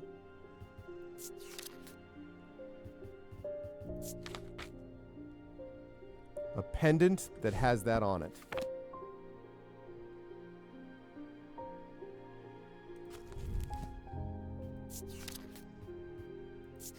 Shadow hold. Okay, so I'm looking for a shadow hold that has the same symbol as Gray's Grace.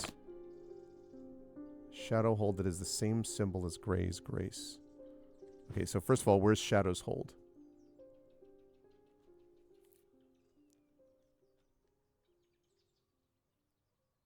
I'll take a look at that in just 1 sec, Illness. That answer.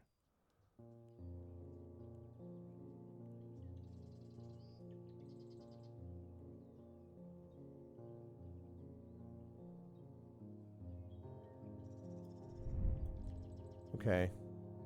So that picture,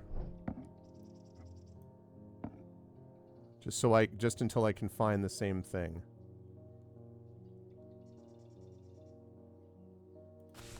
Any other clue? Pendant.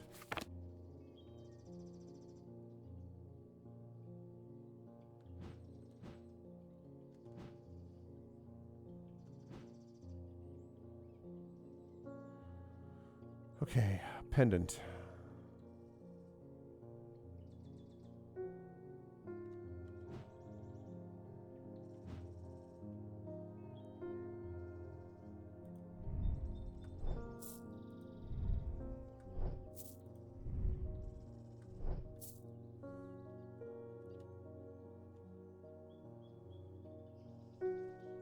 Irish Assassin's historical true crime about the 1882 Phoenix Park murders. Oh, really? I had not heard of that before. All right, I'm looking for a pendant.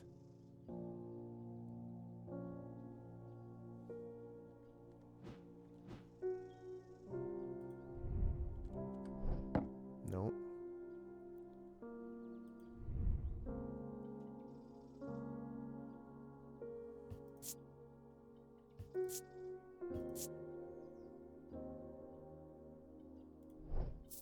Hmm.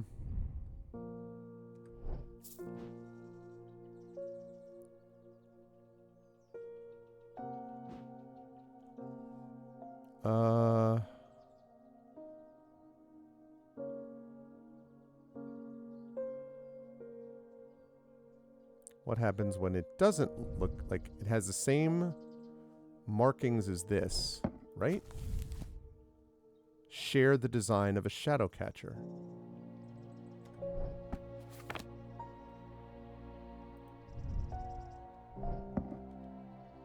Okay. Pendant that shares the design of a shadow catcher.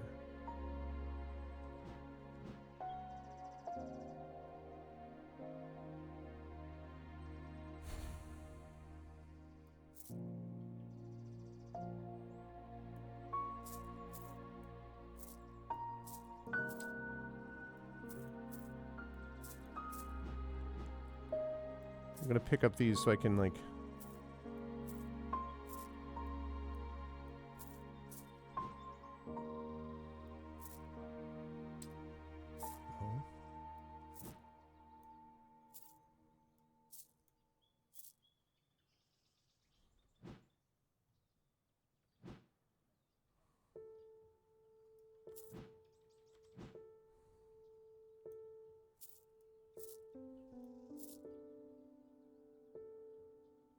Okay, so these are the...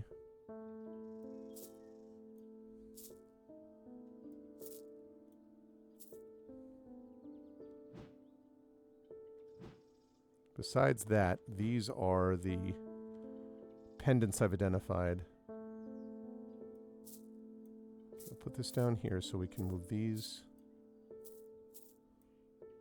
Okay, so these are the pendants I haven't done.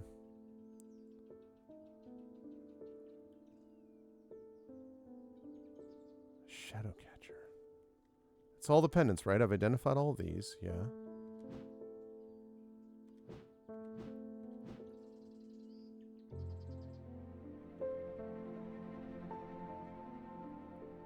Maybe it's going to be made into a pendant, but it hasn't yet.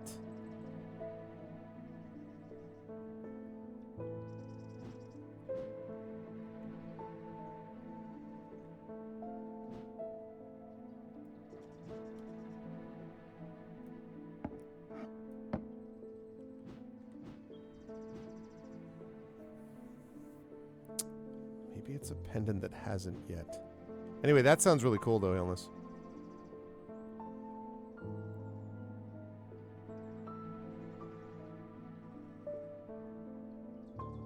I wonder if that pendant is throwing me off. Worn as a pendant to dispel melancholy. Need to finish Mickey 7. Yeah, I have a Lois McMaster Bujold book to read, and I've also got to get finished with keep going with Ada Palmer's Inventing the Renaissance, which is really awesome. I want to finish that first. But it's very hard for me to get a lot of reading done during this semester because I'm already pleasure reading because I'm already doing, you know, tons of reading for class, so.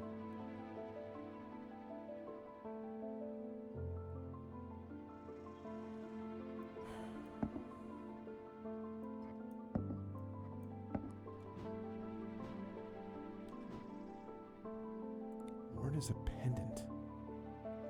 What's that supposed to mean? And it shares Shadowcatcher design.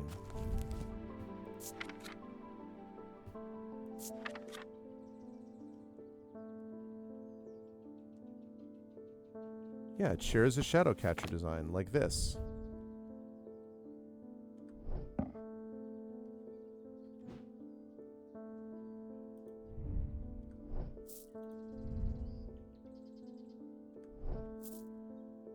What's that gem look like?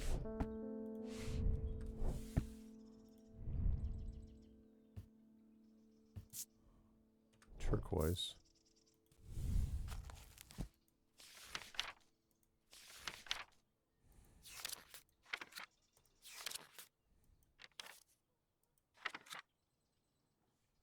Pale blue or turquoise.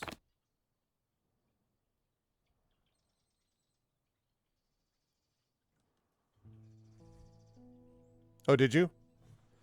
You still enjoying it? Dungeon Crawler Carl? Carl? Dungeon Crawler Carl? What?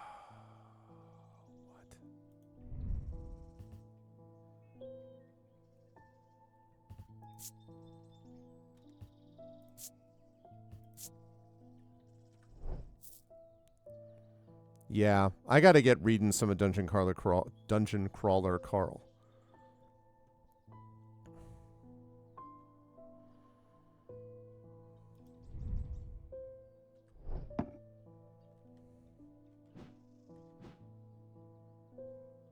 What the frick?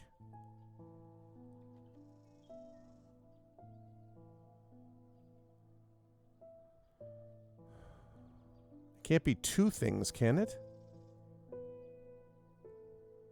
It has to be one thing.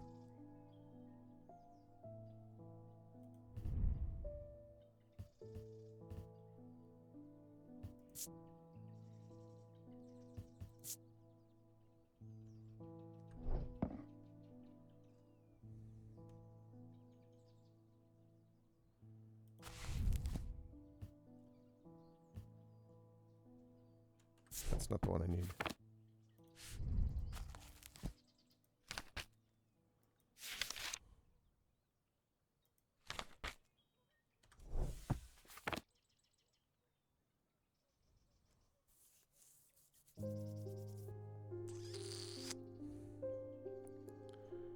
You talk about this one?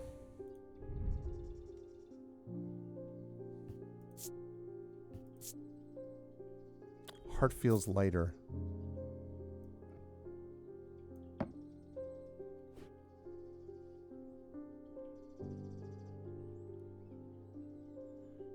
Yeah, you know what? I think you're right. I think you're right, Imaginary. Boy, I would not have... nope. No. I would not have guessed that. Yep. I keep forgetting I have to turn it a little bit. Closer inspection reveals it does indeed dispel melancholy. A spirit vault known as a fated chamber, is a receptacle used to store a wandering shroud. The interior is lined with a paste made from sulfur, hence the nickname. They're not considered dangerous, and shrouds tend to be benign, but on occasion they do not take kindly to being restrained. A faint vibration of the receptacle can be felt when a shroud is held within. Yep, good stuff. Don't insult me, Thaumaturge. This isn't some depression that can be cured with your little trinkets. I will get hold of a Corvin's Might. Well, I wasn't supposed to do it because your sister told me, so... Sorry. He's not happy about that. Okay, meanwhile, as his mind roiled in confusion, he watched through his remaining good eye as his partner lunged toward the satchel that contained the casket. To his horror, he saw that his partner's eyes were black.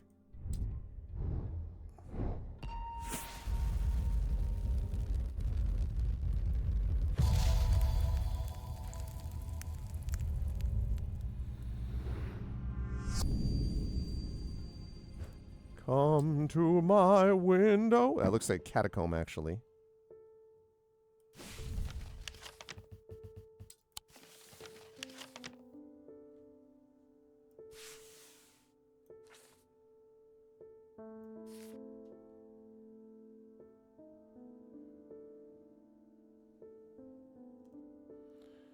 If I'm reading this correctly, that there... Whoops! I wasn't reading it correctly.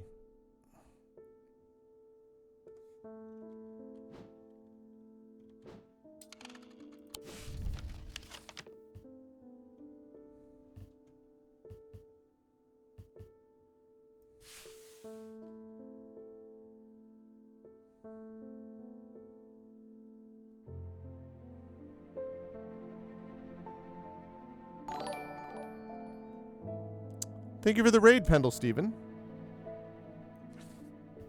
1781. Nope. Not giving up.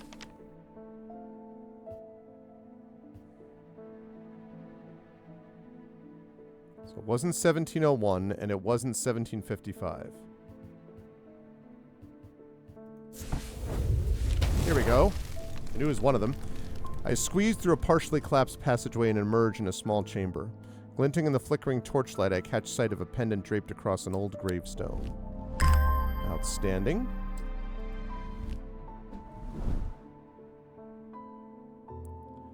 Like a bit of grave robbing, among friends.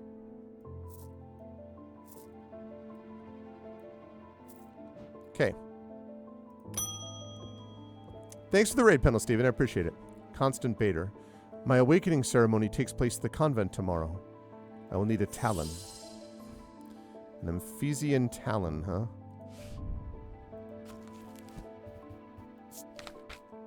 The League of the Emphesian Heart. The League of the Emphesian Heart uses these items as part of its grim initiation rite. They guard their secrets closely, but it's said they worship the ancient nameless gods, communing with them via the broken path. Acolytes must press the tip of a talon heart against their cheekbone to the point of drawing blood. They perform this act nightly for 49 days, 7 sevens, after which the scar will forever mark them. Oh, yes.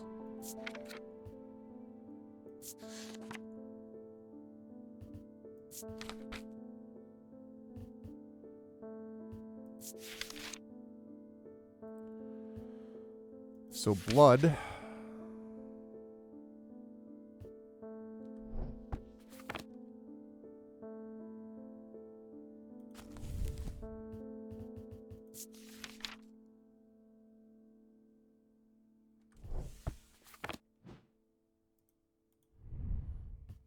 Mm-hmm.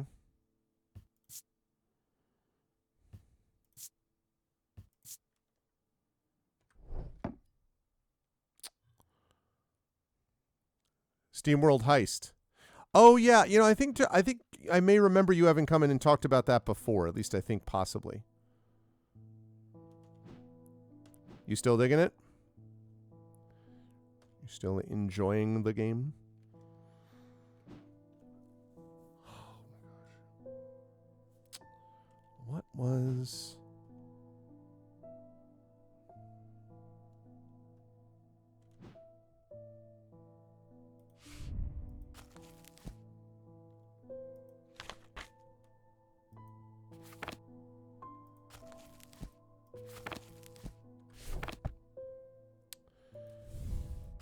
Ephesian. Nope.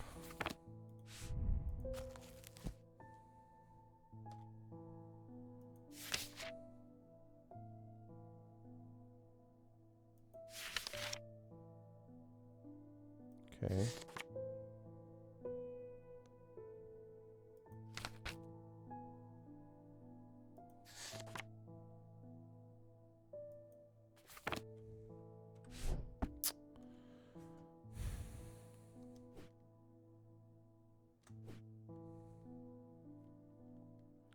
Something snake-like?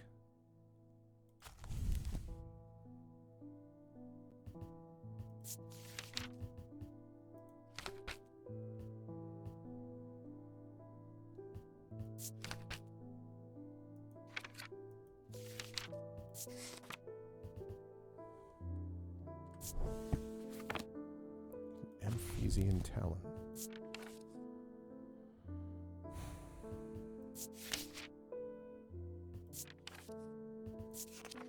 Whoops.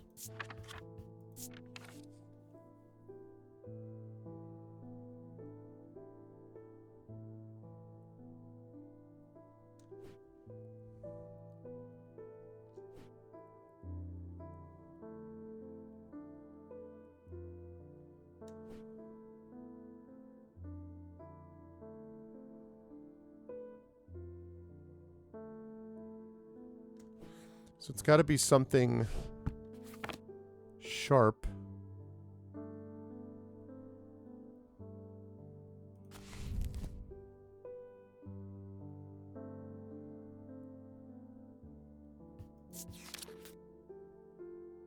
Everything I have refers back to itself.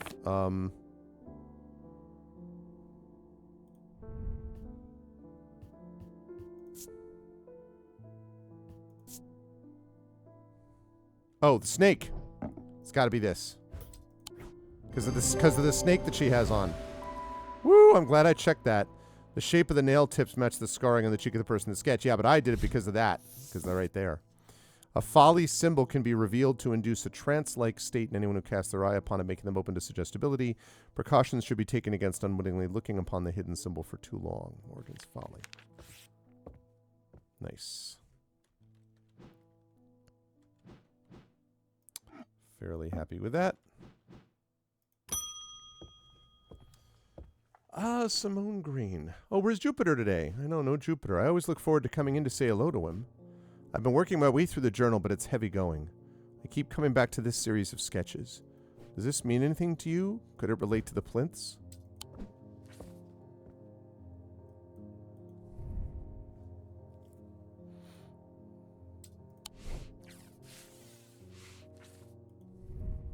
One, two, three.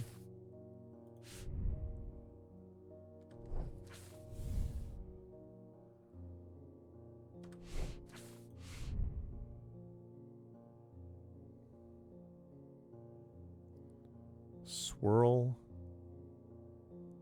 I wonder if I put... No, wait a minute, wait a minute.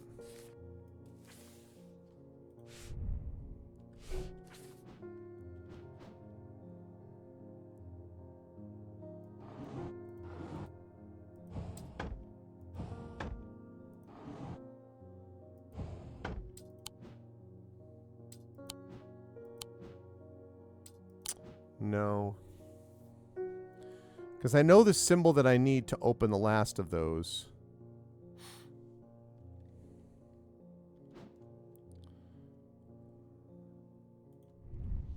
Okay, do I have a spiral that looks like that? I have that one up here. 2. Do I have a 3-circle thing?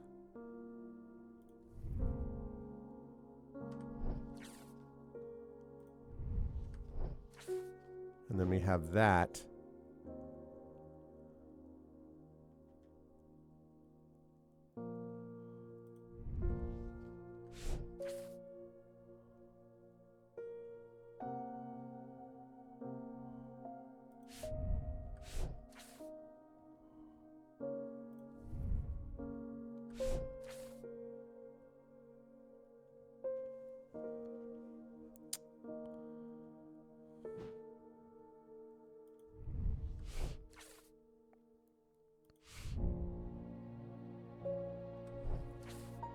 I'm almost certain that's 1. So, the question is...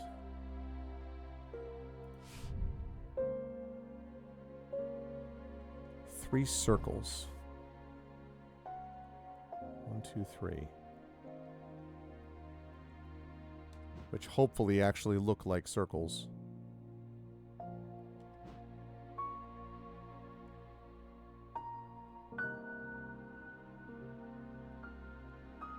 Wait a minute.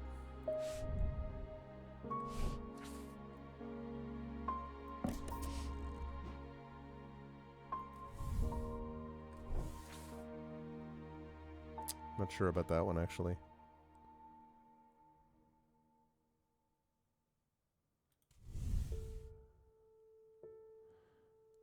And I need, like, this interlocking, this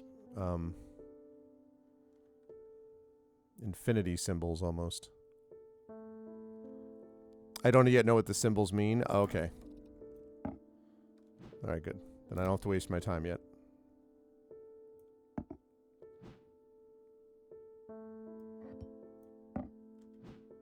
Okay.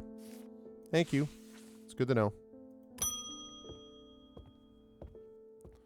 Francesco Robertson. I've had to stop using the witch's finger on Jack Hungerford. I was worried it might end up killing him. I believe it's helped somewhat, but it still hasn't been enough to lift him from this curse.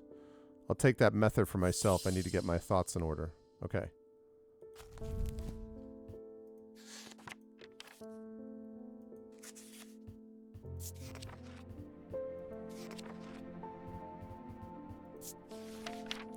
Right. Hot tea made from the Geranthium plant is drunk from them. Meditative state. Drunk from them, so it's a cup.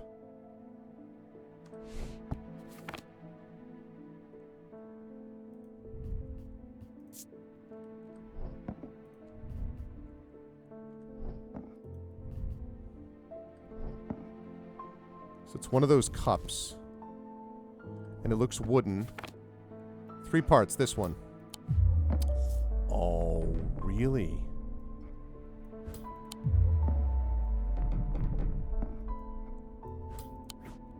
Wow.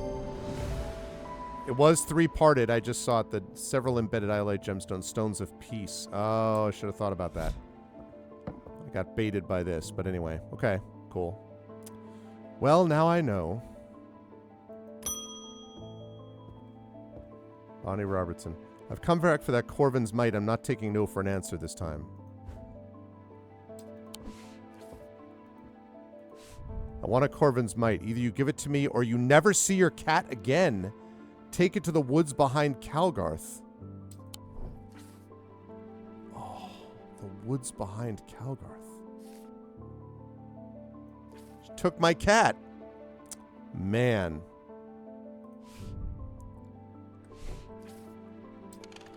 Woods behind Calgarth.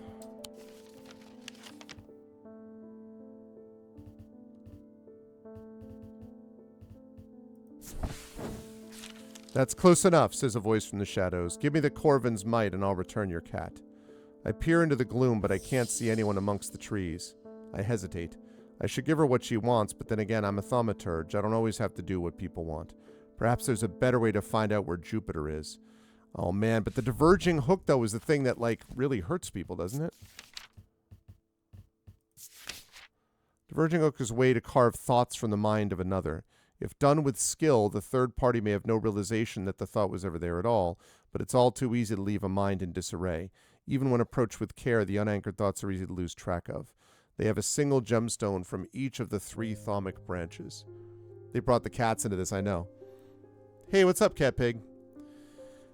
I'm really worried, though, about hurting her, but... Single gemstone.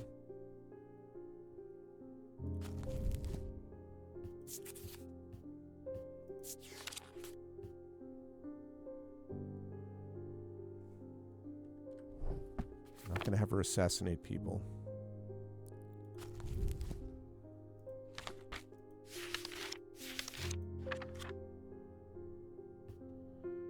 Single gemstone from each of the 3 thaumic branches. All right, well...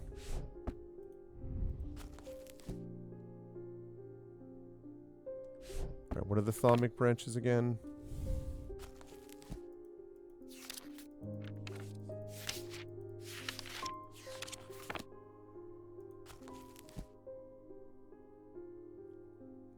Okay, so celestial, diurnal, and individual.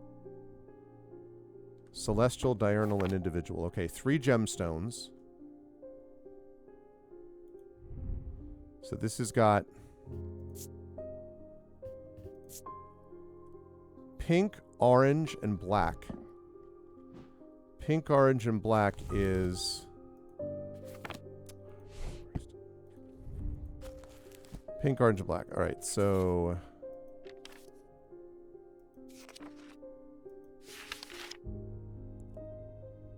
That's Dradic, Selenic, Dradic, and Noctic. Serenic, Dradic, and Noctic. Selenic? No, that's 2 from the same. So it can't be that one. 3 gemstones.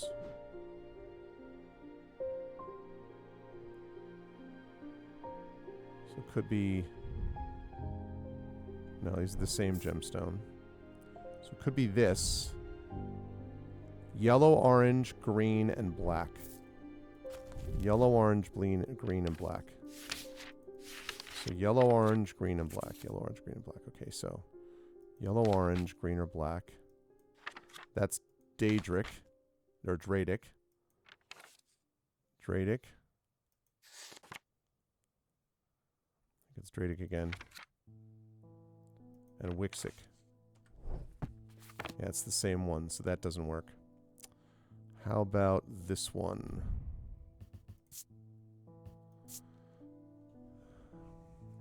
All right, so orange, turquoise, and pale yellow.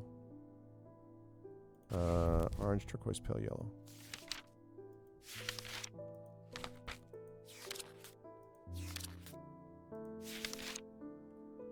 Orange, so that's diurnic.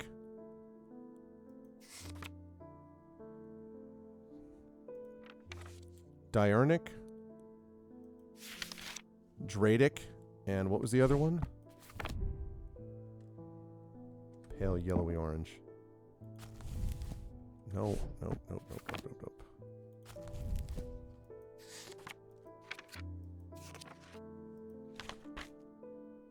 And Wixic.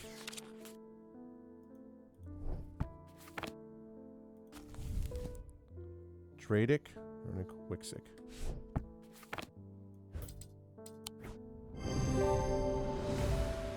There it is, the diverging hook.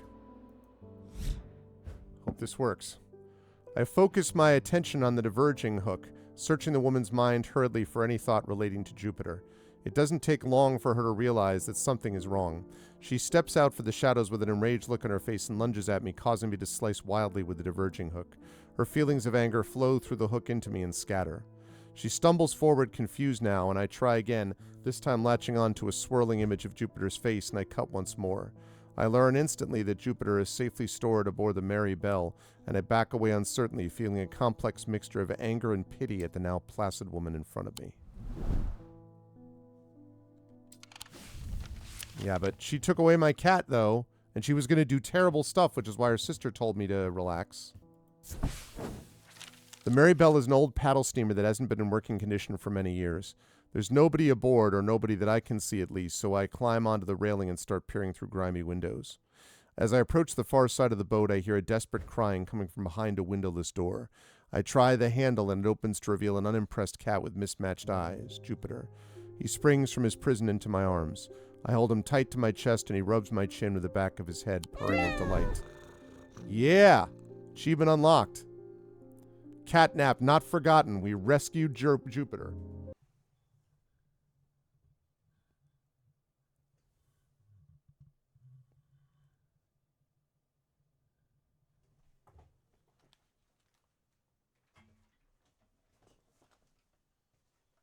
Rescued the cat. Big yawn.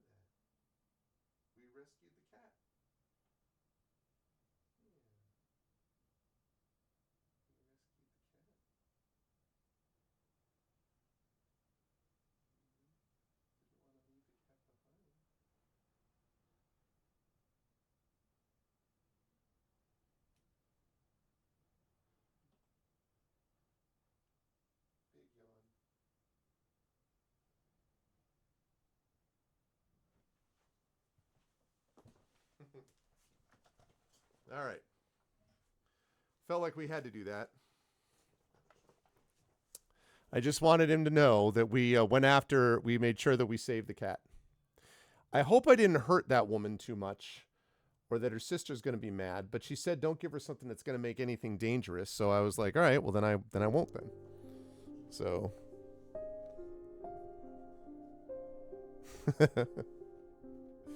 okay. Jupiter is safe.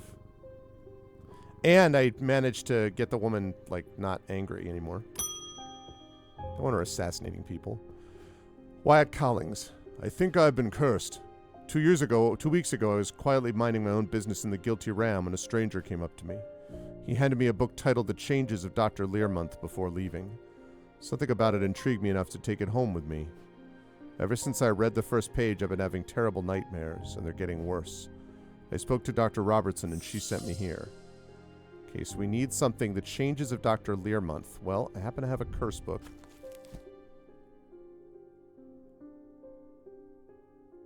Noctic Sight might be there. Wait, that's it?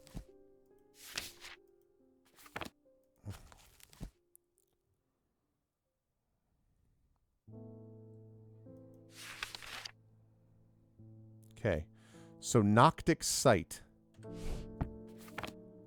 Okay, Noctic Sight. So we need something with this. Hopefully, that symbol. And what do we got that's Noctic?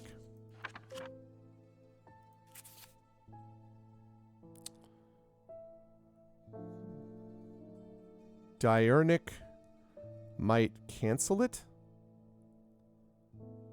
So maybe a Diurnic Stone.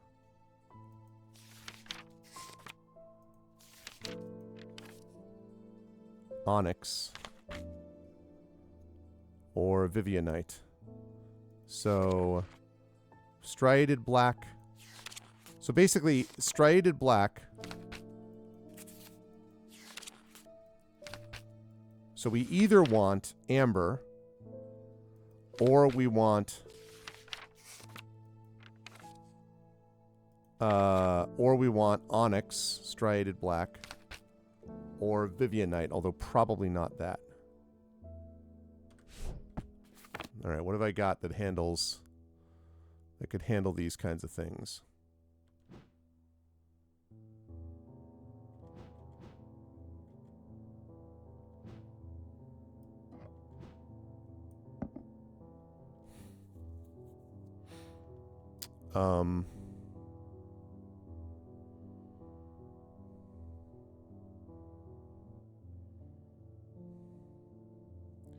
could be this, because we have Noctic, right? Orange is... Wait, is orange...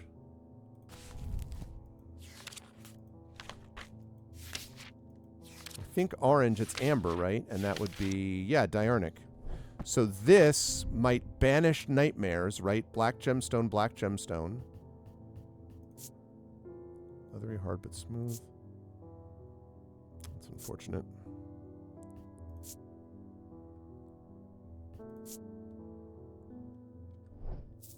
What about this? That is not it. I was wrong. Deep fear has taken root. I must break the hold it has over me. Okay. Thank you very much, Jupiter. See, if I didn't have Jupiter there, I would have been in trouble.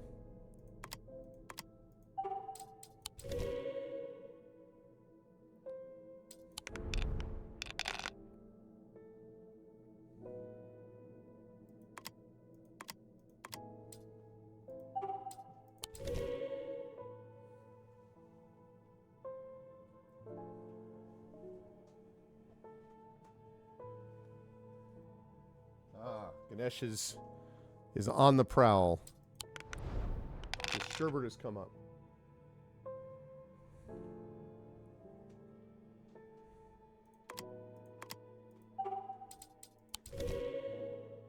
Okay.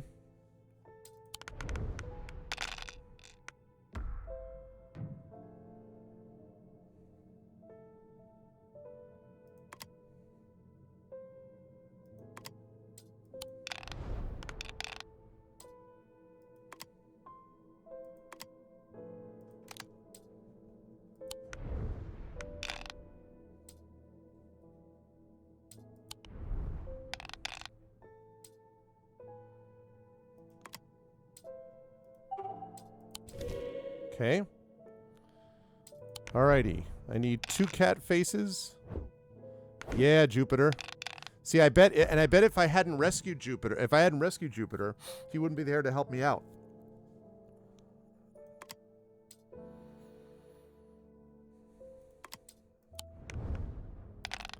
Need a cat and a sun. Okay. Need another cat.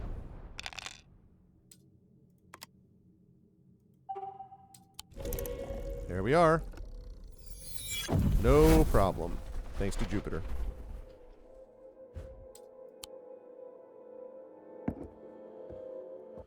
Okay. So, I've been cursed.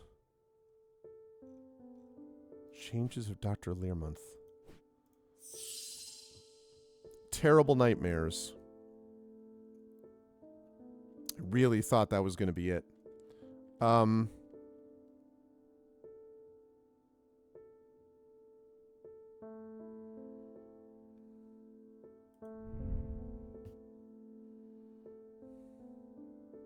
So that's onyx, right?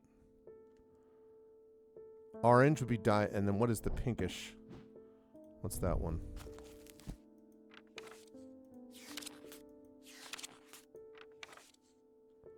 Stone of protection and enveloping night. That seems reasonable then. Man. Really?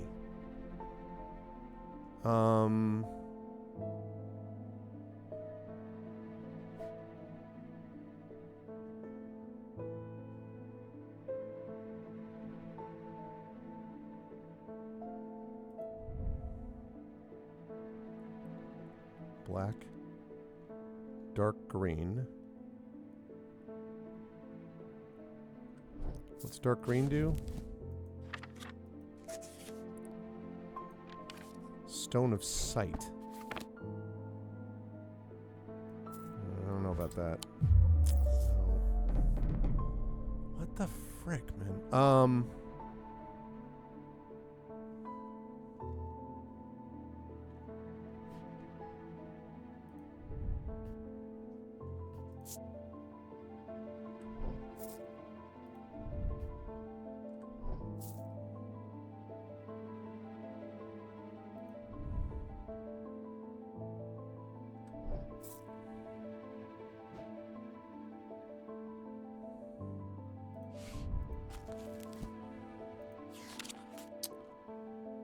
Noctic sight. So night sight.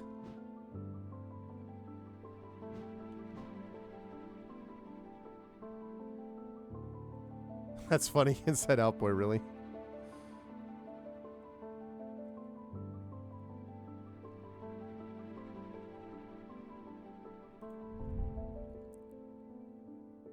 Crackling energy.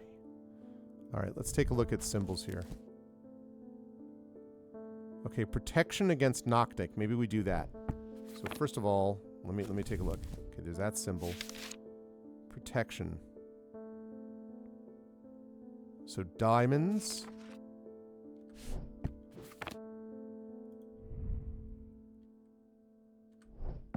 What is that other symbol, though?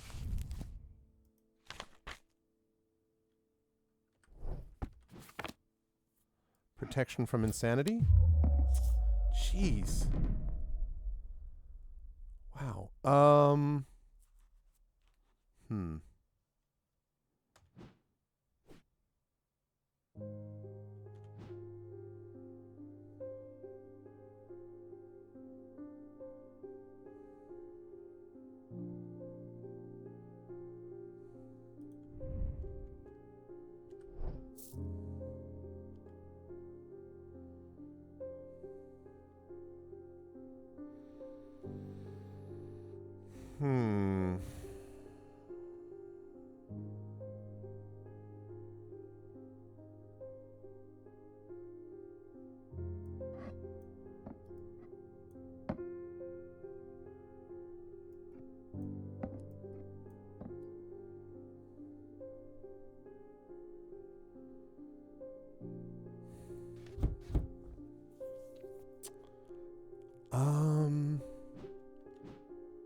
Protection, right?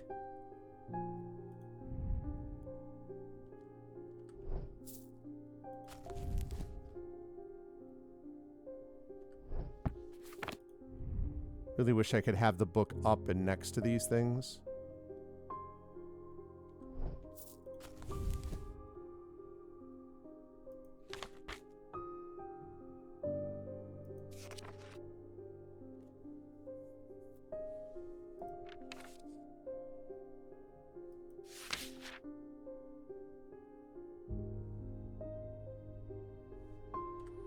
What is this? Anchor. Is there any anchor symbol? That's rain.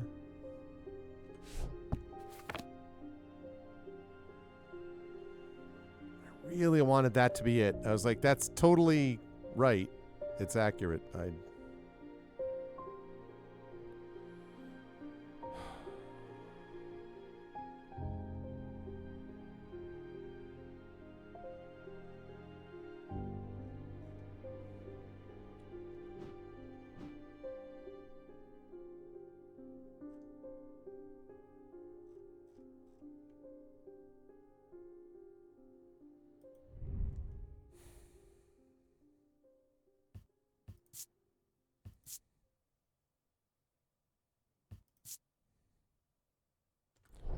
Blue gemstone. Mentic.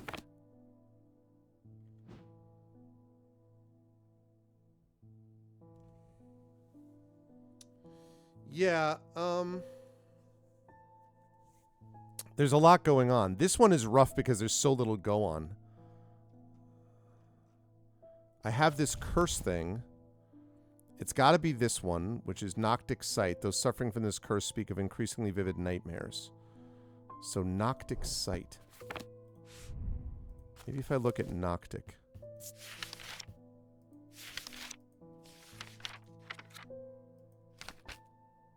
Noctic Sight.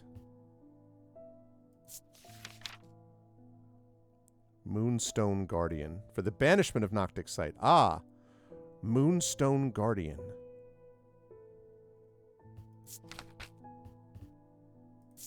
Okay.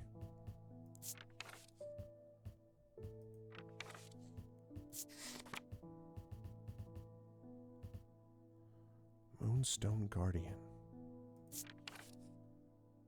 Tend to take the form of a comforting guardian.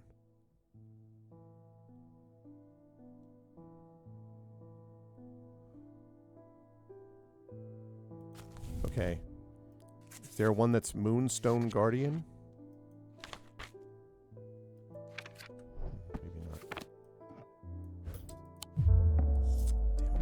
Maybe not. Damn it. Alright, Moonstone Guardian. After I come out of this, I gotta think about it.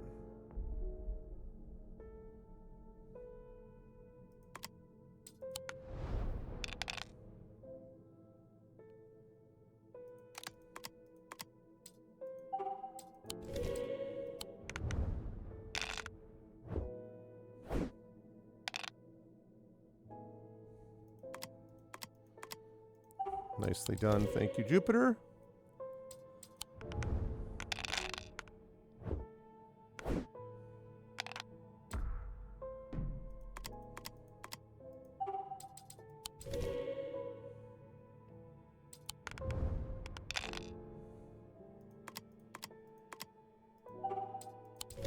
Outstanding.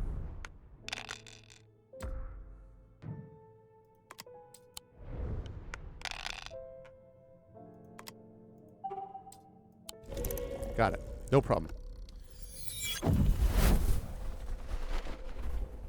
Okay, so I need Moonstone Guardian. Comforting Guardian.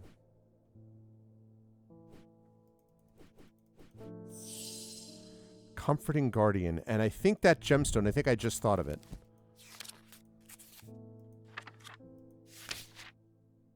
Stone of Protection and Enveloping Night. You. Yep. Comforting Guardian. A cat. I have this feeling that whoever made this game may have liked cats. Just a little bit. Cat could be considered a comforting guardian. It should help you out. Ascus. An ascus allows the bearer to breathe underwater. The sensation is said to be most unusual since it requires one not to breathe at all. Those that use an ascus for extended periods sometimes forget to breathe once they're back on dry land and subsequently pass out. The core of the item is cold to the touch, but the ring, sometimes called the halo, stays warm. Ah, achievement unlocked. Unbound. Lift a curse. Good job, Jupiter. Yep. And a lot of people like dogs, too. Hello, Verona Green. There's not much that can unsettle me these days, but I found something at Calgarth Hall that I'd rather I hadn't. In the cellar where they found those two poor girls, I came across a bubbling black mess that was oozing from the rock itself. Seems there's a sickness on Undermare, or really? It's in the earth and the water, and it's spreading. I suppose it falls to me to find out where it's coming from. If it's underground, then underground's where I'll start, to see if I can find anything in the catacombs. I realize now that I've been a little careless. I've been getting headaches. I won't go into the catacombs without a sextrum. Sextrum, huh?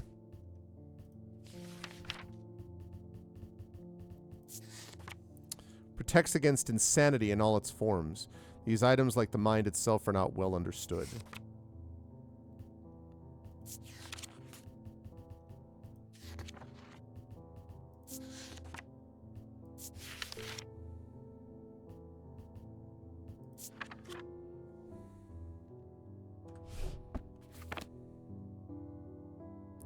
Protects against insanity, huh?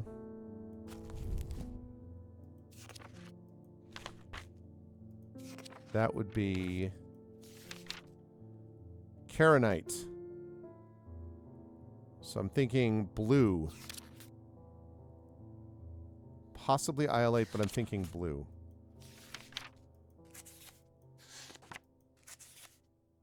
But regular blue, like say this.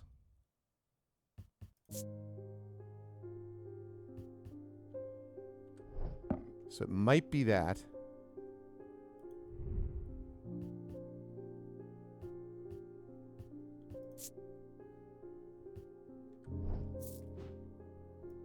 This? Alright, well. Oh, shoot. I was wrong both times. Man. All right.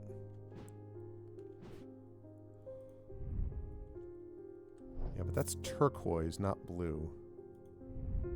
I think. Yeah, and that's about water. Well, so much for my gemstone idea.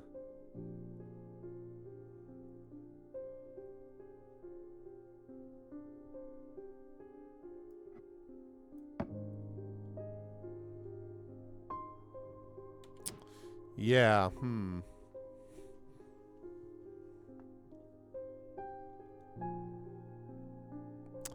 sorry about going to the hospital inside out, boy, but yeah.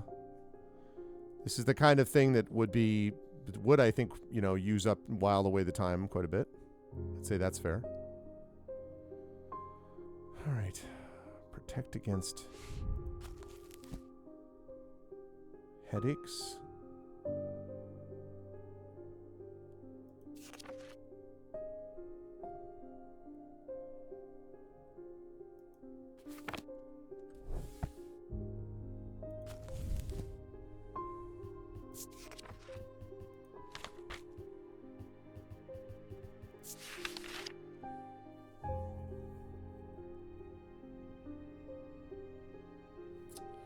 Protects against insanity in all its forms.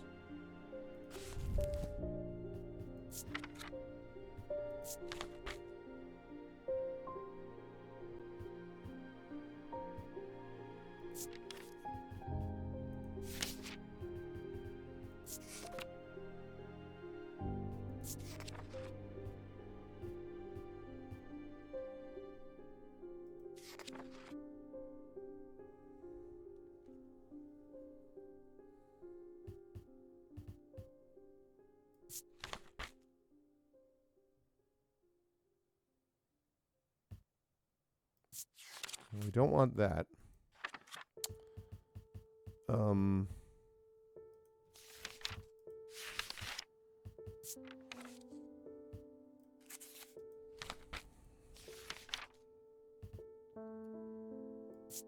Maybe the Eye of Ceranos?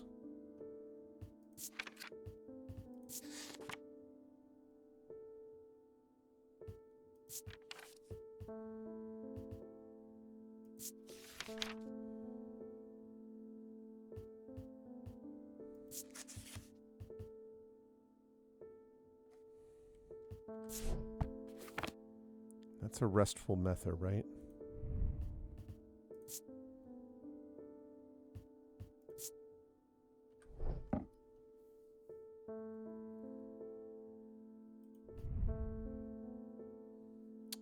Purple gemstone. And that symbol. Alright, what's that gemstone? Gemstone is purple. That gemstone is Calming Stone of Peace and Safety. That's Diurnic, right? And then that symbol. Curse, protection against that. Really? Oh my goodness. I was like, that's it. Nope. Wow.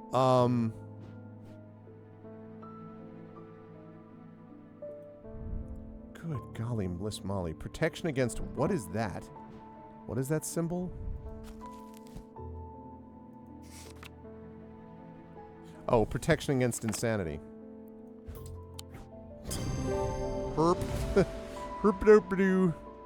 Item features symbol of protection and surrounding a symbol of insanity, hinting at its protective properties. I got too caught up in the gemstone thing. Fortinance. A fortinance can enhance physical strength or restore strength that has been sapped, whether by exertion or by hex. They're made of stone or iron and usually take the form of a small totem. Wonder what it would be like to play this hardcore.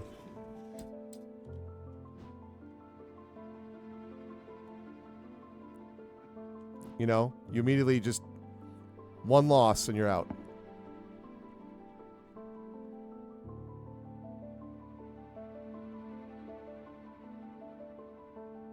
Yeah, so much to look at. That's true. Okay. He tried to use the diverging hook on his partner as he had done on himself, but he could find no part of him that had not been taken over by the infection. His partner's hands ripped at the satchel, tearing it open and sending the black casket tumbling out.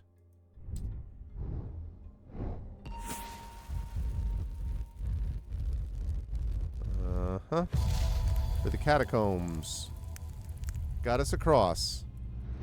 Yeah, I was too much in that. Below a moon that does not shine, there is no mark upon my shrine. In the dark, but not alone, my neighbor bears a cross of stone. All right, that's a catacombs reference. Gotta be. Catacombs.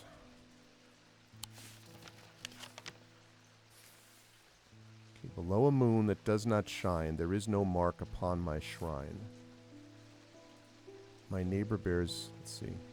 In the dark, but not alone, my neighbor bears a cross of stone. Okay, so below a moon that does not shine. So that could be here. This one. Yep. I find the blank tombstone without too much trouble, but there's nothing else here. Feeling foolish, I begin to make my way back to the surface when suddenly I see it tucked away in a natural crack in the rock wall. A stone totem. This is what I came for. Aha.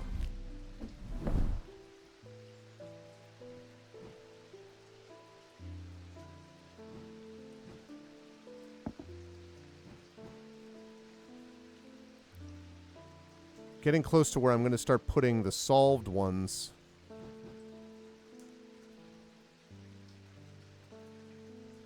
Yeah, I'm not quite there yet, but I may eventually start putting the solved ones over here and the unsolved ones here.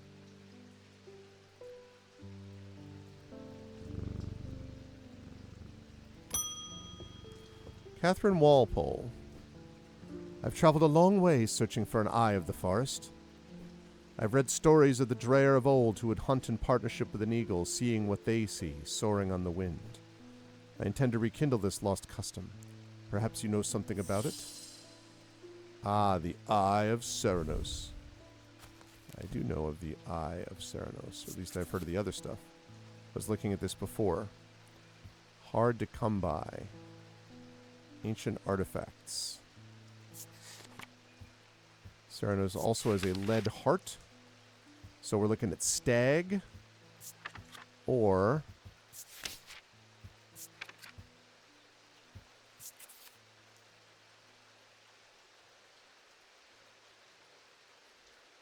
so a stag, antlers, maybe a snake.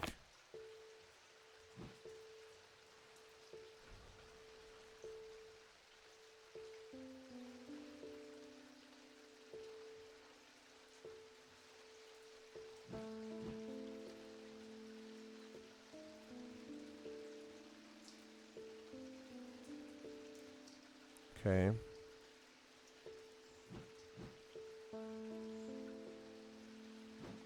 Nope, I'm missing one piece. Right down here, imaginary. Because I'm pretty sure this is not... yeah.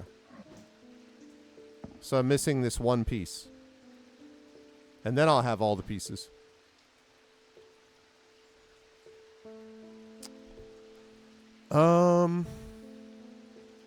Interesting.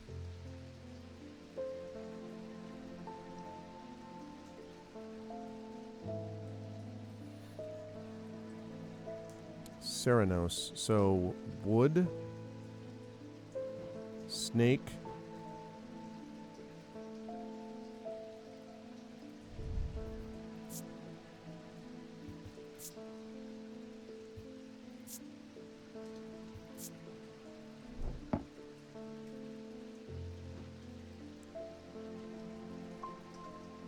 Wait a minute.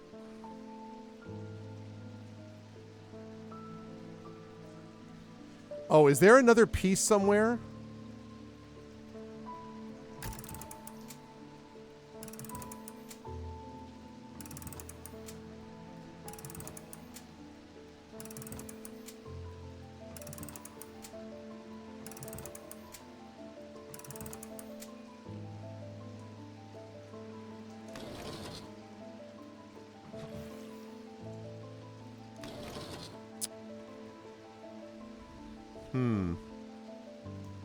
Well, now you're making me wonder, because I don't... I mean, I know what the piece is supposed to be. It's supposed to be, this thing.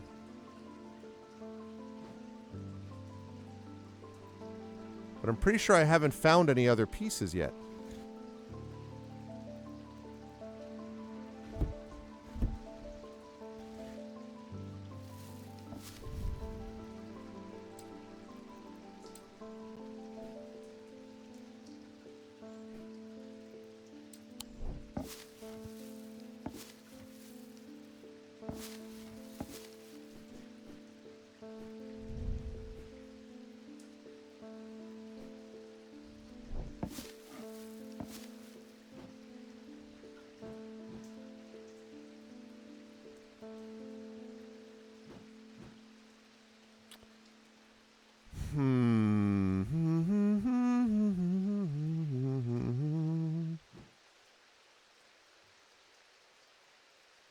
Okay, so like antlers.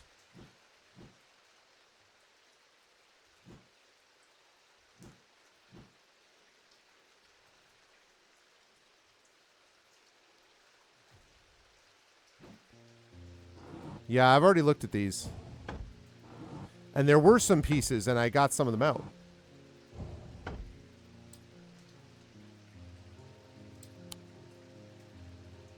Hope there's nothing down there that I can't get to because of the UI. It's definitely where it goes, though.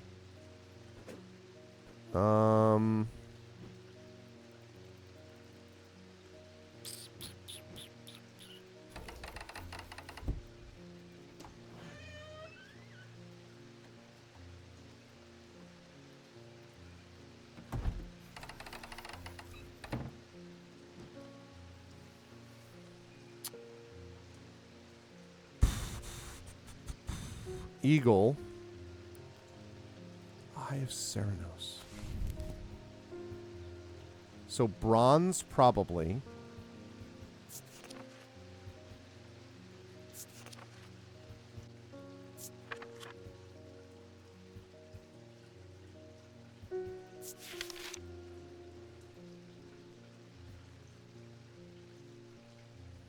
Although that's lead.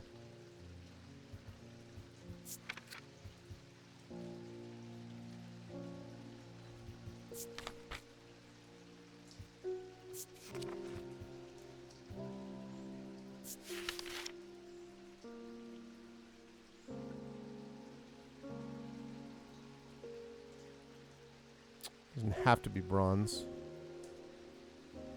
But there's this staff, antlers, snake, moon. Staff, moon, snake, antlers. Bronze or wood.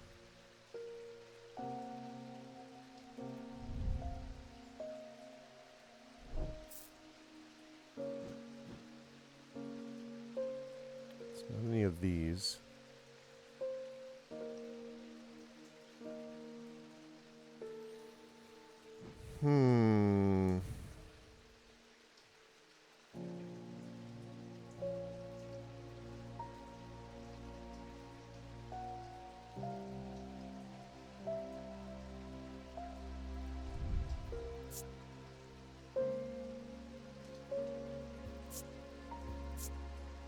Being watched. Could be that. Damn it.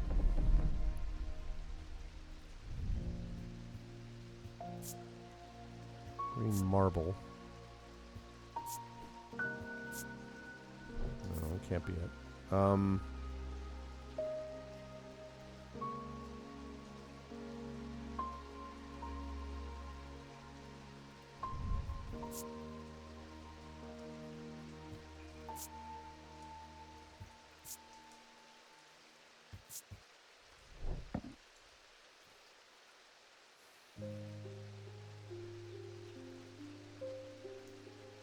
This one's tough.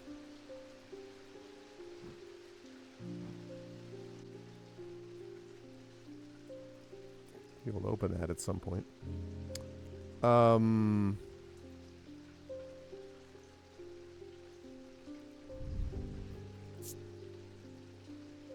stone, gold.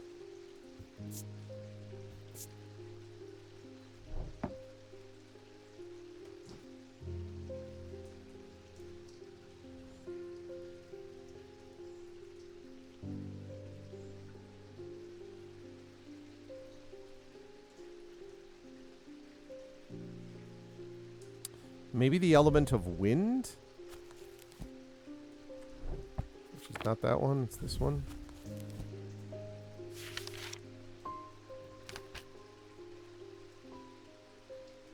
So like triangle. Triangle with a line.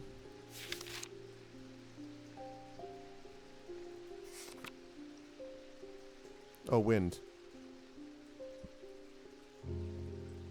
So a branch of some kind.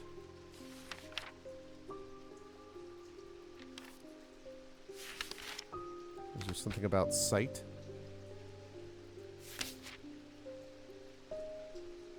Maybe foresight?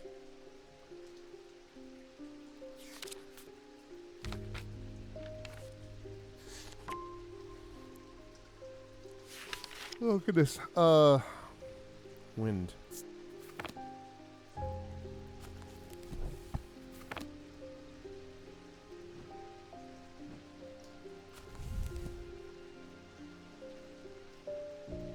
I mean, he's got the moon. He's got the snake. He's got the staff.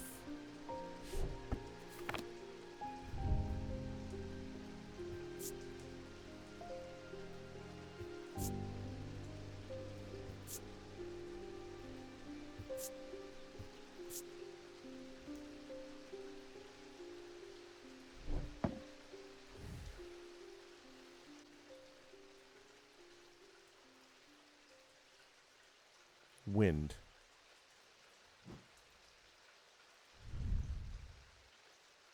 That does have wind on it. What does that green gemstone do? Stone of the earth and of nature.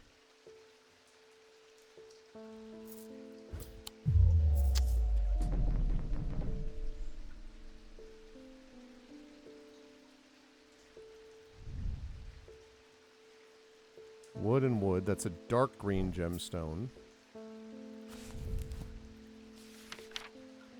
Stone of sight. Okay. What are those symbols, though?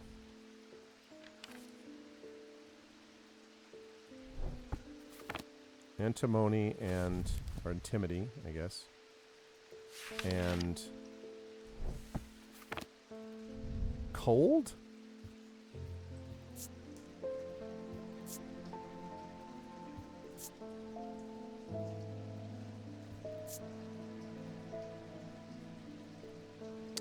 That doesn't seem like it.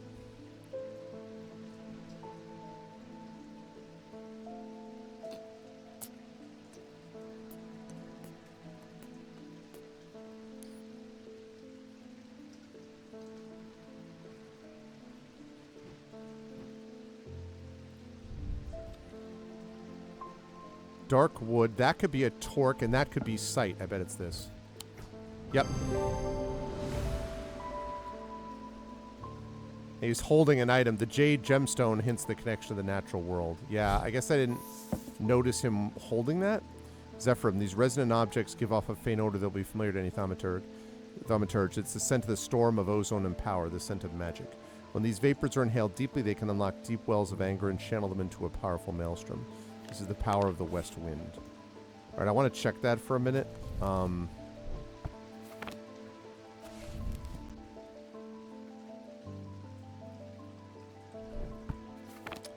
Oh, that's what that is? Yeah, I guess so. I was thinking of it more as a staff. Okay. Ah, David Schaefer. I was expecting to talk with Rona Green this morning, but she wasn't at home. Unusual for her. Hope she's okay. So do I. If you can spare the time, we'd appreciate your help. There's something unusual in our house. You can't miss us. We're the only detached house on Ruskin. Warmest regards, Mrs. R. Bream. Only detached house on Ruskin, huh?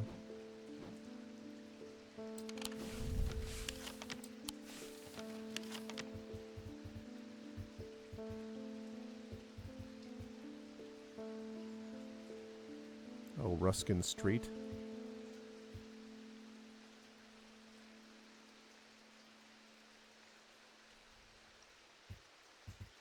Here we go. Only detached house. I'm greeted by a tired-looking middle-aged woman who immediately offers me tea. I gratefully accept and join the social ritual before we meander towards the point of my visit. She leads me up the stairs and into the attic. A single small window does little to dispel the gloom, but her eyes slowly adjust. Then we hear the voices. At first I think it's the house creaking in the wind, soft murmuring groans that seem to come from the walls themselves. But then I start to feel as though a conversation is happening too quiet to make any sense of. Unless I do this. With a hearing charm, I suddenly find myself able to pick up every small sound without difficulty. The whispered voices become clearer and my heart beats faster as I hear what they're saying. They're discussing a section of the wall where some of the bricks are loose. Carefully, I pull them away to reveal a small cavity. Inside, to my horror, is a human skull, its dark eyes staring lifelessly back at me. At the insistence of the voices, I reach inside the cavity and my hand closes around an unusual-looking item. Immediately, the voices fall silent, and my heightened senses are left with a whooshing drumbeat of the blood being pumped around my body.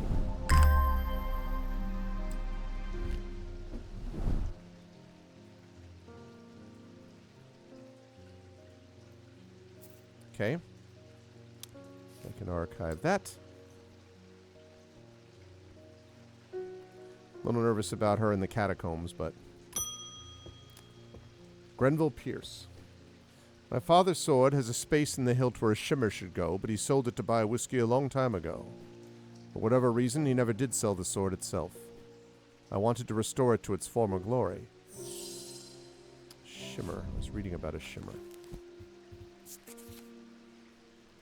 Shimmer. These belong to a series of objects that were designed to slot into armor or weaponry. They induce calm rage in the face of the unimaginable horrors of battle, allowing the bearer to stay one step ahead. The Knight of Thorns famously wore a shimmer on his chestplate, but it didn't save him from being slain in the Battle of Sutherfell of 1356. Okay, so it's supposed to slot into armor.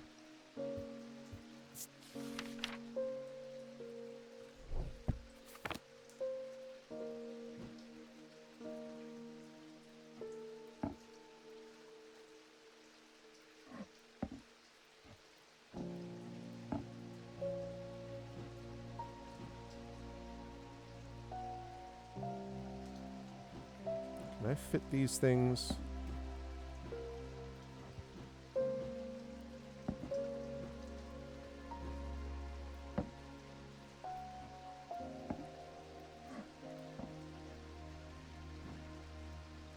Yeah, that way all the stuff I have over here...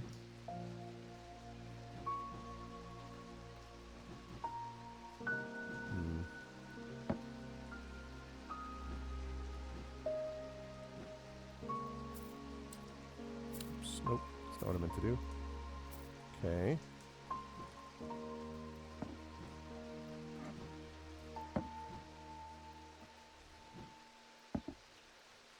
Okay. So now I've got all the solved stuff except for these pendants. I do not have those solved.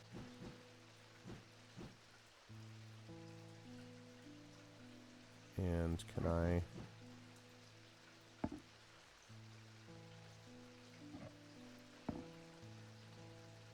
I suppose I should still have that up with the other mugs. Okay, so I have one set of solved things. Well, actually, wait.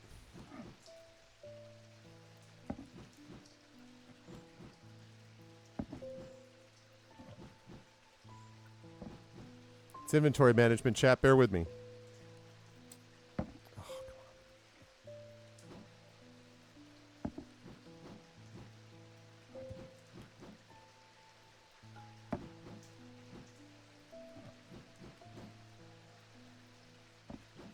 Okay. These are all the solved ones. Except for these two mugs. Which I'll put over here so it's at least on the top shelf. Okay, these are all solved. These are not solved.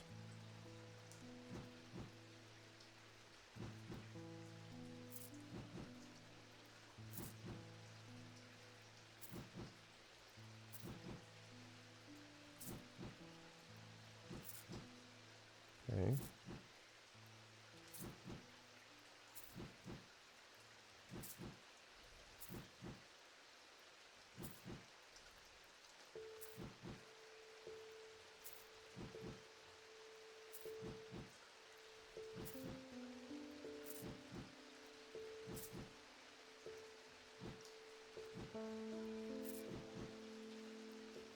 Okay. Now I have all the solved ones over here.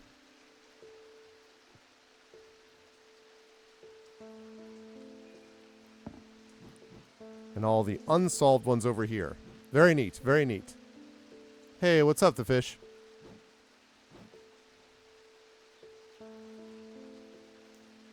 Yeah, and that way I'm going to put...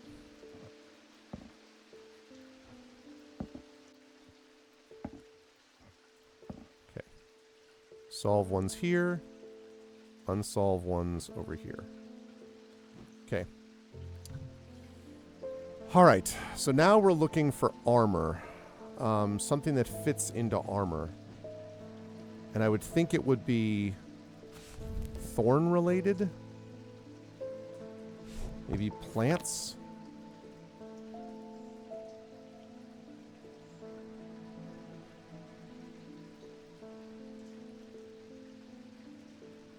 What is green with the gemstones? Not that one, the regular green. Earth and of nature.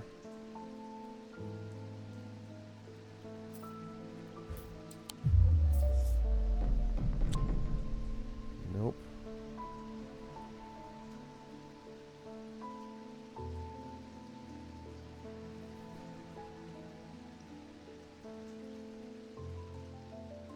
I was thinking something related to...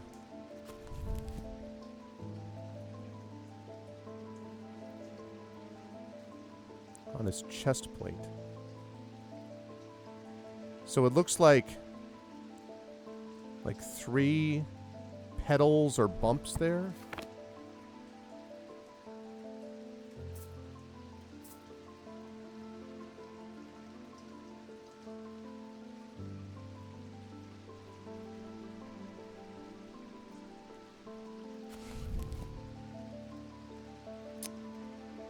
Yeah, but that's not...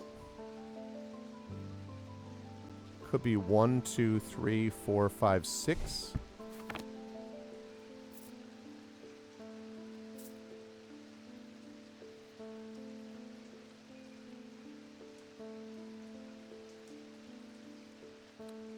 What is that again? Cold.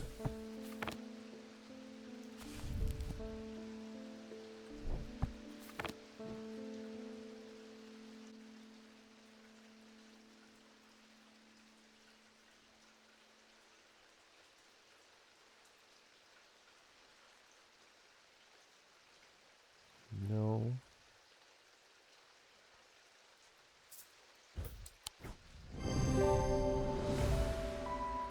This pennant would fit into the slot shown in the sketch. Topaz and obsidian gemstones hinted calm rage, whereas the malachite suggests foresight or staying one step ahead. Oh. I was thinking about it based on shape, but that works. Babelia. The meaning of the unusual markings on a babelia is not clear. They resemble a mentic field pattern, but the items themselves do not produce a mentic field. They can be used to aid with translation of foreign texts, although they require some skill to make full use of. This ability does not transfer to spoken language. Okay.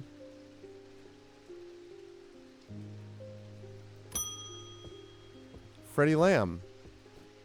I work at the steel mill in Keswick, and I don't think one of us hasn't suffered a nasty burn. You have anything that can protect against that sort of thing?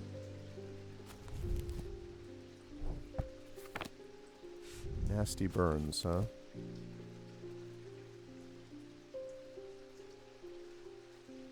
Burning blood, maybe?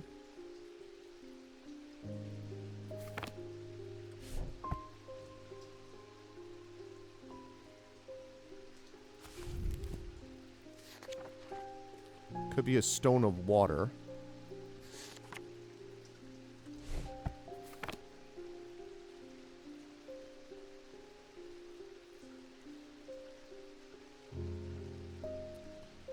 Stone of water.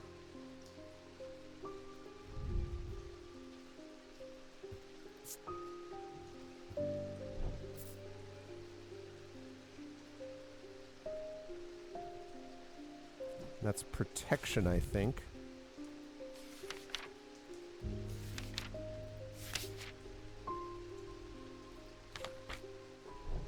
Okay, what's that cold thing that I had? Yeah, what's green? That's stone of nature.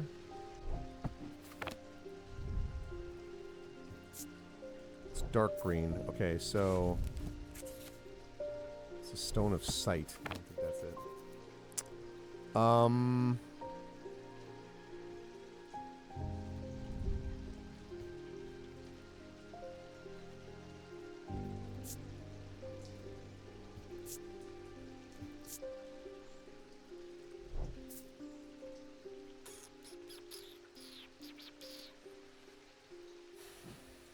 right, purple is what again?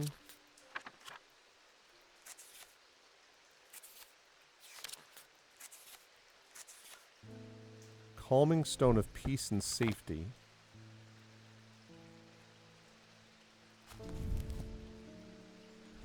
No. Thunder. That's thunder. Safety against thunder. That's not what we need.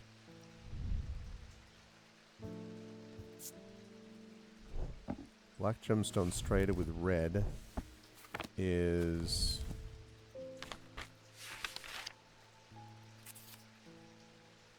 Night and... No, that's not it. It's with red.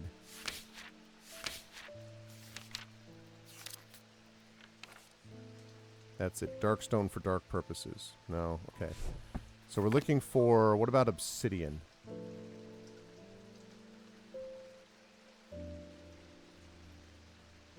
Again, I don't want to get too hung up on the gemstones, but...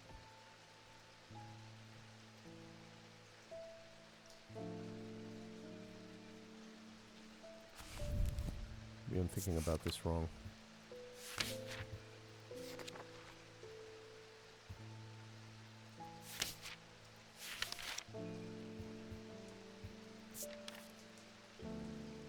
Ah, Cyrene Ward.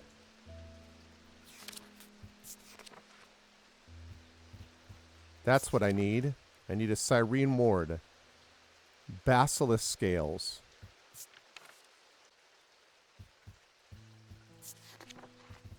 Okay, so you need a Cyrene Ward. And we need basilisk scales.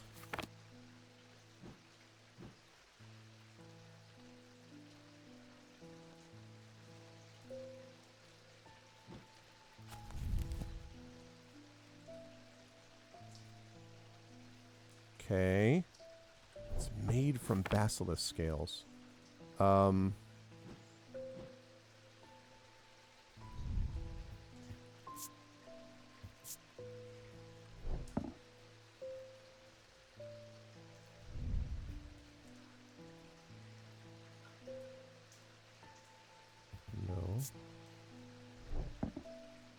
Basilisk scales. Oh, I bet it's leathery. Maybe. Brown shard. I'll bet that's it. Yep. Cyrene Ward features a basilisk scale, amber and obsidian gemstones, hint at a connection to fire. Yeah. Solemn Mether. Of the three types of Mether, the solemn variety is considered the most powerful. Permits the drinker to forge pathways in the mind to recall that which has been forgotten or to repair that which has been broken. It will produce a notably stronger thaumic field than the other two types. Yeah. Thanks. My wife will be relieved. I found this down the side of the counter here just now while I was waiting. Don't know if it's anything important or not. Hey! It is important. Let's go. You just found it down the counter. Second sight. Find the thaumic lens. What the frick? What? Oh, this shows us thaumic fields? Oh my goodness gracious.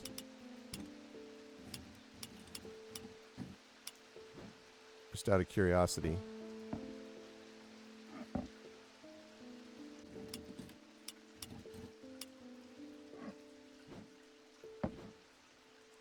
My God.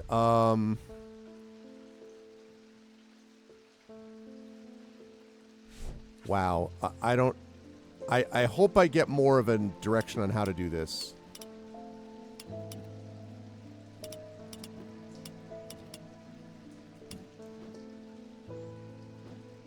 Like, I understand those are making certain symbols, but like...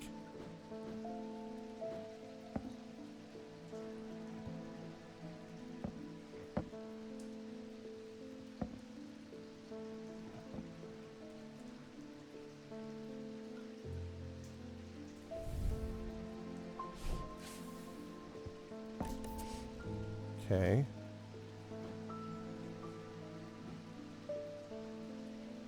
I wonder if the other things of Ceranos...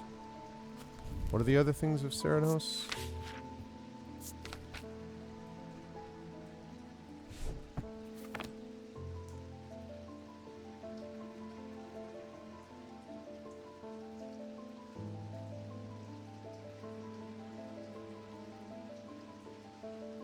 Where's my Eye of Ceranos? Ah.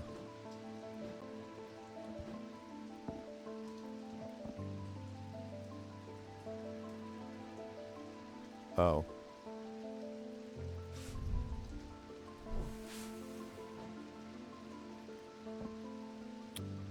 Well, that's not exactly what I was hoping for, if I'm being honest.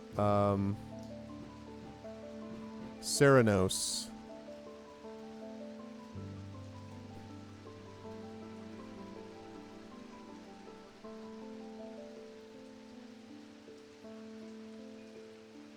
Voice of Ceranos. There's one other thing, though, wasn't there? What was it besides the voice of Ceranos? Oh, yeah, the lead heart. Okay. Yeah, so they're all reflecting...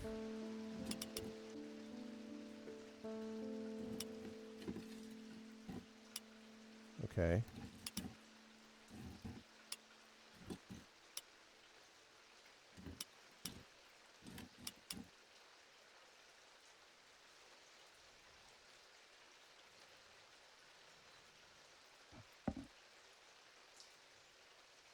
Okay. So that's one.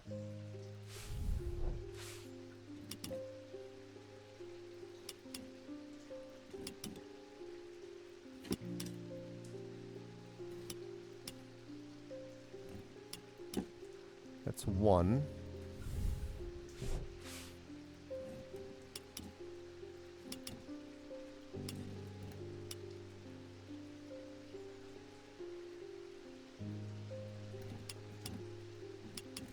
No, no, no, no, no, no, no, no, no, no, no, no, no, no, no, no, no, no, no. Not done playing this yet.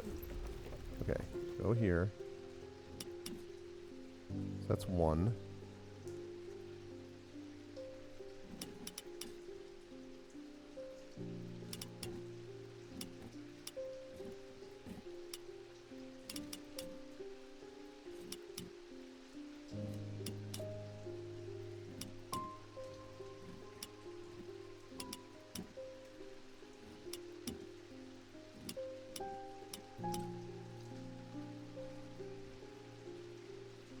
Yeah, I know. No kidding. One more thing I have to look at. Exactly. Exactly. All right. Well, we'll use that when we need to use it.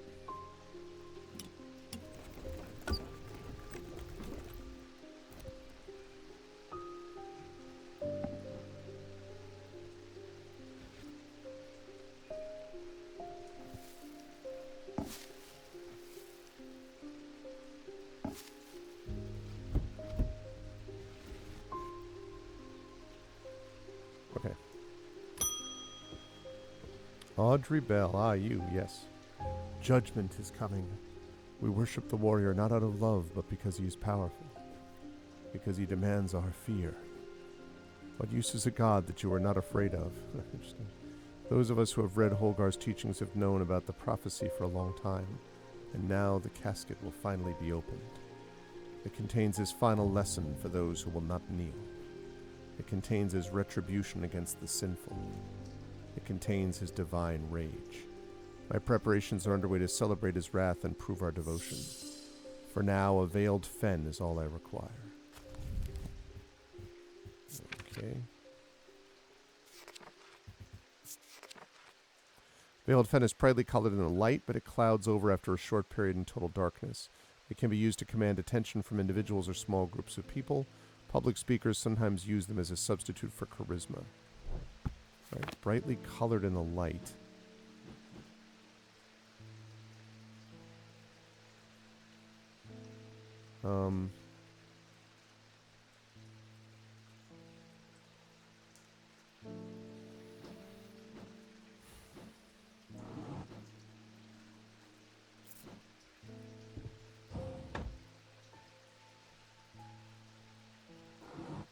Nope, that's not it.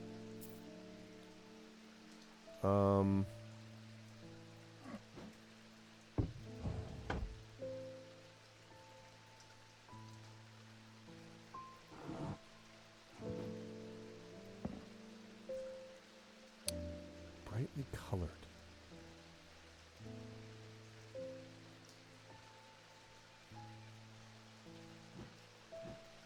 I already solved these.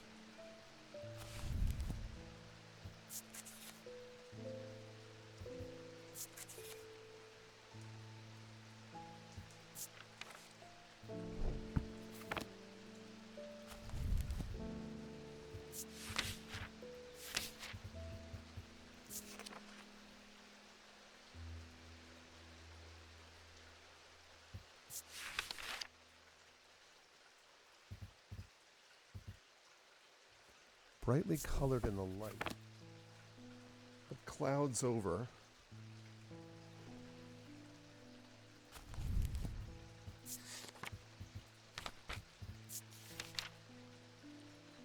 Clouds over after a short period. So I need to know.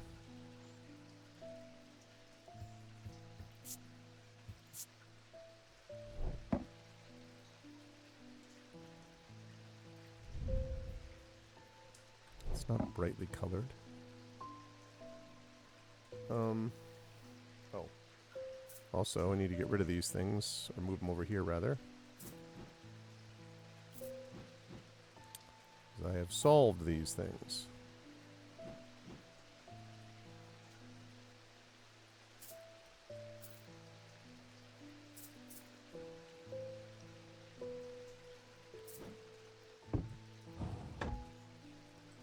Okay, let's see what happens when it's in darkness. Maybe a clouded eye or something like that. Aha! Yep, that's the one. Item is brightly colored. When placed in darkness, a drawer or cupboard, for example, the eye darkens.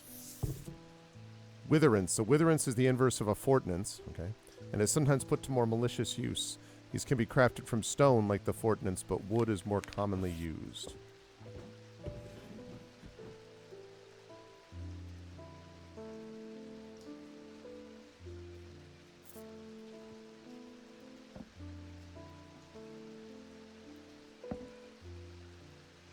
Okay.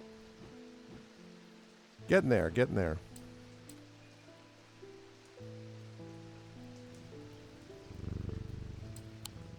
Okay. The two men fought as the heavens opened and lightning flashed across the night. One man wrested the casket from the other's grasp and leaped astride his horse, galloping off into the cold, wet darkness. Okay.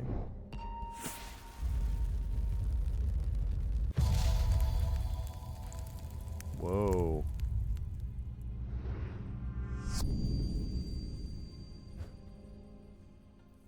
Is that like a triangle?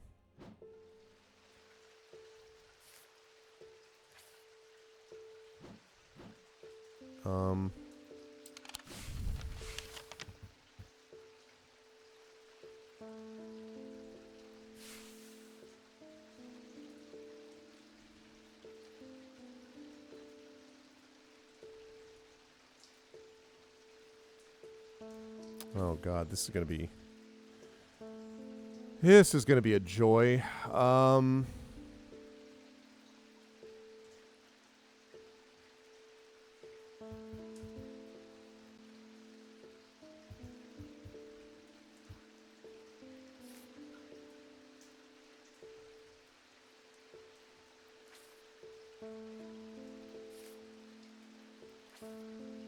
So in the middle of a triangle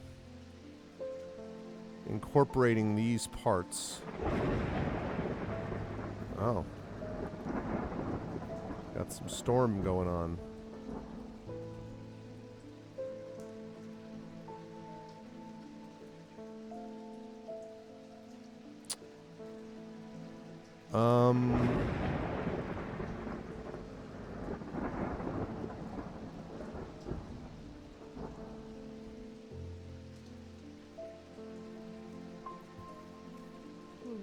Too many triangles. It is spooky.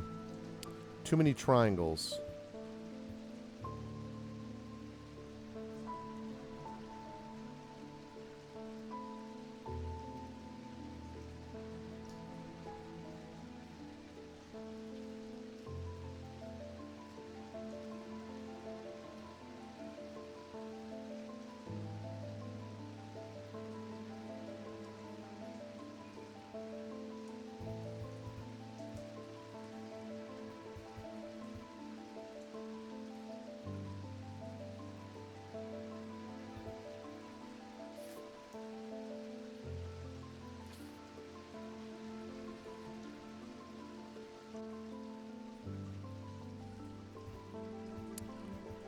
Is this...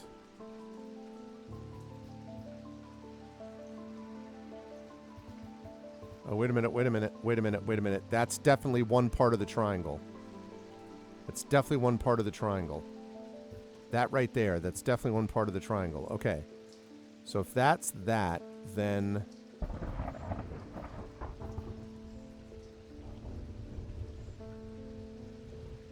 The second part would be, I think, this?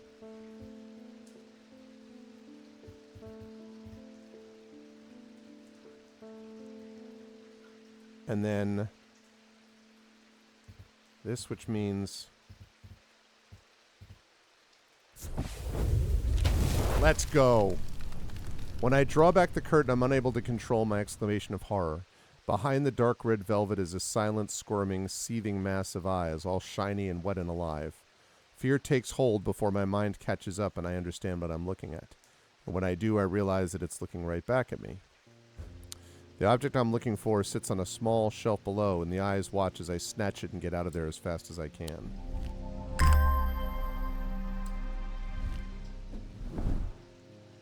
Speaking of spooky.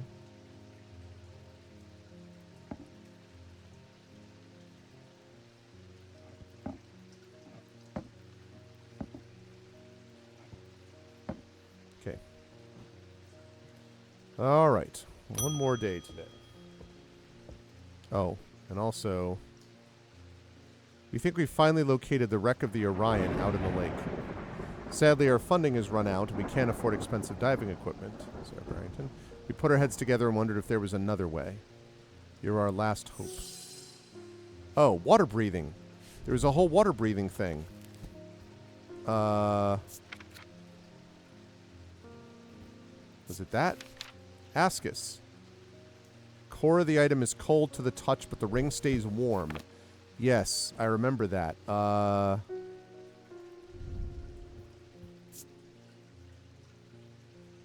it's not it.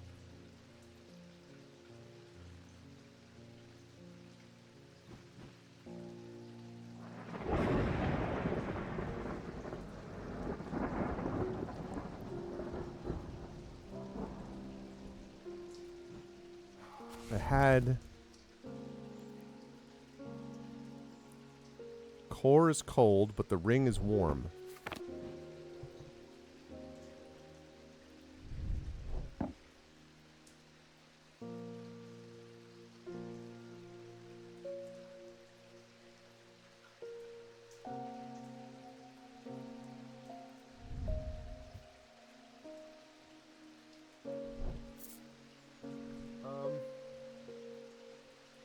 He was, and then he went downstairs again. I don't know if he's here. I can look.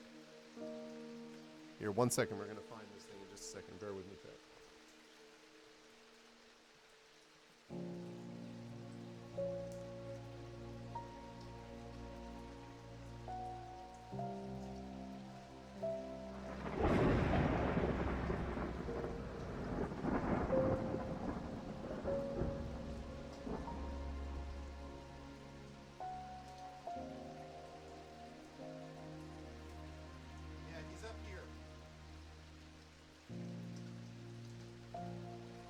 up here.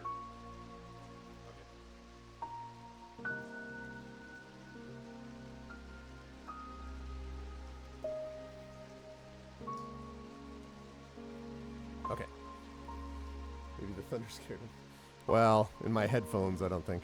Okay, so anyway, I saw this. Oh, that's what it was. That's what it was. That's what it was. Warm. That's the one.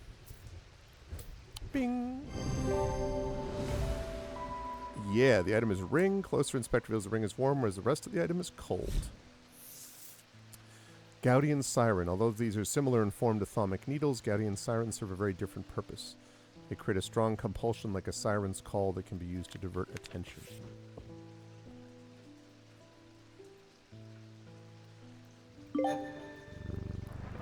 Achievement unlocked. What did I get? Pet Jupiter 30 times. Feline priorities. Yes, an achievement that I wanted. Rowena Hardwick. I'm close, but I need more power. I need St. Cedric's thunder, and quickly while this storm's raging.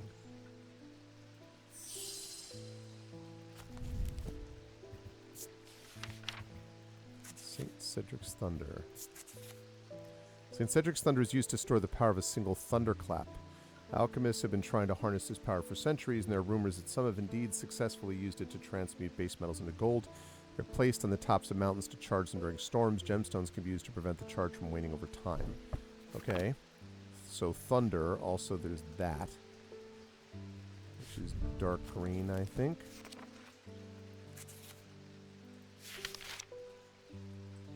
Oh, well, maybe not then. Alright, I need a gemstone.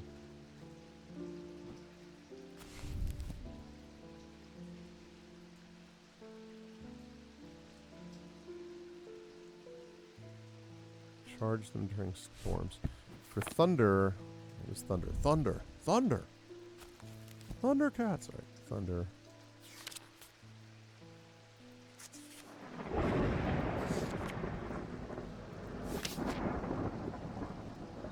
There we go. Thunder right there. Which is this.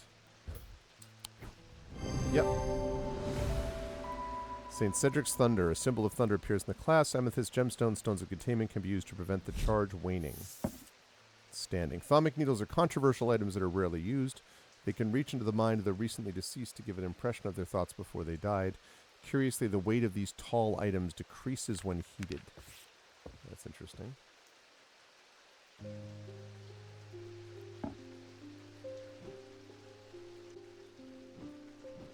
Oh, and this is also solved now. Okay. Hello, Doctor. I've been trying to get a hold of an Ambra. Before she vanished, Verona said it might have something to do with my patients. It had almost slipped my mind, but then I remembered that there's one right here in Strange Antiquities. Eli told me himself he keeps it locked behind ethereal key. Ambra, yeah, well, ethereal key. These items cause mental fog, a withering of intellect and thought. They are slow to work, requiring several hours to have any effect. Through prolonged use, they can cause the whites of the eyes to turn black and the subject to become deeply disoriented. They produce a noctic field. Behind ethereal key.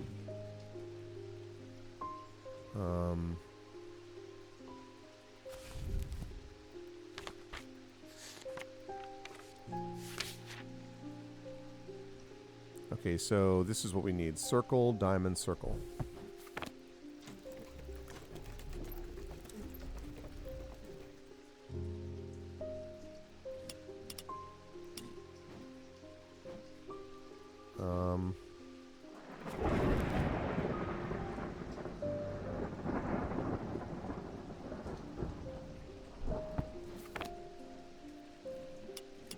Okay, so we need to get...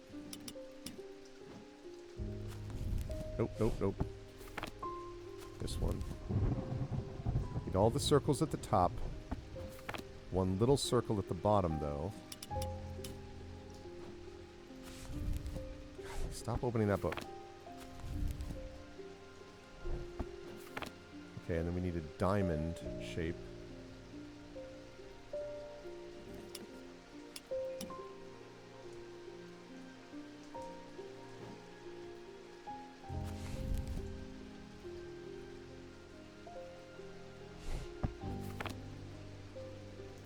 that's quite right.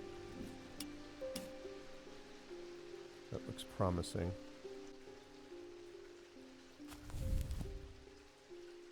Circles, diamond circles. Oh, whoops. Really wish I could hold that next to it down below. Well, trying to. Trying to use it. Okay. That's not quite right. There we go. That, I think, is Noctic.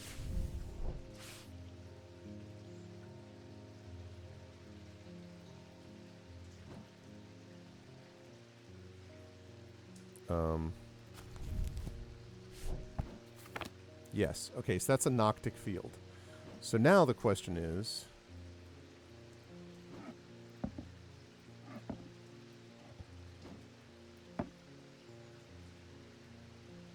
Now I can open this up.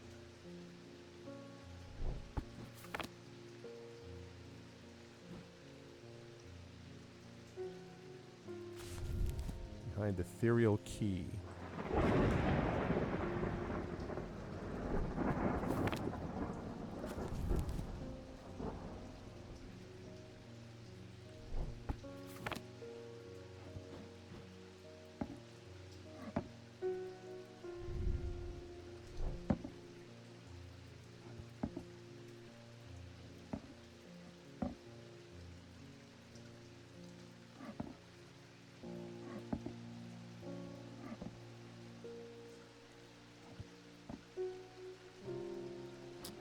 How do I know, though? I don't, like, I see that I'm, like, this is set to detect Noctic field, but I don't know what, like, I don't know how I know that something is actually corresponding with it.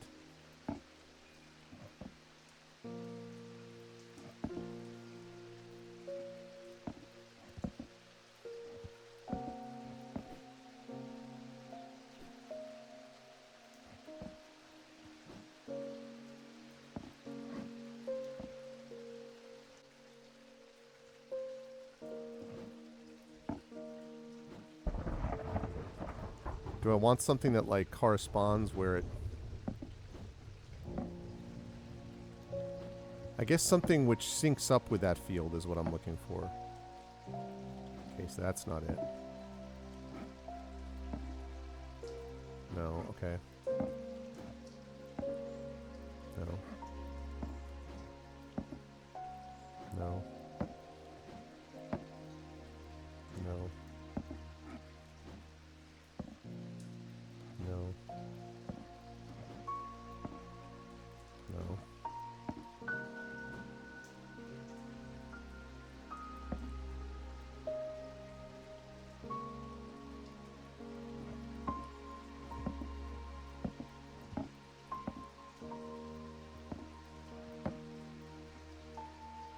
No.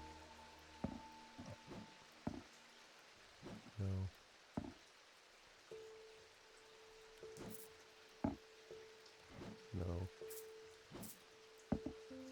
Yeah, but I don't really... I don't fully understand what that...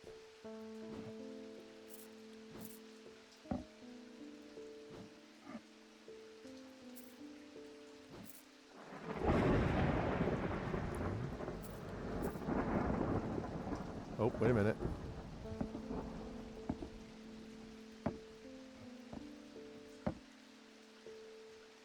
That's producing a Noctic field. Wrong one, though. But that's definitely producing a Noctic field. Oh, shoot.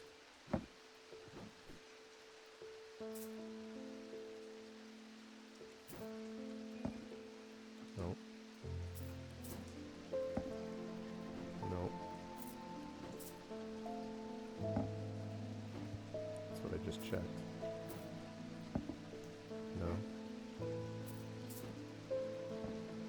No. No.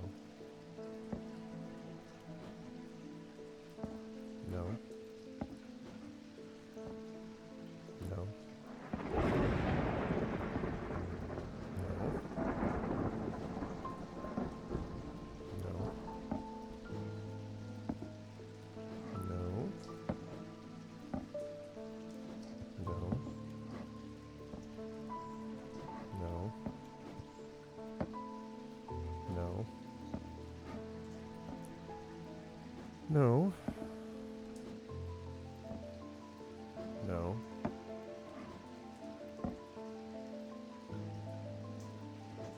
So none of the items that I have, unless I can open this up, none of the items I have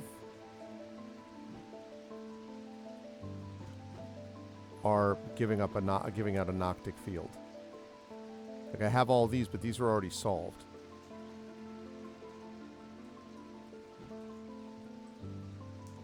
In the book, you link Noctic symbol. In this mode of the table, you can see the link symbol field. I apologize for what may seem like a foolish question, but I'm not understanding what you mean. You link Noctic symbol, right? I got that. In this mode, you can see the link symbol equals field. Yeah, you can switch the mode and test objects. Oh, so like...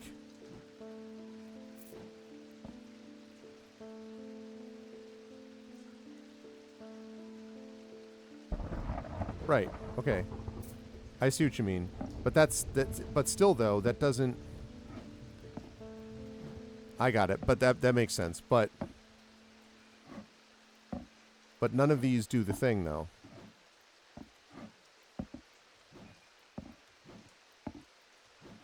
And when she says it's behind an ethereal field or ethereal key, I wonder if that means here.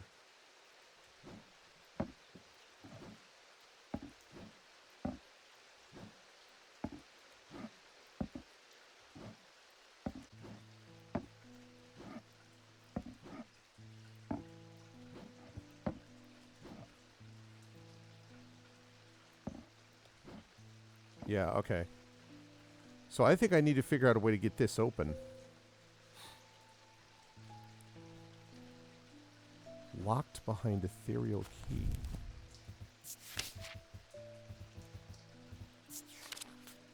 Ethereal key is designed to be hidden from prying eyes. When activated by moving the object in a circular motion, the key is revealed by its gemstone of light. These are rare items and not generally known about outside of Thaumic Circle. Gemstones of the night power the concealment charm. Okay, so I need a gemstone of the night.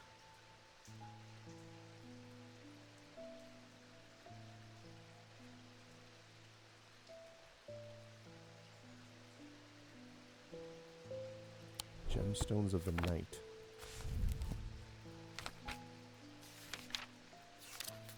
Onyx. Okay.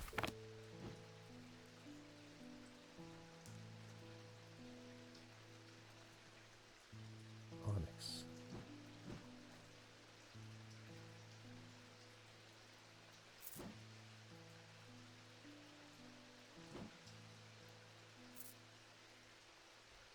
Yeah. So, okay. I need to open the locked part now. Key is revealed by its gemstone of light. Gemstones of the night power the concealment charm. Oh, okay. So the key is revealed by its gemstone of light.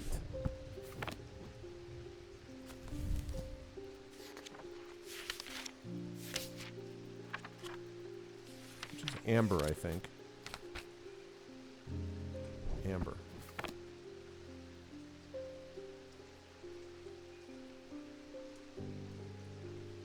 Fresh out of... Oh, wait a minute. Maybe I'm not.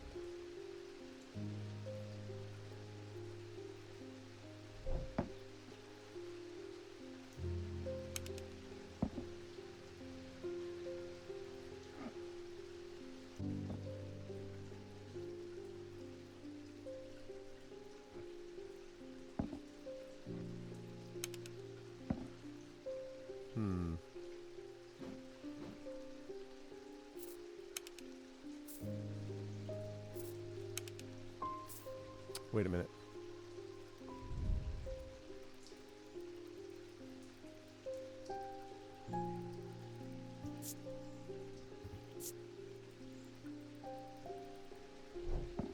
I was able to manipulate this other one to cause it to reveal something, so I wonder if I have to do the same thing here.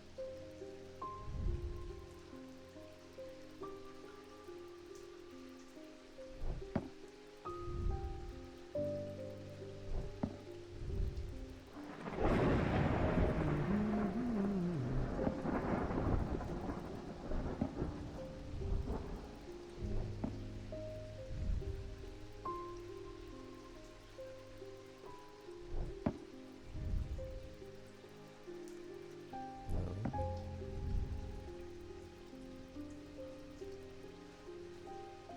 All right, sounds good, Hilness. Be well. Congratulations on all the good new stuff. All the good new info.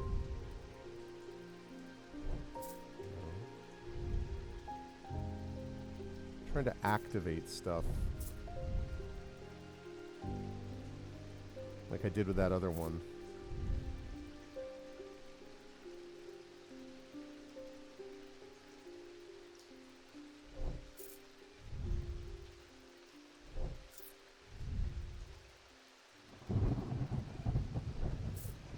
Okay, well.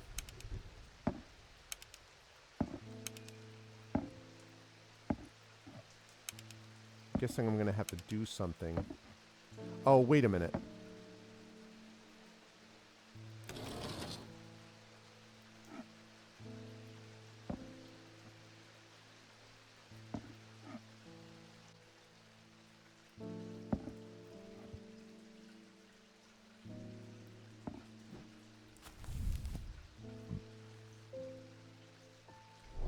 The object in a circular motion.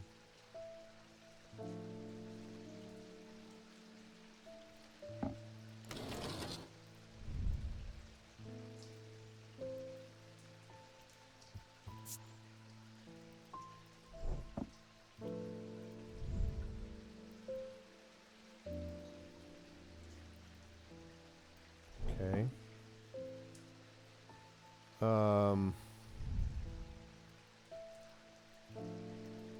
Problem is that, like, with a lot of these, there's nothing to grab onto. So, like...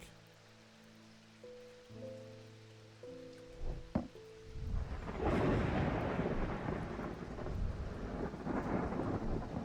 gotta wrap up here pretty soon.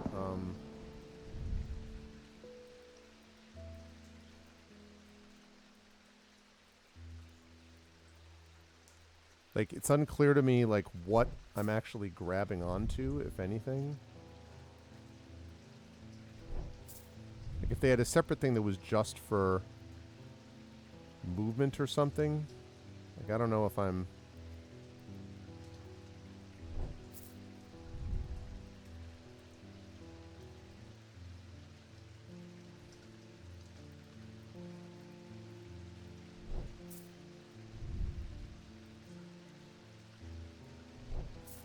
It's like, I don't even know if I'm grabbing onto it correctly or whatever.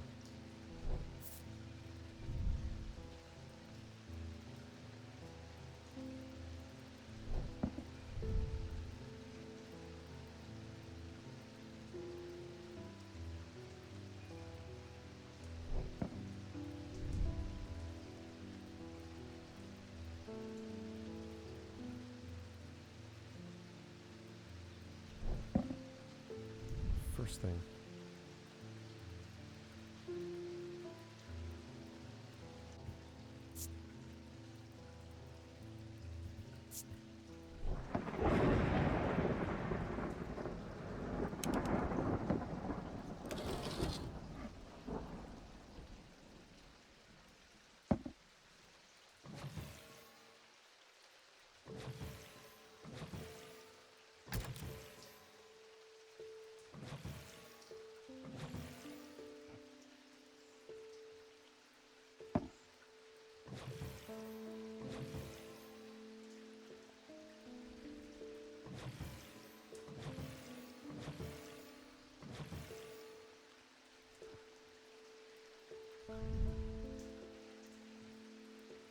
Sense of touch.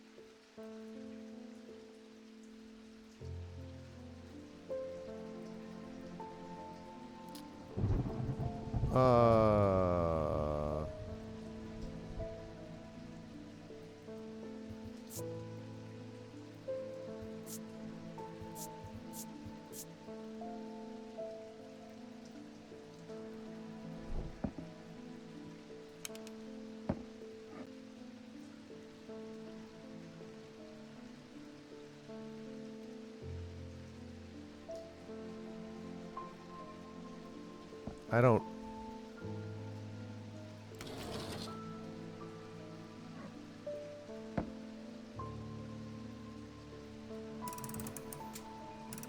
I don't really get it.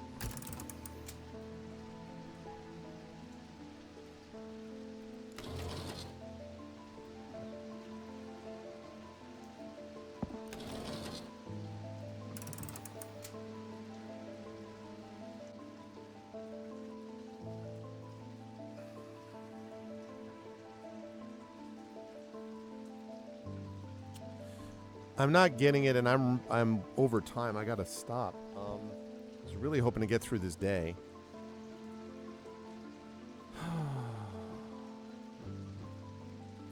So this is the item?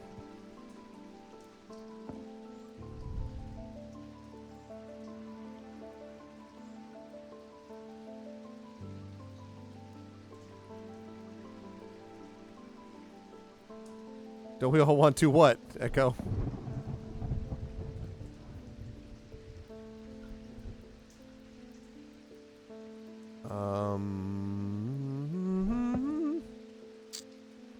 I want to get through the day. That's true. That is a good point. We do all want to do that. What the heck, man?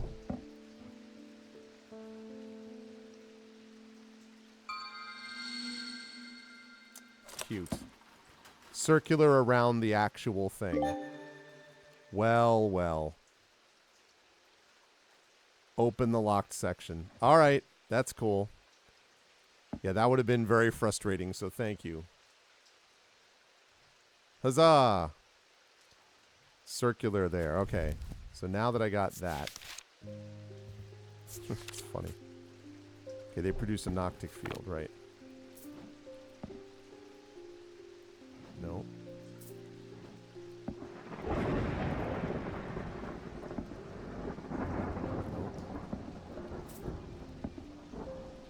Possibly. Nope. Possibly. Possibly. 3 possibilities.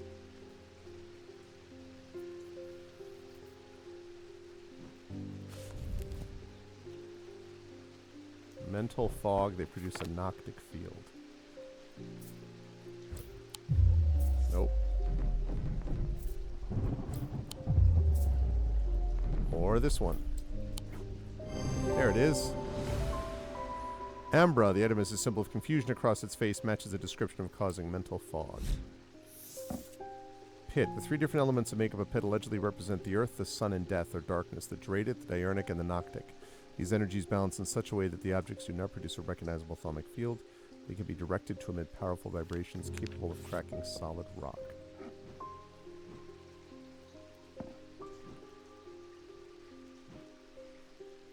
We're running low on time here.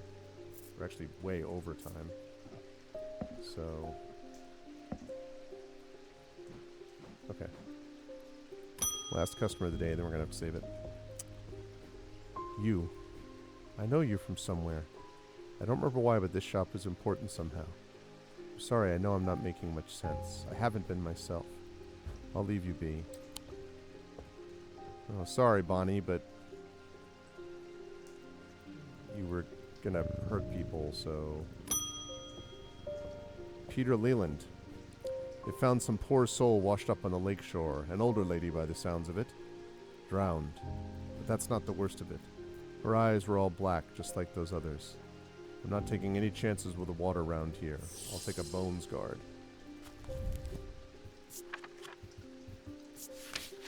Small item known as a bones guard can be placed in any liquid to render it safe to drink. King Cedric the Meek, yes, that's right, poisoned, always drank the same goblet, was stabbed to death. Objects bear the mark of the antidote. Small item, which bear the mark of the antidote. Antidote is...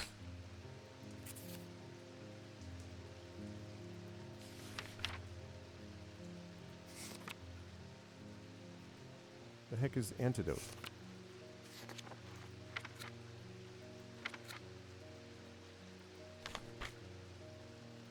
devil is antidote?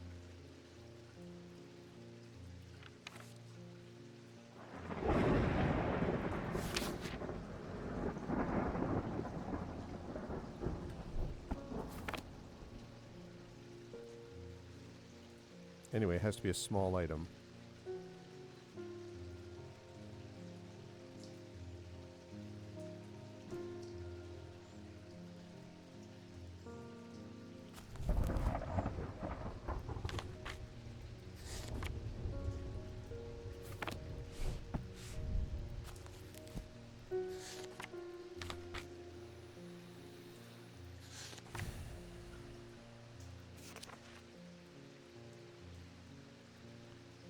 So poison maybe is inverted, antidote is inverted to that maybe?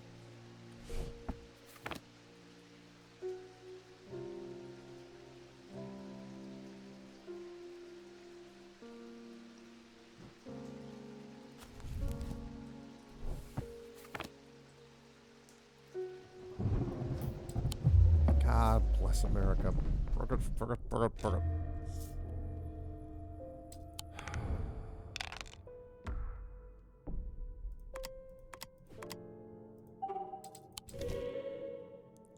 Okay. Whoa. Thanks, Jupiter.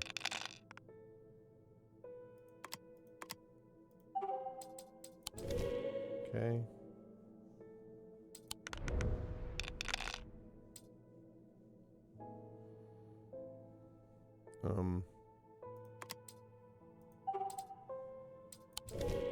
Okay.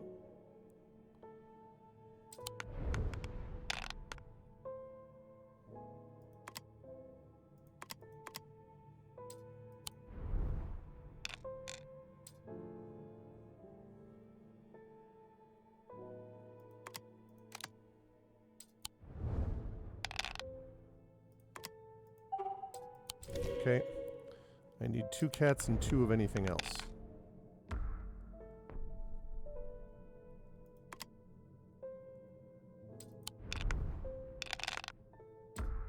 Yeah, that's alright. Not a big deal because... Oh, it makes me do it again? Oh. Okay. Fortunately, I immediately got it. Okay. Everything's fine. Right, okay.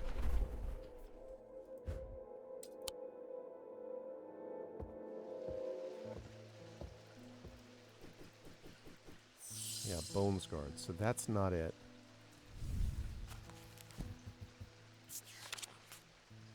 It's a small item. Bear the mark of the antidote.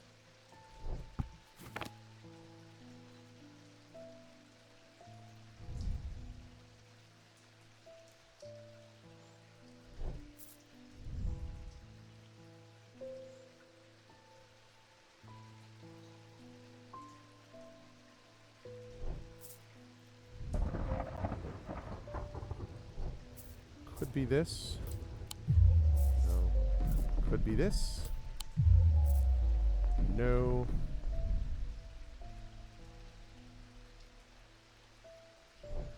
What is that symbol?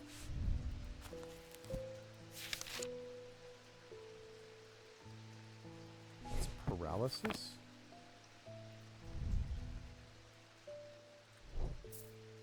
Paralysis.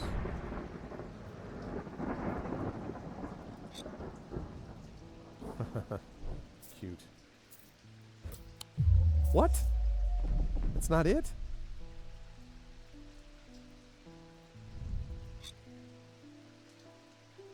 That's blessings.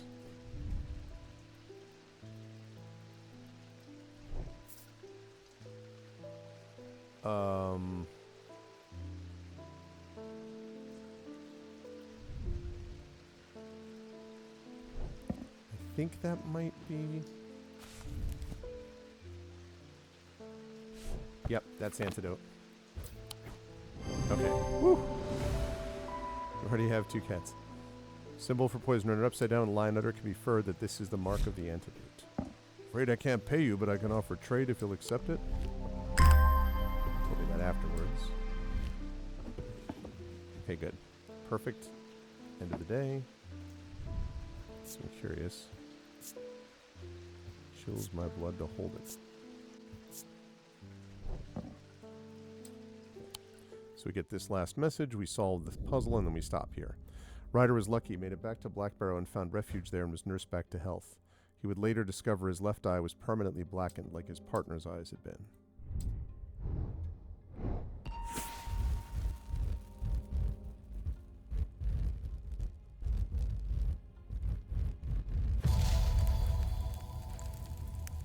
Got us a sun and a moon. To my left, the day. To my right, the night. To my left, the day. To my right, the night. I'm guessing...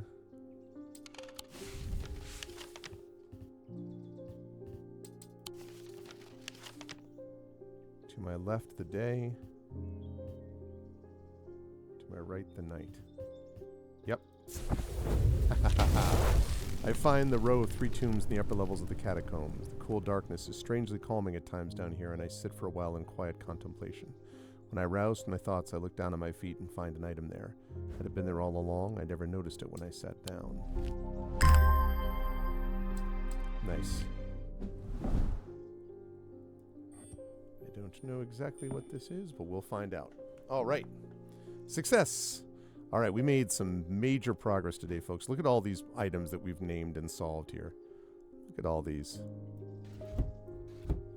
All these items. And then over here, we've got... Oh, and we actually have one over here that is already solved. So we've got these non-solved and over these that are solved. And we found this table that's working now. And we have some notes down here, and we've made it. Made some good progress here.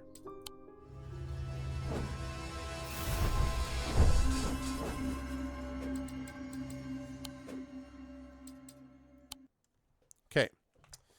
Well, we did it, folks. We are now up to, I'm just curious, we're up to 50%. Is that it? Nope, more than that.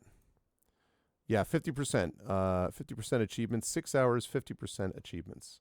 Wonder if any of these are rare. Look at all these legendaries, chat. I'm just annihilating these. Look at this. Breaking in, feline priorities, legendary, legendary, legendary, legendary, legendary. I am a legendary achievement getter. I'm sure that's not a glitch at all. And that's like totally legit in every respect. Absolutely. Anyway, good time today. Really enjoyed this quite a bit. And I hope you folks did as well. And if so, I hope you will consider joining us. I hope you will consider, first of all, sticking around and checking out Kilgore Trout is going to be up in a little while with some Dragon Age origins. But also, I hope you will stop back. Always a pleasure. Thanks for the assists for everyone who was playing along with me tonight. It was helpful. But I'm going to be on my channel in about an hour and a half at 9 p.m. Eastern with my amazing voice team playing another GOG game and specifically playing the Citizen Sleeper 2 fully voiced by my voice team. So I'm very excited for that.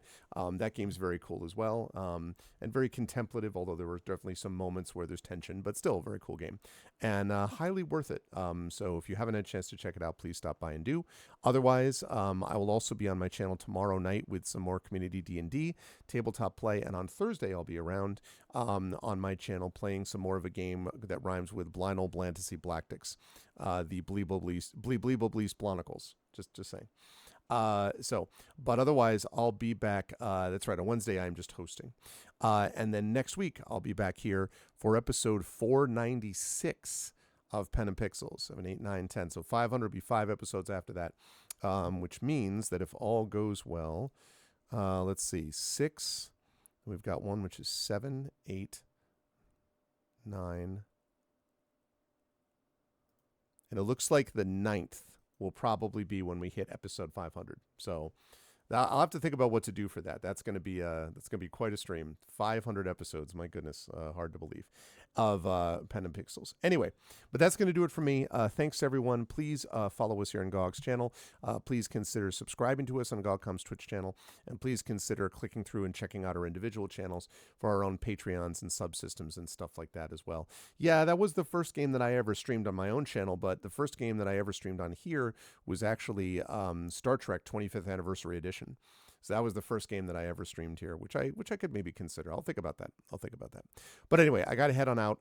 I will see you lovely folks, hopefully on my channel tonight at 9 p.m. Eastern for some Citizen Sleeper 2. And then obviously I hope you'll check out Kilgore Trout later on tonight, playing more of Dragon Age Origins as well. Otherwise, I'll see you next week right here.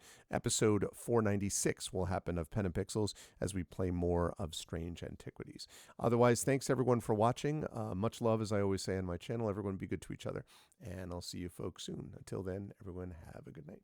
Bye for now.